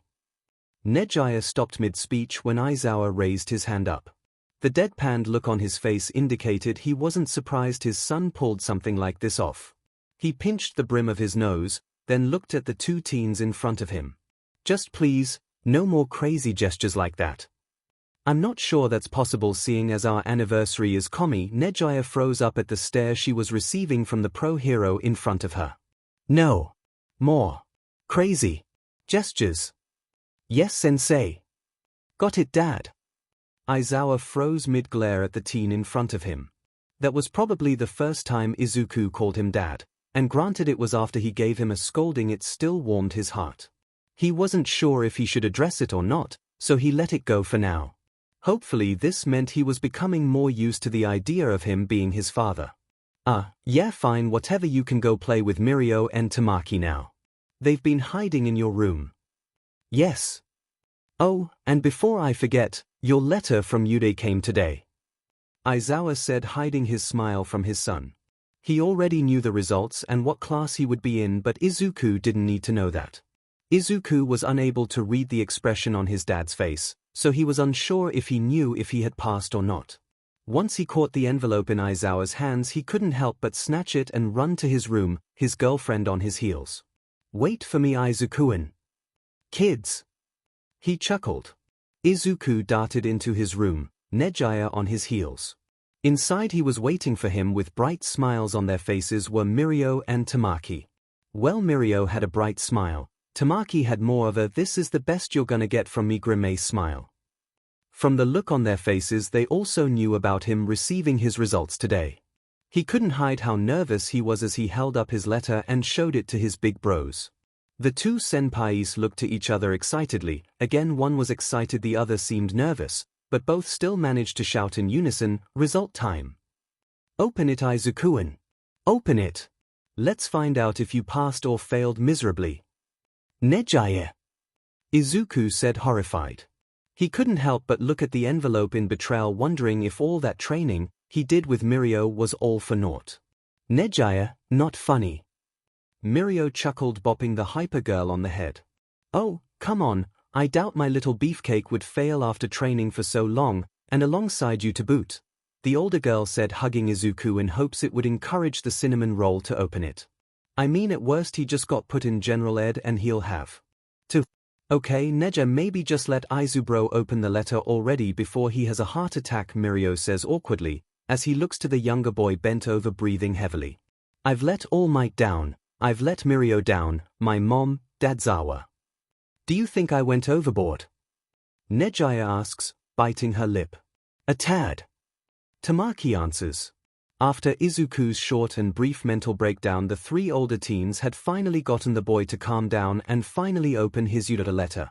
Well, technically Mirio had to do it because Izuku wouldn't let Nejaya stop holding him, which she wasn't complaining about. Ready, everyone? The four occupants in the room looked to each other before nodding and looking to see what their dear Izuku's results were. To no one's but Izuku's surprise, instead of a letter, the envelope released a metal disc. The second Mirio touched it, a square-shaped beam of light shot out from the top and into the air. Hello. I am here as a projection, said the familiar voice of All Might, paired with his image. Did All Might think we wouldn't know that? Nejaya asked Mirio. The older boy simply chuckled, shrugging at the symbol of peace antics. All Might? Midoriya shouted, jumping from his girlfriend's arms to her dismay. This is from UA, isn't it? All Might is delivering my results. This might come as a shock to you, but starting this spring, I'll be teaching hero training at UA. Midoriya felt another wave of shock. Joining him in his shock were the other occupants in the room. Hearing that the number one hero was going to be one of their teachers was exciting. Whoa, All Might's going to be a teacher. Do you think it's to keep an eye on Izuku-kun? Nejaya asked. If I had to guess, then that would be the most logical reason. Tamaki whispered. Izuku. We're gonna be taught by our idol. Mirio shouted, swinging Izuku around. The two All Might fans were completely ignoring their friends as well as the hologram projection to jump around in a circle like the two fanboys they were. This is so cool! Izuku shouted equally as loud. It wasn't until they heard All Might continue speaking that they went back to paying attention, momentarily forgetting that Izuku had not even gotten his results yet. What's that?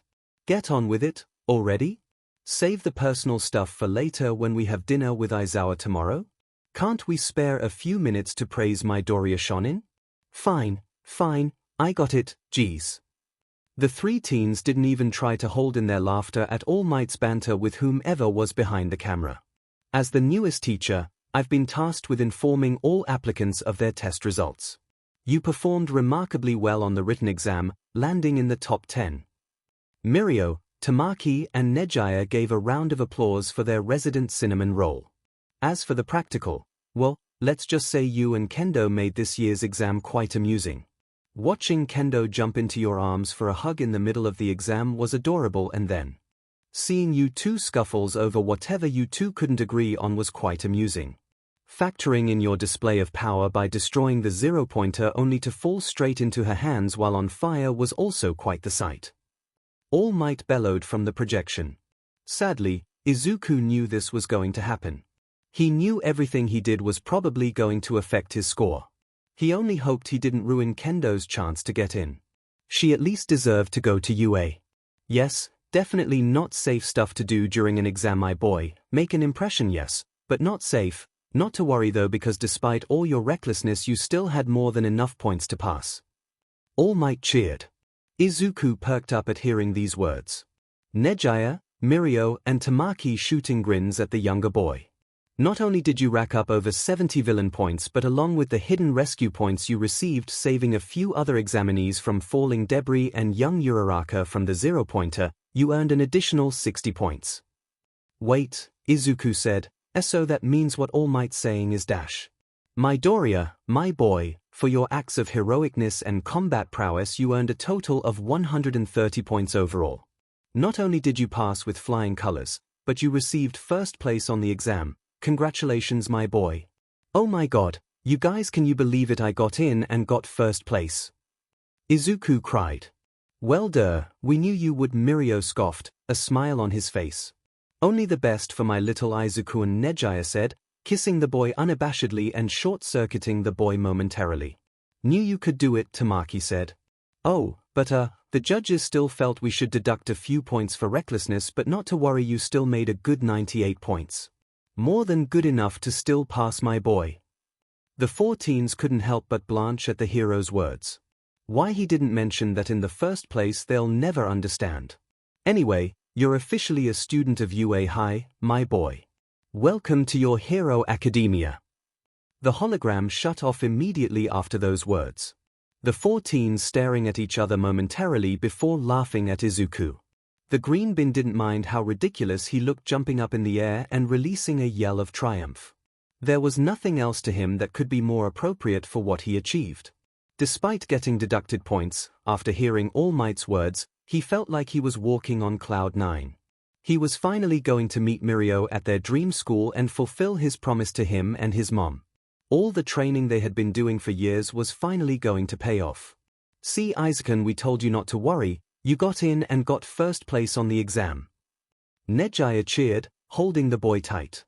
Mirio fist pumped next to the girl. Yeah, Izu bro.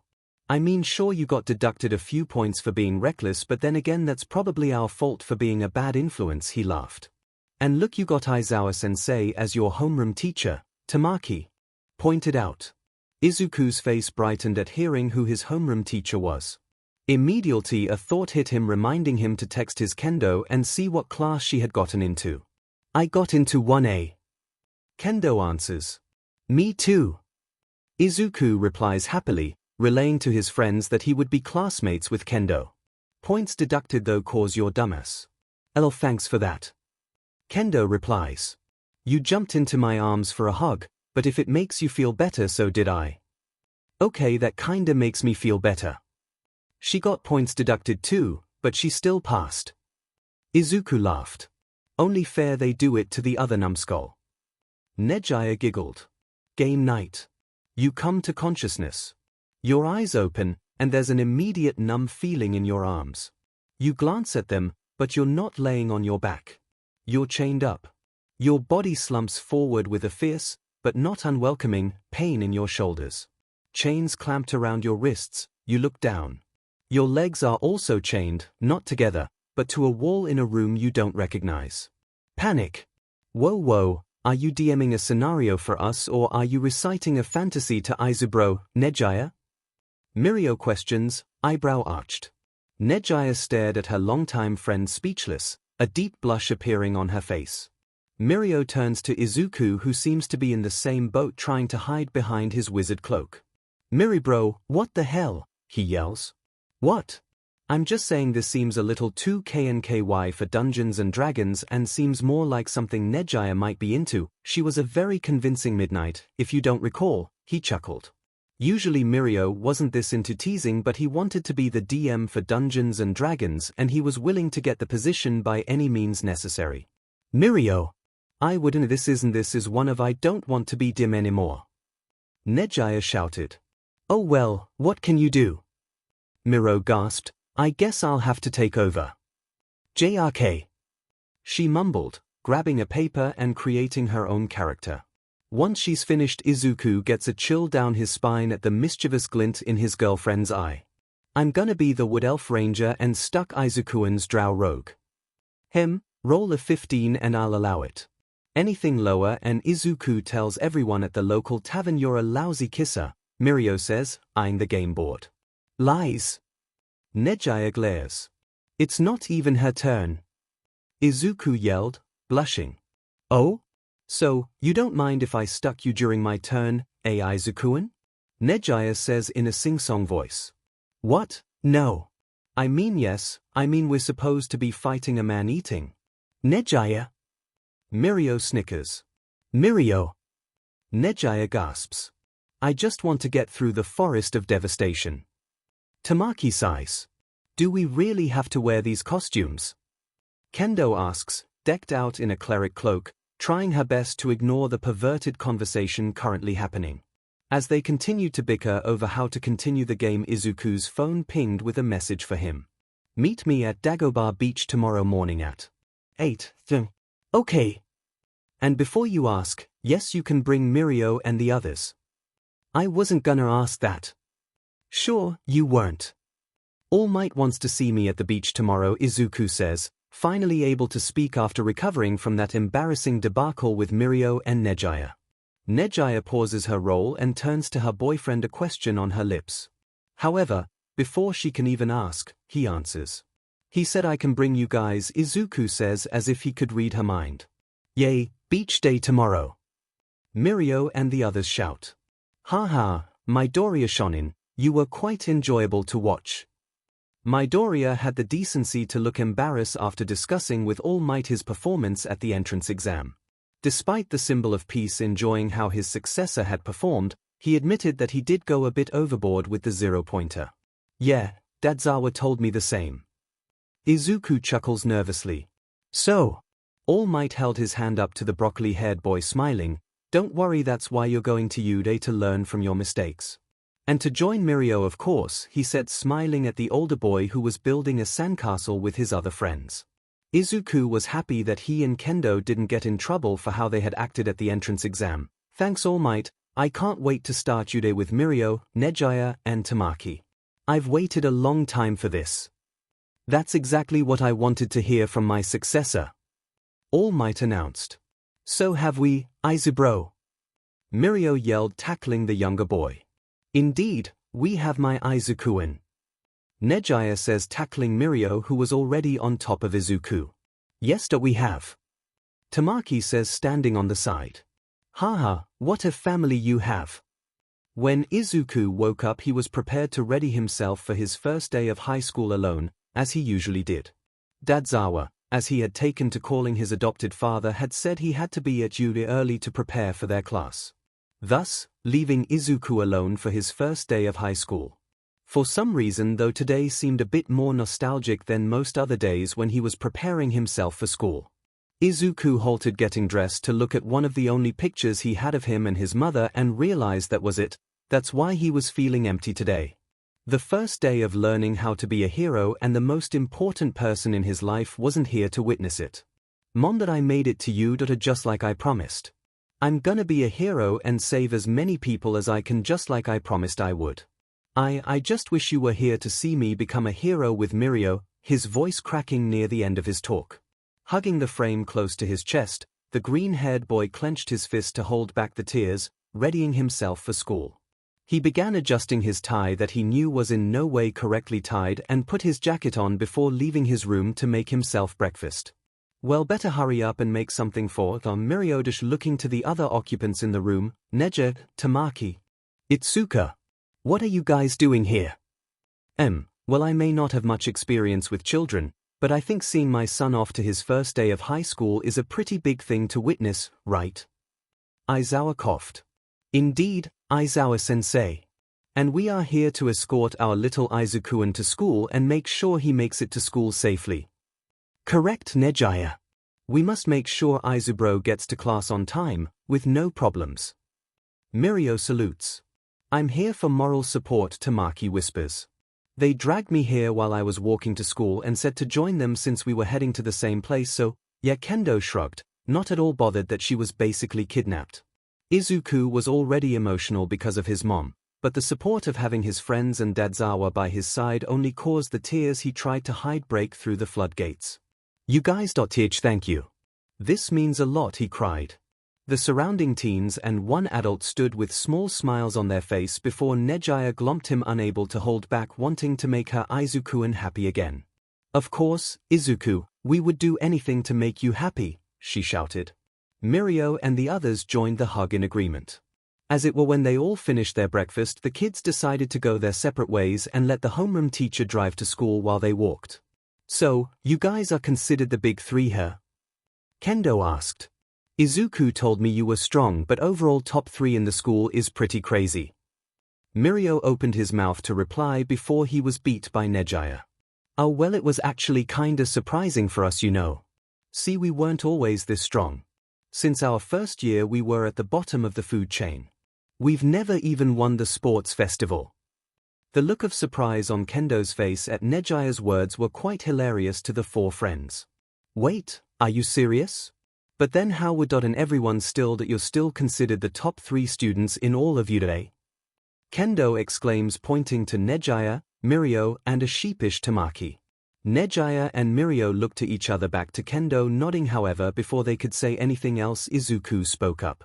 Kendo, that their performance may not have been notable or even that impressive during the festival, but trust me, Mirio, Nejaya, and Tamaki deserve this title. The green-haired high schooler looked to his best friends, fist clenched. I've trained with Mirio for years and his quirk is more than enough to make him one of the top pro heroes. Kendo couldn't help but gape at her best friend, while the older teens smiled at their cinnamon roll for thinking so highly of them. Nejaya, she may be my girlfriend, so you probably think I'm being biased when I tell you how powerful she is, but you didn't really know her when we first met. Back then she could only shoot 2 air blasts before tiring herself out. Now she doesn't even have to think about flying while attacking. Finally turning to Tamaki, and Tamaki, he's gone from only being able to transform from one animal at a time to numerous ones depending on what he eats, he's amazing. The girl was wide-eyed as she listened to Izuku describe each one's growth. You probably think I'm some powerhouse after seeing me destroy the 0-pointer during the exam, right? Well, that's hardly the case when compared to these guys. I'm nowhere near their level, Izuku says with a giant smile on his face. She's surprised at how happy he sounds while admitting such a thing, but as she watches how the other 3 look back at him, fond looks on their faces, she realizes to him it doesn't matter if he's not as strong as the others right now, so long as he gets to stand by their side, then that's enough for him. Oh Izuku, you flatterer you! Nejaya shouts, jumping to hug the cinnamon roll. We love you too, Izubro! Mirio cries, joining Nejaya in her hug. BFFs forever, Izuku! Tamaki whispers, slinking in to join the group hug. They're such a weird group of friends, Kendo chuckles.